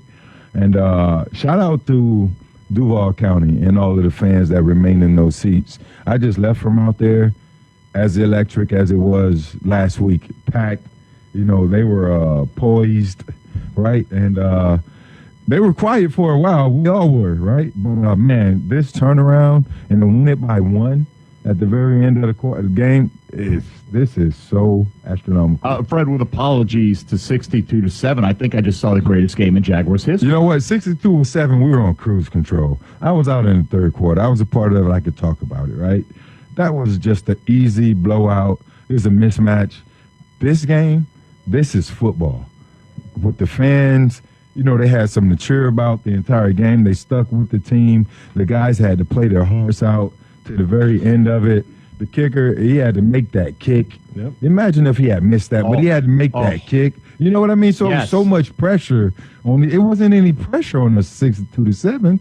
We just retired some legends, Jimmy Johnson and Dan. You know, shout out to those guys. But this was the best game I've ever seen in this stadium. Ever. They might have retired Brandon Staley tonight as the head coach of the Chargers, honestly. I mean, after last week with the Mike Williams injury. But, you know, guys, I think you look and they give up the field goal at the beginning of the second half, right? And then they get the touchdown. But, JP, we looked at the clock, and the clock had already, about 2/3 of that third quarter was gone. But the defense started getting stops at that point, and they continued to get stops from that point throughout the rest of the game. And, you know, a lot of deflected balls at the line of scrimmage tonight, Fred, because the coverage, let's just say, wasn't exactly tight at times. And Herbert had a lot of time to throw, but, you know, once again, a complete team win. Jamal Agnew showed up big again today. You know, Logan Cook had an off night, but just amazing, man. Yeah, think about this second half of the defense. Let's go drive by drive. 7 plays punt for the Chargers on their opening drive. Then the Jaguars allow 7 plays, but Dicker hits a 50-yard field goal. Okay, it's a 16-point game, 2-score game. You're still, that's fine, whatever. 2-score game. Jaguars get a touchdown, miss the 2-point. And then somehow from 40, Dicker's field goal halfway to the uprights just takes a left turn and just misses somehow. Jaguars score another touchdown, get the 2-point, and then another 3 and out. I mean, it just, the defense smelled blood in the water. Mike, we talked about this in the pregame. That's what they've been doing as of late. Big play happens, and then it piles onto another one, and then they have a little momentum, and then the offense finds their feet. And, Fred, that's team football, all phases. Yeah, all phases. You know, those are key words there, all phases. It wasn't beautiful, you know, but at the end of the day, you can see that they're very well prepared as a unit. You know, if one unit is down, the other unit leverages it out.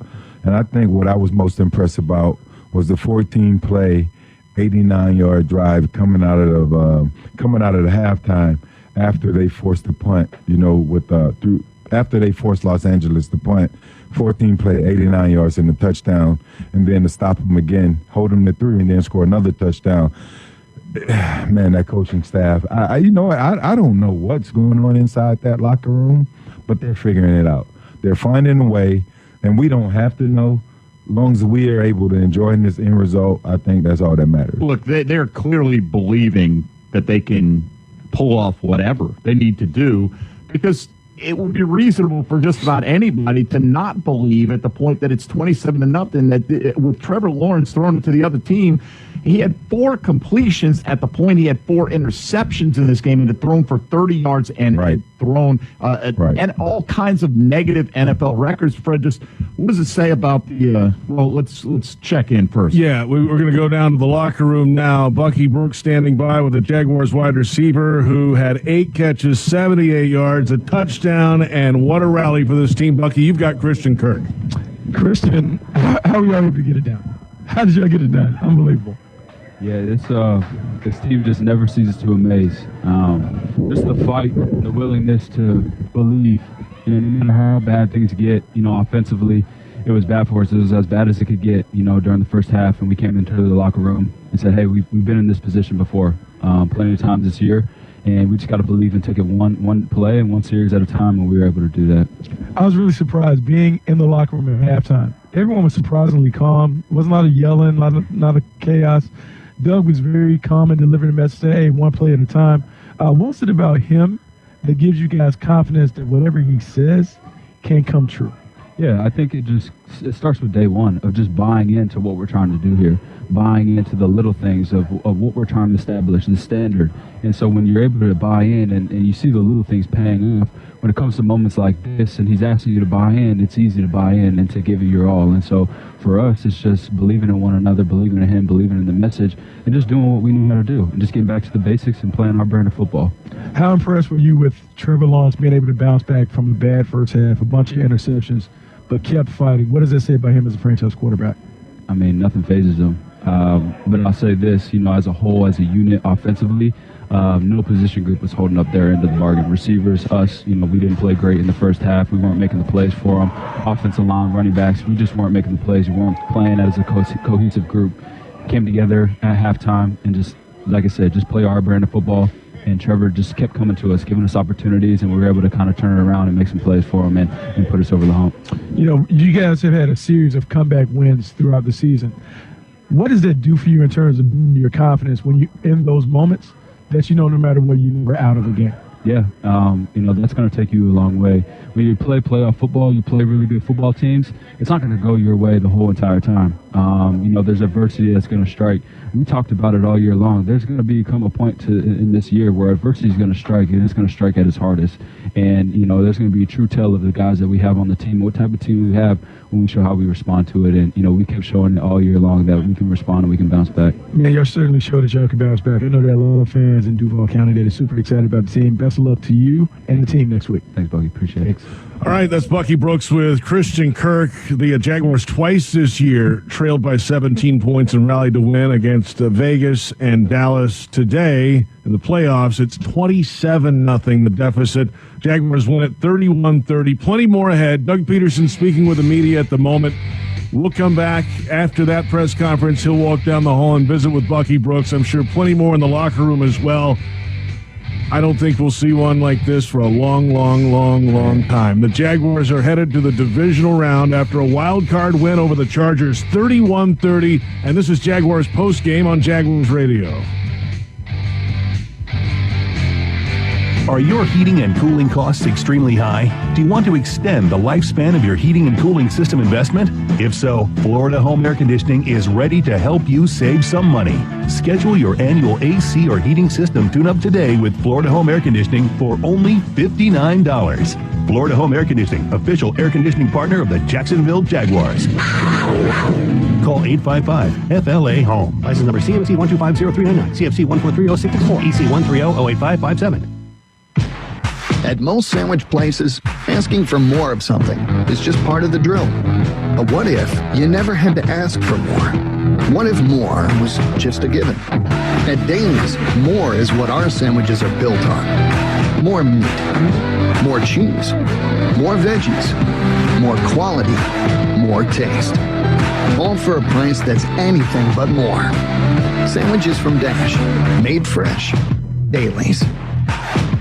Are you suffering from shoulder pain? If you have clicking and popping in the shoulder joint, persistent pain that intensifies with use, an inability to lift your arm over your head, or a tingling, burning sensation in the shoulder, elbow, or wrist, waiting to see a doctor could make your injury worse. Baptist Health and Jacksonville Orthopedic Institute have innovative and effective treatment options available right now to relieve your pain and restore your mobility. Don't wait. Call 904-JOI-2000. Reconnect with the best version of you at Amara Med Spa, Northeast Florida's premier luxury medical spa, located in Ponte Vedra, Town Center, Avondale, St. Augustine, and Fernandina. With the most advanced injectors, estheticians, and technology, Amara Med Spa is redefining beauty, offering services such as Botox and filler, Emsculpt Neo, painless laser hair removal, and advanced skincare treatments. Visit theamaramedspa.com and book a complimentary consultation today. Game time. The Jacksonville Jaguars rock. On 95.7 The Hog.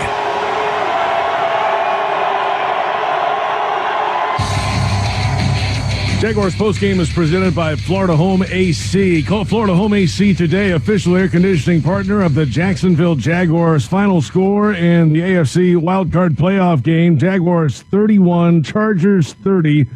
It was 27-0 Chargers. It's the third largest playoff comeback in NFL history. The Jaguars do it on a field goal at the final gun of 36 yards from Riley Patterson, who's right now with Bucky Brooks. Riley, what is it like to be involved in a game like that, for it to come down to you being able to nail a game winner? Well, it was kind of weird, but also tough at the same time, because you got to stay locked in the whole way. I mean, we're all professionals. Like, it's not like we're ever going to give up on a game no matter what. And obviously we didn't. And that's a testament to a lot of guys on defense for sure. Guys like Foye, man, played so hard. And the offense never given up. And, you know, my job, Logan's job, Ross' job, everybody on that field goal unit is just stay locked in and make sure that we're ready when our time is called, if and when it is. And we were, and we did.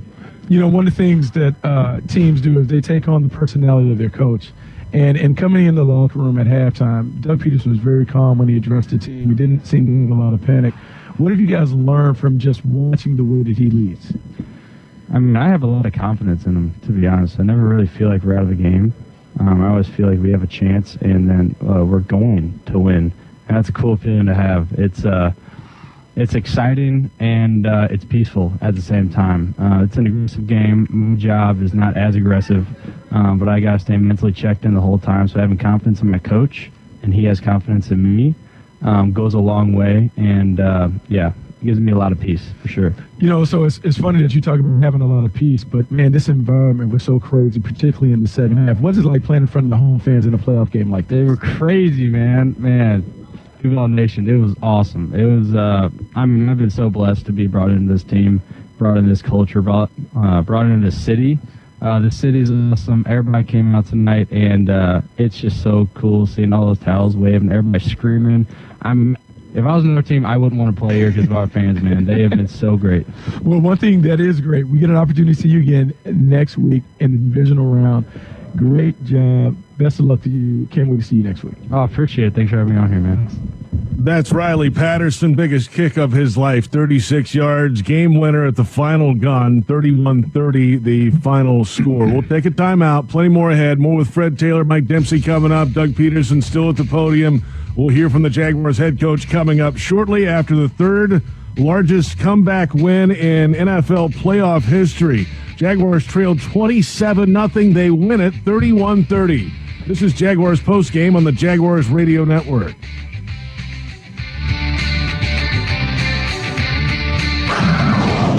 Jaguars fans, huddle up for the best defense against expensive car repairs, CarShield. Score big with the nation's #1 automotive protection company, CarShield. They offer affordable plans that cover over 6,000 parts and systems in your car, truck, or SUV. Don't miss any Jaguars action this season with a car breakdown. Call the MVPs at CarShield for their best coverage ever. Call 800-471-1223. 800-471-1223. Go Jags!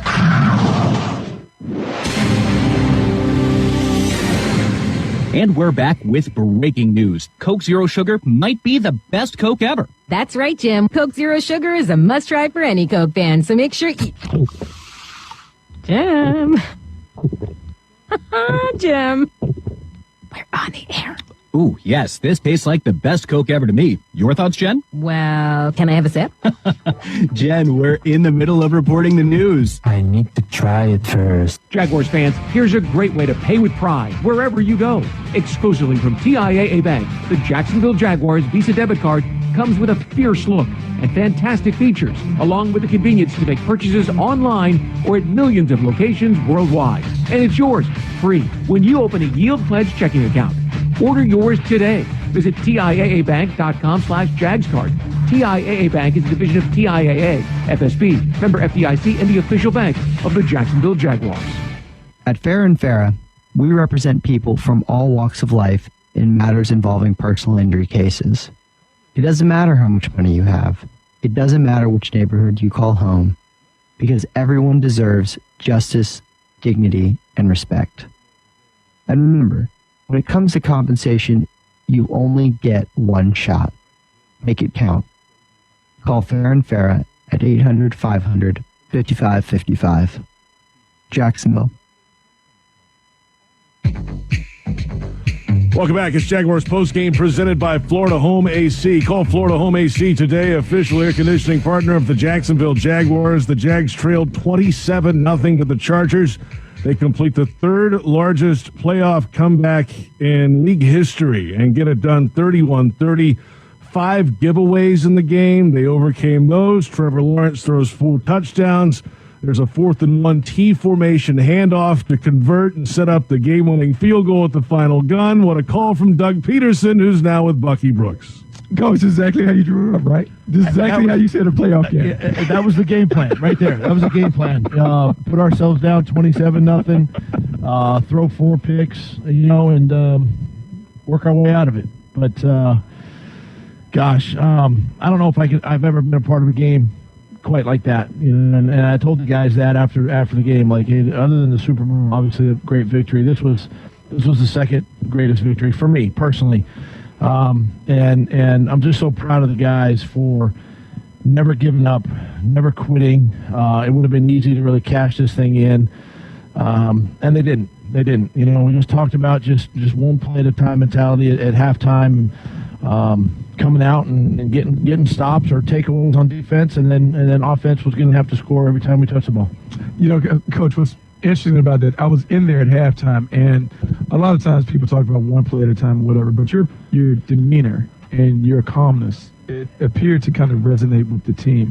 Where do you get that confidence in terms of like, hey guys, we can come back in this moment?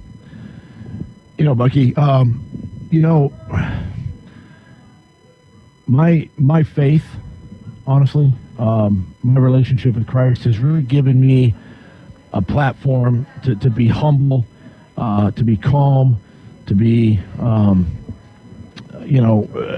speak truth, but at the same time, never show panic. And I believe in that, and I trust in that, and I think that our team resonates the fact that if I'm calm and if I show that demeanor, they're just going to go out and do it one play at a time. And so for me, that's where I get it from. That's where I get my strength from to do that. And I just gotta thank God for giving me that, kind of blessing me with that sort of demeanor, and our team to go out and play the way they did. Okay, Coach, so I'm going to lean in some of your playing experience. Being a quarterback, like, everyone has had those moments. Everyone's had bad days and those things. How are you able to lean on that experience as a player to then talk to Trevor when he's going through it in his first playoff game? It's kind of strange for a quarterback to have 4 turnovers, right? The interceptions. And that was probably the quietest 27 points that we gave up, right? I mean, listen, if we just figure this out and go, it's about us, and if we just do the thing, you saw what we did in the second half. That's what we're capable of doing. We've got to do that in the first half, and that, that's where we're at. But again, it's just Trevor has grown so much this season, and probably couldn't say that midway through the season. He might have gone the other way, but he was speaking so much confidence and so much just leadership on the sidelines, and the guys were just feeling that, and what a just a tremendous team effort all around to come away with this win. I mean, it's just sometimes it's hard to put into words. It is really hard to put into words, but now I think about it. So now you move on to the divisional round. How do you take this emotional win and the things that you've learned from a series of comeback wins throughout the season and then go forward? Like, what's next in terms of like getting the team ready to play in the divisional round? You know what? I don't think you can really spend a lot of time. You know, it's always going to be just about us and what we do. Yeah, you're going to talk about the turnover. You're going to talk about the miscues and things like that in games like this. But you know what? We're moving on.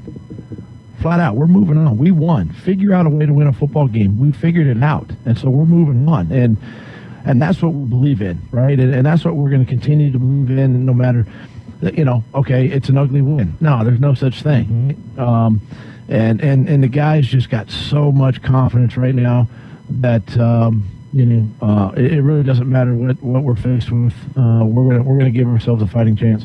Well, look, man, we can't wait to see it next weekend, the divisional round, whoever it is, Kansas City, Buffalo. We're excited to see you go on. Yes, sir. Thank you, Bucky.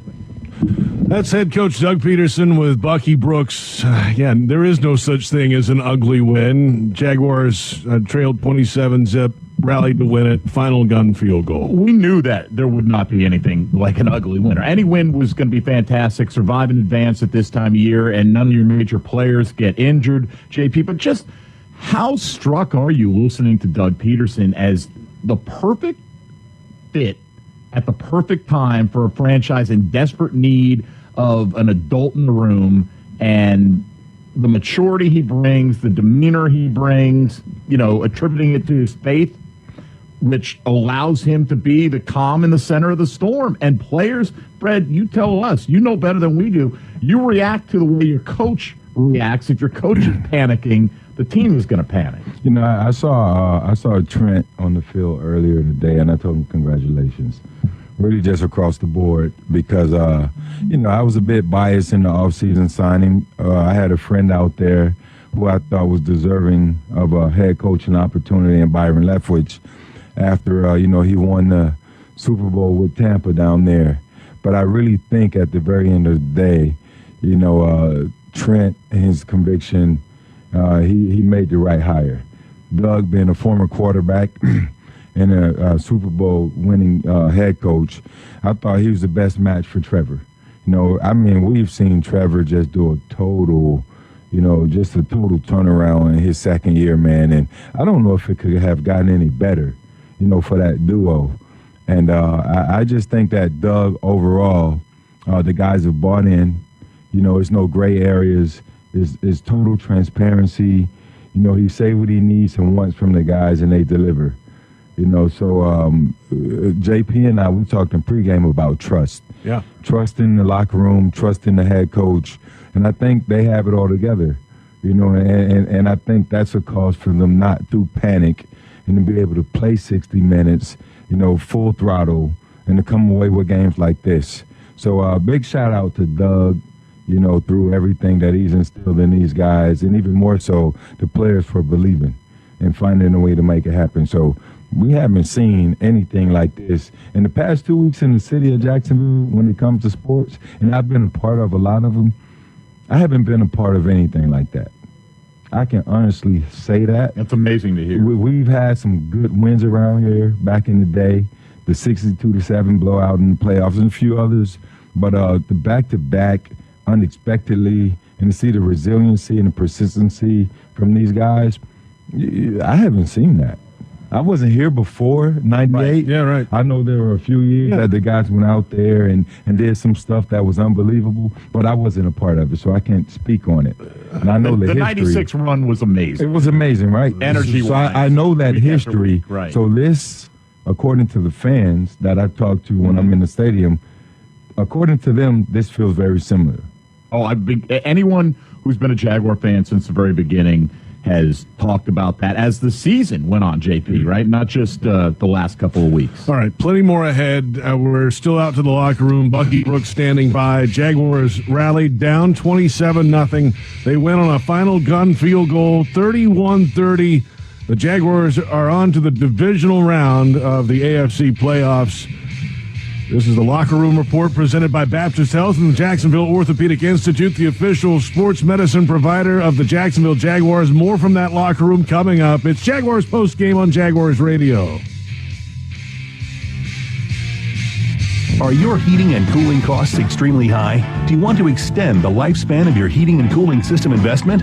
If so, Florida Home Air Conditioning is ready to help you save some money. Schedule your annual AC or heating system tune-up today with Florida Home Air Conditioning for only $59. Florida Home Air Conditioning, official air conditioning partner of the Jacksonville Jaguars. Call 855-FLA-HOME. License number CMC 1250399, CFC 1430664, EC 130-08557. Committed to the team. Committed to the mission. At Navy Mutual, we're committed to providing high-quality life insurance to members of the military and their families. So our policies have no fine print and no military service restrictions. We don't work on commission. We're nonprofit, so we pass the savings along to our members. Because at Navy Mutual, our highest commitment is to you. Visit NavyMutual.org. Navy Mutual, insuring those who serve. Veterans, you may have earned a variety of VA benefits. Did you know VA can help you further your education and pursue professional training? The Home Loan Guarantee Program can help you buy, repair, or adapt a home. VA provides housing support if you find yourself homeless or at risk of homelessness. And don't forget world-class health care. Learn more about these and other VA benefits. Visit choose.va.gov. Headquartered in Jacksonville, Florida, CSI Companies partners with leading organizations across the country to deliver workforce solutions. As a proud sponsor of your Jacksonville Jaguars, CSI crafts personalized operations to fuel the success of businesses, both big and small. Whether it's finding the right talent for a job or seamlessly managing a project from start to finish, CSI has over 3 decades of experience in getting the job done. This is your workforce solutions reimagined. Visit CSICompanies.com. Reconnect with the best version of you at Amara Med Spa, Northeast Florida's premier luxury medical spa, located in Ponte Vedra, Town Center, Avondale, St. Augustine, and Fernandina. With the most advanced injectors, estheticians, and technology, Amara Med Spa is redefining beauty, offering services such as Botox and filler, M-Sculpt Neo, painless laser hair removal, and advanced skincare treatments. Visit theamaramedspa.com and book a complimentary consultation today. At most sandwich places, asking for more of something is just part of the drill. But what if you never had to ask for more? What if more was just a given? At Daly's, more is what our sandwiches are built on. More meat, more cheese, more veggies, more quality, more taste. All for a price that's anything but more. Sandwiches from Dash, made fresh. Daly's. Game time. The Jacksonville Jaguars rock On 95.7 The Hog.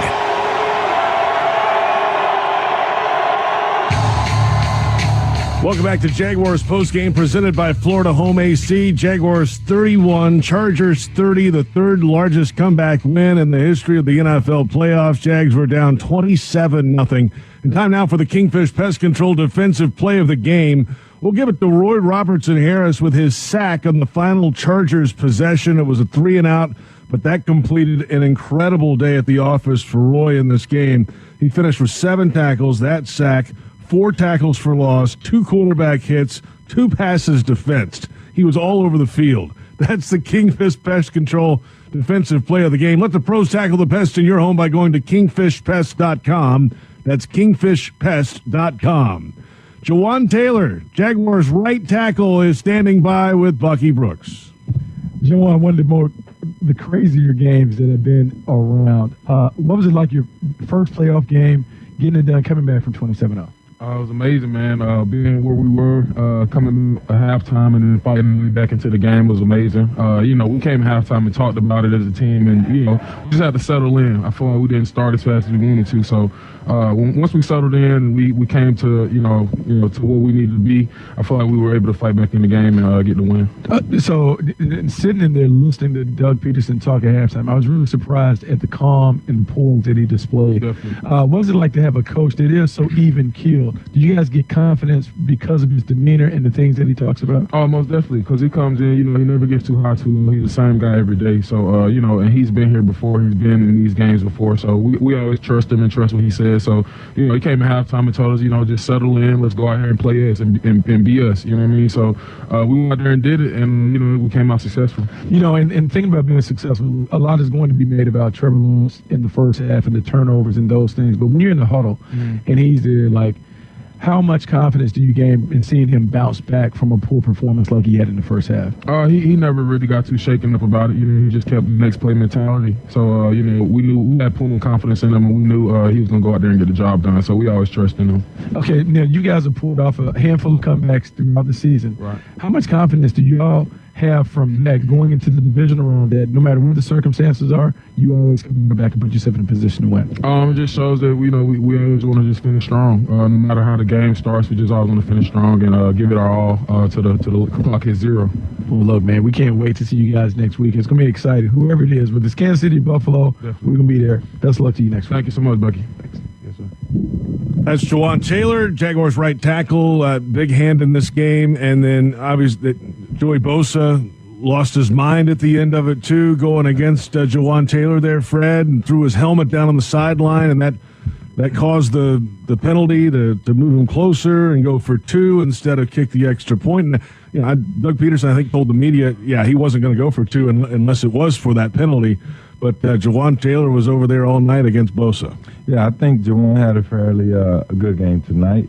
To go against someone the caliber of Bosa there. He really stood up to the challenge. And he's done so all year, He's really. done so all year. Earlier in the season, is he going to start? Is he going to play? But he figured it out as the season went along. And to have the sort of game he had tonight and to frustrate Bosa, in the fashion that he did is, it's big for him. And it just builds their confidence. All of the guys in the across the board on the O-line, man, really protecting Trevor and allowing him to get the ball out.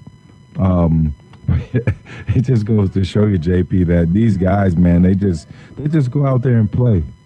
Right. They just go out there and play, and they find a way. So big hats off to them. All right, let's take a timeout. We're back with the VyStar final stats, the final score in the AFC wildcard playoff game. Jaguars 31, Chargers 30. The Jags rally from down 27-0 to get it done. And this is Jaguars postgame on the Jaguars Radio Network. At VyStar Credit Union, you inspire them to go the extra mile to meet your financial needs. That's why they offer Jaguars fans more banking options like better rates and no hidden fees. Their team is also dedicated to making the communities they serve stronger, volunteering their time and talents while donating millions to local nonprofits. VyStar Credit Union, VyStarCU.org. Go Jags! You're beyond busy. Between work and the kids, the dogs and the cat, let us help. With Publix Delivery powered by Instacart, you'll get the items you need from the store you know. Just shop online, select the time you'd like your order delivered, and grocery shopping is done, giving you more time to take care of everything else. Publix Delivery, powered by Instacart. Visit Publix.com/delivery to shop now. That's Publix.com/delivery. Item prices vary from in-store prices. Service fees may apply. Available in select zip codes. Publix, where shopping is a pleasure. Everyone circle up. I know it looks rough out there. Sure, we're down 24-6, but we came here to play differently. We need a game changer. Something like Ring Central, your business phone system that's more than a phone. I want you to communicate like you can talk to anyone, anywhere, all from the same app. Now get out there and play like you're using Ring Central. Ring Central. Simpler communications. It's football season, and time to take your game to the next level with a Ford F-150 truck. Light up your tailgate with an available Pro Power onboard generator. And with an available 3.5-liter EcoBoost engine, you can tow just about anything you need to rule the stadium lot. Ford F-150, part of the F-Series lineup that have been the best-selling pickups for 45 straight years. Get to your local Ford store today. Proud sponsor of your Jacksonville Jaguars.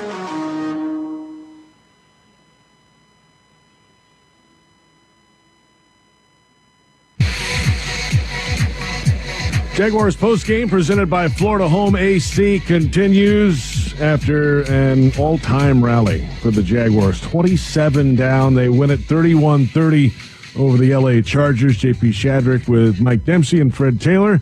And our thanks to Dick's Wings for the meal just outside the radio studio. Delicious. Bringing it at halftime. Wings tonight. They had the egg rolls. Southwest egg rolls. Fantastic. We appreciate that. You know what? And Dick's Wings, that's when the game turned, right? I mean, hey, it happens sometimes. We'll appreciate that. Hey, let's take a look at the VyStar final stats. Jaguars Game Day Radio is brought to you by VyStar Credit Union. Do good, bank better. And these team stats are pretty wild because obviously in the first half, the Jaguars almost did nothing right.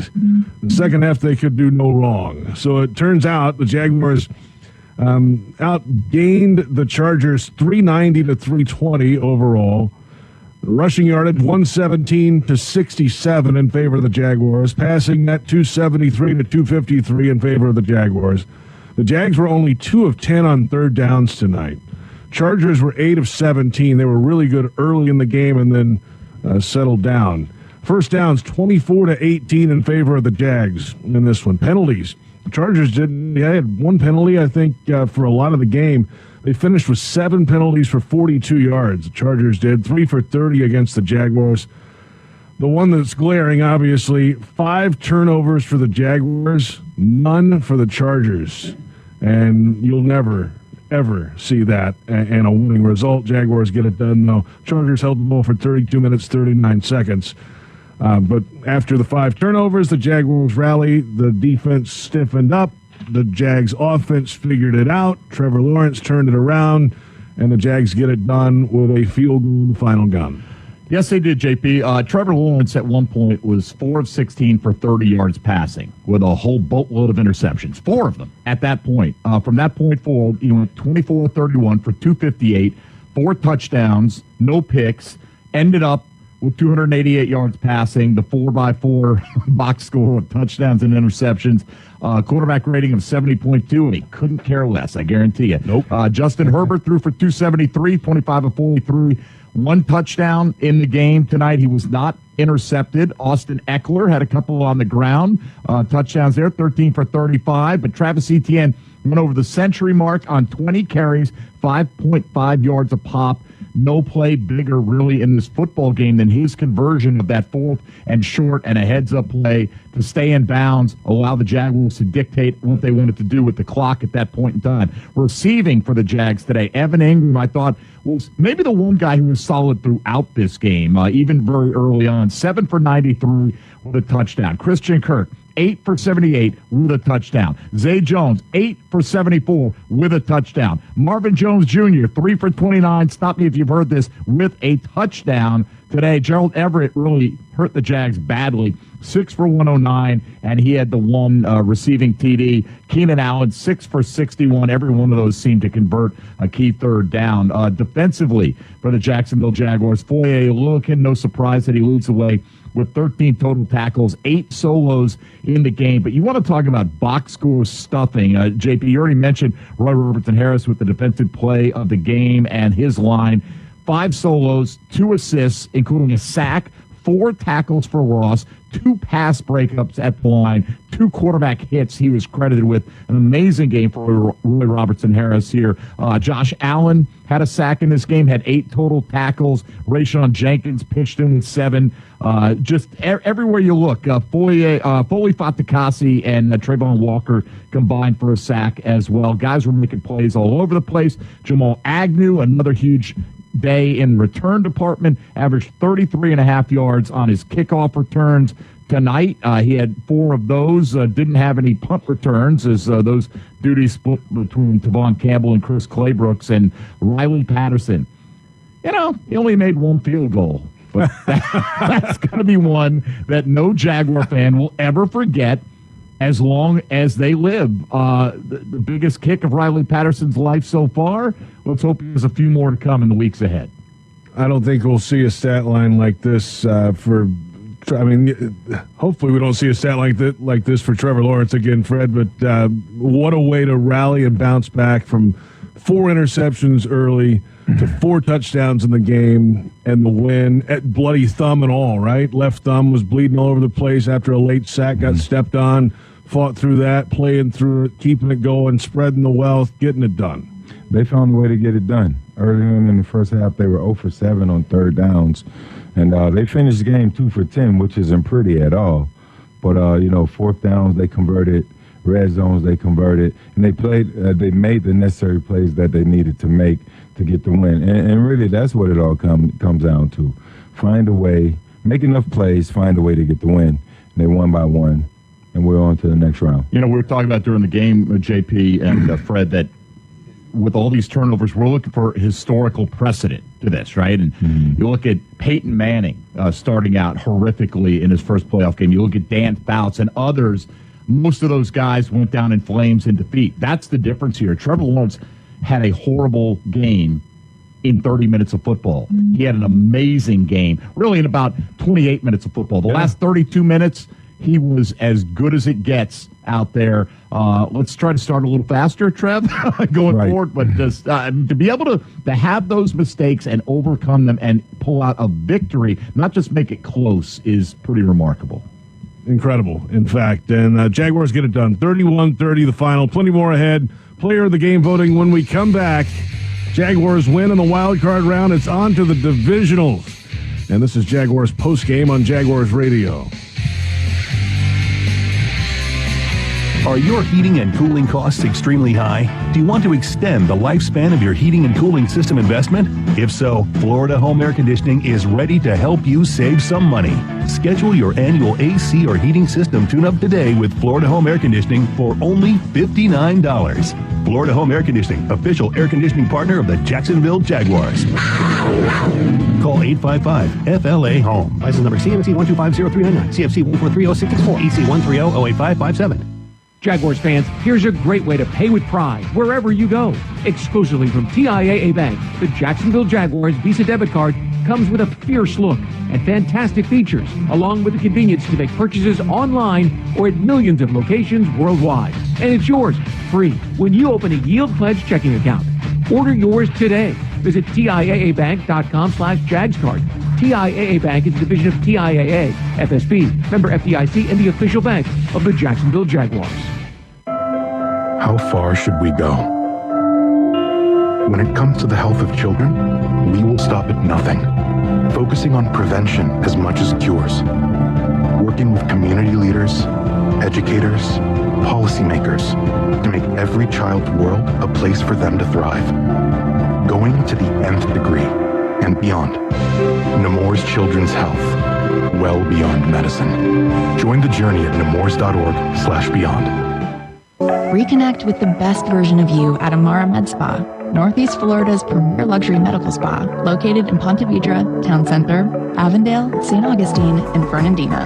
With the most advanced injectors, estheticians, and technology, Amara Med Spa is redefining beauty, offering services such as Botox and filler, M-Sculpt Neo, painless laser hair removal, and advanced skincare treatments.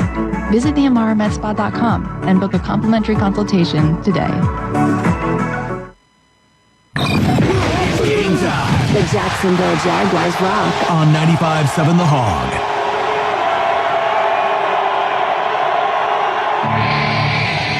Jaguars postgame presented by Florida Home AC. Call Florida Home AC today, official air conditioning partner of the Jacksonville Jaguars. JP Shadrick, Mike Dempsey, Fred Taylor after an all-timer. After trailing 27-0, the Jaguars rally to win it 31-30 and win the wild card playoff game over the Chargers. They're on to the divisional round against an opponent to be determined tomorrow. It's time now for the Jaguars Radio Network Player of the Game voting. I get a vote, Mike gets a vote, Fred gets a vote and a half. Fred, why don't you start us off? Trevor Lawrence. Unreal game, right? In the second half, final 32 minutes. Yeah, I don't think I need to say anything else. Just Trevor Lawrence. Fair enough. It was always Trevor Lawrence. He's wearing one of those "It was always the Jag" shirts right now as he does his post-game presser. Me? Go ahead. All right, Roy Robertson Harris, man. I'll tell you, JP, you made a good point when we were watching the game that, they got a lot of short fields, right, that they had to deal with. And even though there were a ton of points on the board, it wasn't like the offense of the Chargers, right, we're just driving it.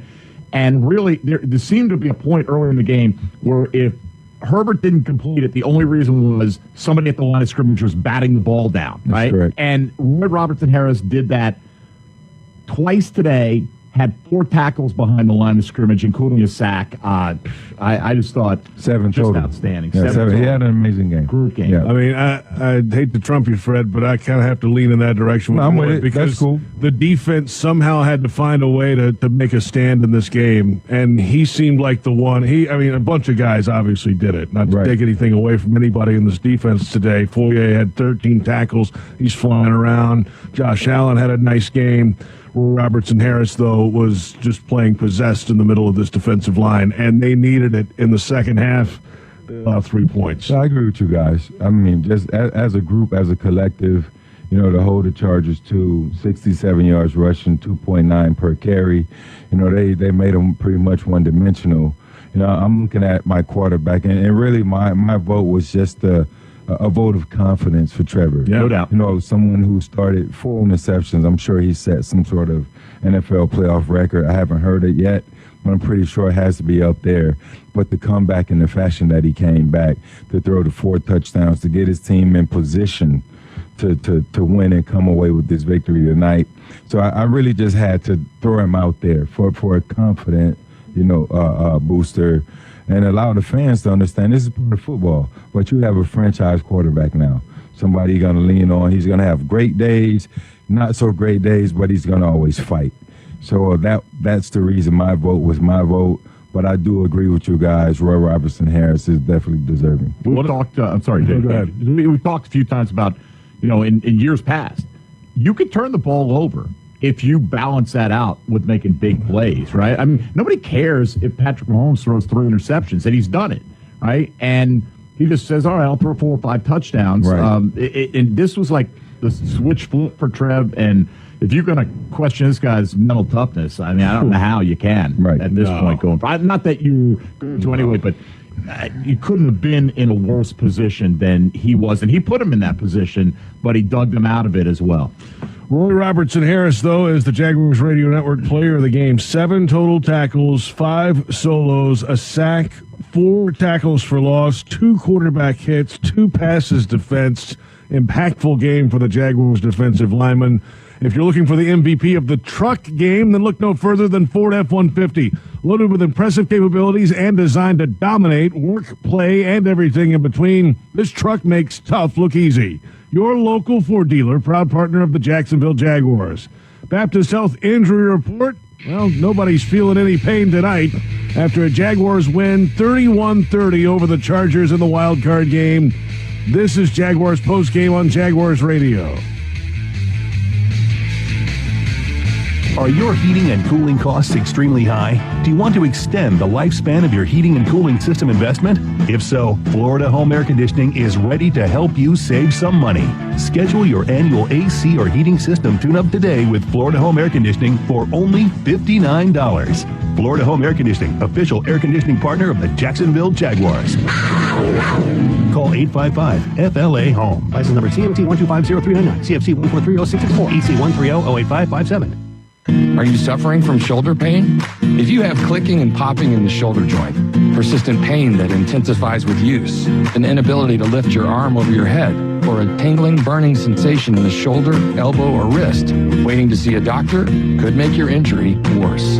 Baptist Health and Jacksonville Orthopedic Institute have innovative and effective treatment options available right now to relieve your pain and restore your mobility. Don't wait. Call 904-JOI-2000. Hey Jaguars fans, are you ready to talk some trash? Well, nobody talks trash quite like Waste Pro, the official waste service and recycling partner of the Jacksonville Jaguars. Specializing in residential and commercial solid waste and recycling collection, processing, and disposal, Waste Pro is equipped to handle all your recycling and garbage removal needs. For service, call 904-731-7288. Waste Pro, caring for communities and caring for Jacksonville. Reconnect with the best version of you at Amara Med Spa, Northeast Florida's premier luxury medical spa, located in Ponte Vedra, Town Center, Avondale, St. Augustine, and Fernandina. With the most advanced injectors, estheticians, and technology, Amara Med Spa is redefining beauty, offering services such as Botox and filler, M-Sculpt Neo, painless laser hair removal, and advanced skincare treatments. Visit theamaramedspa.com and book a complimentary consultation today. At most sandwich places, asking for more of something is just part of the drill. But what if you never had to ask for more? What if more was just a given? At Daly's, more is what our sandwiches are built on. More meat, more cheese, more veggies, more quality, more taste. All for a price that's anything but more. Sandwiches from Dash, made fresh. Daly's. Brooks Rehabilitation has more than 50 years of experience serving the North Florida community with cutting-edge rehabilitation care, ranging from joint replacements, sports injuries, and balance issues to traumatic brain injuries, spinal cord injuries, and strokes. Their highly trained clinical teams span across their system of care to include inpatient, outpatient, skilled nursing, assisted living and memory care, home health, and adaptive community programs. Learn more at brooksrehab.org. Brooks is proud to be the rehabilitation provider for the Jacksonville Jaguars. Game time. The Jacksonville Jaguars rock. On 95.7 The Hog.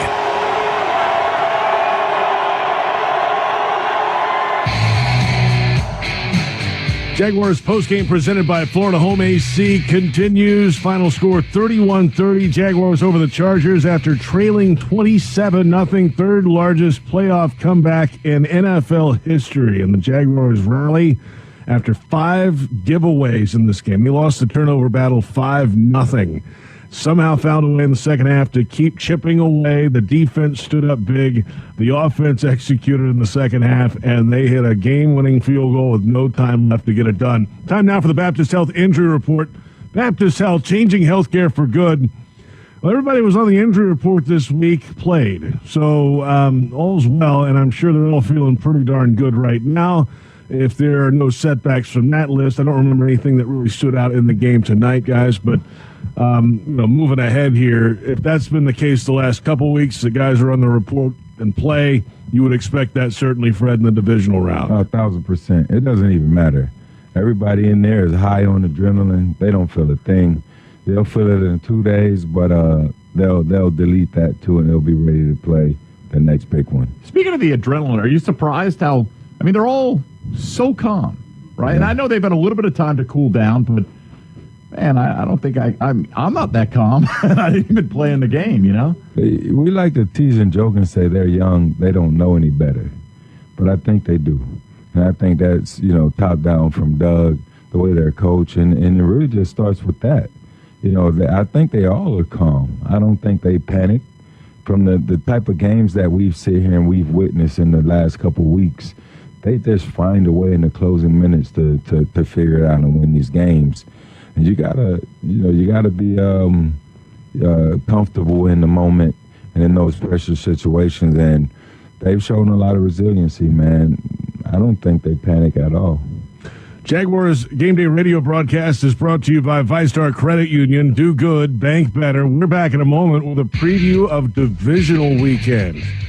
The opponent to be determined tomorrow. The Jaguars are on to the next round after a rally and a win in the wild card playoff game, 31-30 over the Chargers. This is Jaguars postgame on the Jaguars Radio Network.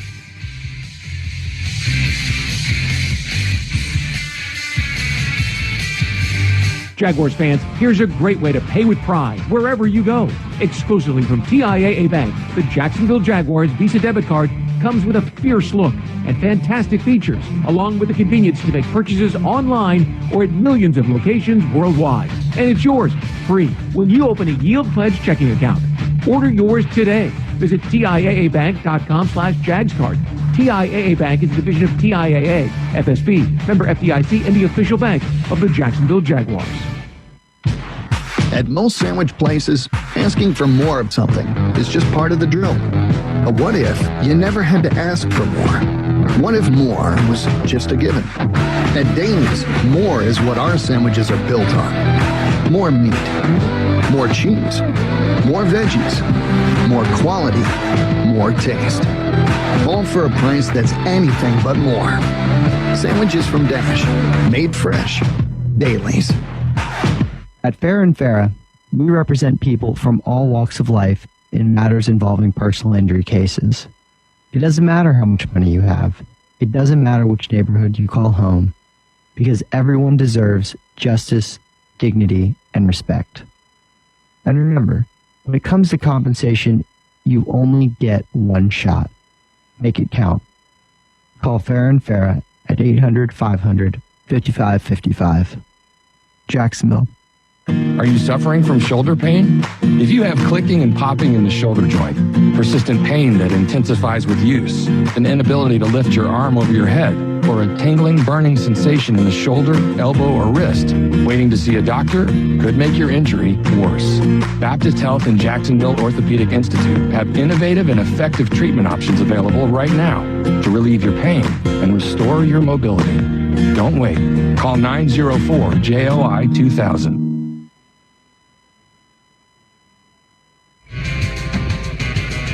Jaguars postgame is presented by Florida Home AC. Call Florida Home AC today, official air conditioning partner of the Jacksonville Jaguars. JP Shadrick, Mike Dempsey. Our final moments with Fred Taylor after a Jaguars win in the wild card game, down 27-0. The Jaguars climb back into it and win the game on a final gun field goal, 31-30 the final score. How about this? The Jaguars, after trailing 27-0, outgained the Chargers 337-148. Of course, outscored them 31-3. Jags had 88 rushing yards in that time. The Chargers had 19 rushing yards after leading 27-0, and somehow found a way. Defense stood up. Offense did it. This team is riding a high right now, Fred, and now it's on to the divisional round. Of course, we'll find out tomorrow if all the favorites, if the second and third seeds win, the Bills and the Bengals, then the Jaguars would have to go to Kansas City for the divisional round next week. If there's a loss somewhere in there, that could change some things up, depending on which of those teams lose. Now, if both teams, which would be take two all-time upsets tomorrow, if the Bengals and the Bills lose, the Jaguars would host a divisional round game next week. That is a long shot, but Fred, they're in it. Doesn't matter. Go play the game and just let it ride. Right. It doesn't matter, JP. Two divisional opponents, well, two divisional games, two divisional matchups between those opponents. I'm rooting for the underdogs. I'd love to be back here, in a week to see the Jaguars at home. So, the Bills, Dolphins, fairly unlikely. The Bills are high power, man. I'm sure they're extreme high favorite. So I don't know about that. I'm hoping, fingers crossed, everything's crossed, that the Ravens will find a way without Lamar Jackson to figure it out and beat Tennessee. Might not happen, but I think that might happen more so than the other game. So I'm rooting for the Ravens. Actually, the Dolphins too in this one because they're a home state team. Yeah, I root for all my home team. I'm with you. So I root for that. So either way, I'm rooting for one of those teams to win so that Jacksonville, we can have a home game next week. But if the higher seeds hold serve, here's the nice thing. You played in that Kansas City environment, right? Yes, that's right. So this team's been inoculated to that a little bit. You didn't have your best game, but it's not going to be a shock to the system, anything like that. So, bring at this point. Man, are you kidding me? Come on. Team Swag does not care who they face next week. I really believe that. Swag Wars. I like that. Now. Yeah, I like that. I like to say, I think if they go back and look at it all, and just an observation thing, scouting, you have to, with Kansas City, you have to start with disrupting the tight end. And if we do pull Kansas City's card, I think Kansas City's offense runs through Travis Kelce. If you disrupt him at the line of scrimmage, and then get pressure on the other end, you give yourself an opportunity to win. Either case, whoever it is, we got to play. Got to do a better job on the tight end than they did tonight. Yeah, yeah. Gerald Everett. That is definitely the case. Yeah, I remember that game in Kansas City. I mean, they had guys running wide open against the Jags. I mean, Tony down the sideline, hopping on one leg down the side. I mean, he was all alone. I mean, and the Jags defense created a lot of turnovers in that game as well. Yeah. So, hey, look, fresh start. None of that carries over. Doesn't matter. Right. Let's go. I like that. Jags are in it. Fred, let's keep it rolling. We'll talk to you again this week, man. Keep it rolling, man. I'll be on Twitter. It's a busy place right now. It really is. Busy place. I love it. I love it this time of the year. It feels good to be on it this time of the year talking football. Yeah, and I mean, it's been a great run. Let's only hope it's just beginning. Fred Taylor, we'll talk to you, man. All right, have a good night. Good morning, everybody else. Hope to see you in a week. Prior to the Jaguars running back Fred Taylor with us on Jaguars postgame each and every week. For those on our flagship station, 1010XL, stick around. The Scoreboard Show is next with your calls. Lucky Brooks with us as well. 355-NFL1, the number 355-6351. Thanks to our entire crew. The Jaguars trailed at 27-0. They complete the third largest comeback in NFL playoff history and get it done. Jaguars 31, Chargers 30. The Jaguars are on to the divisional round.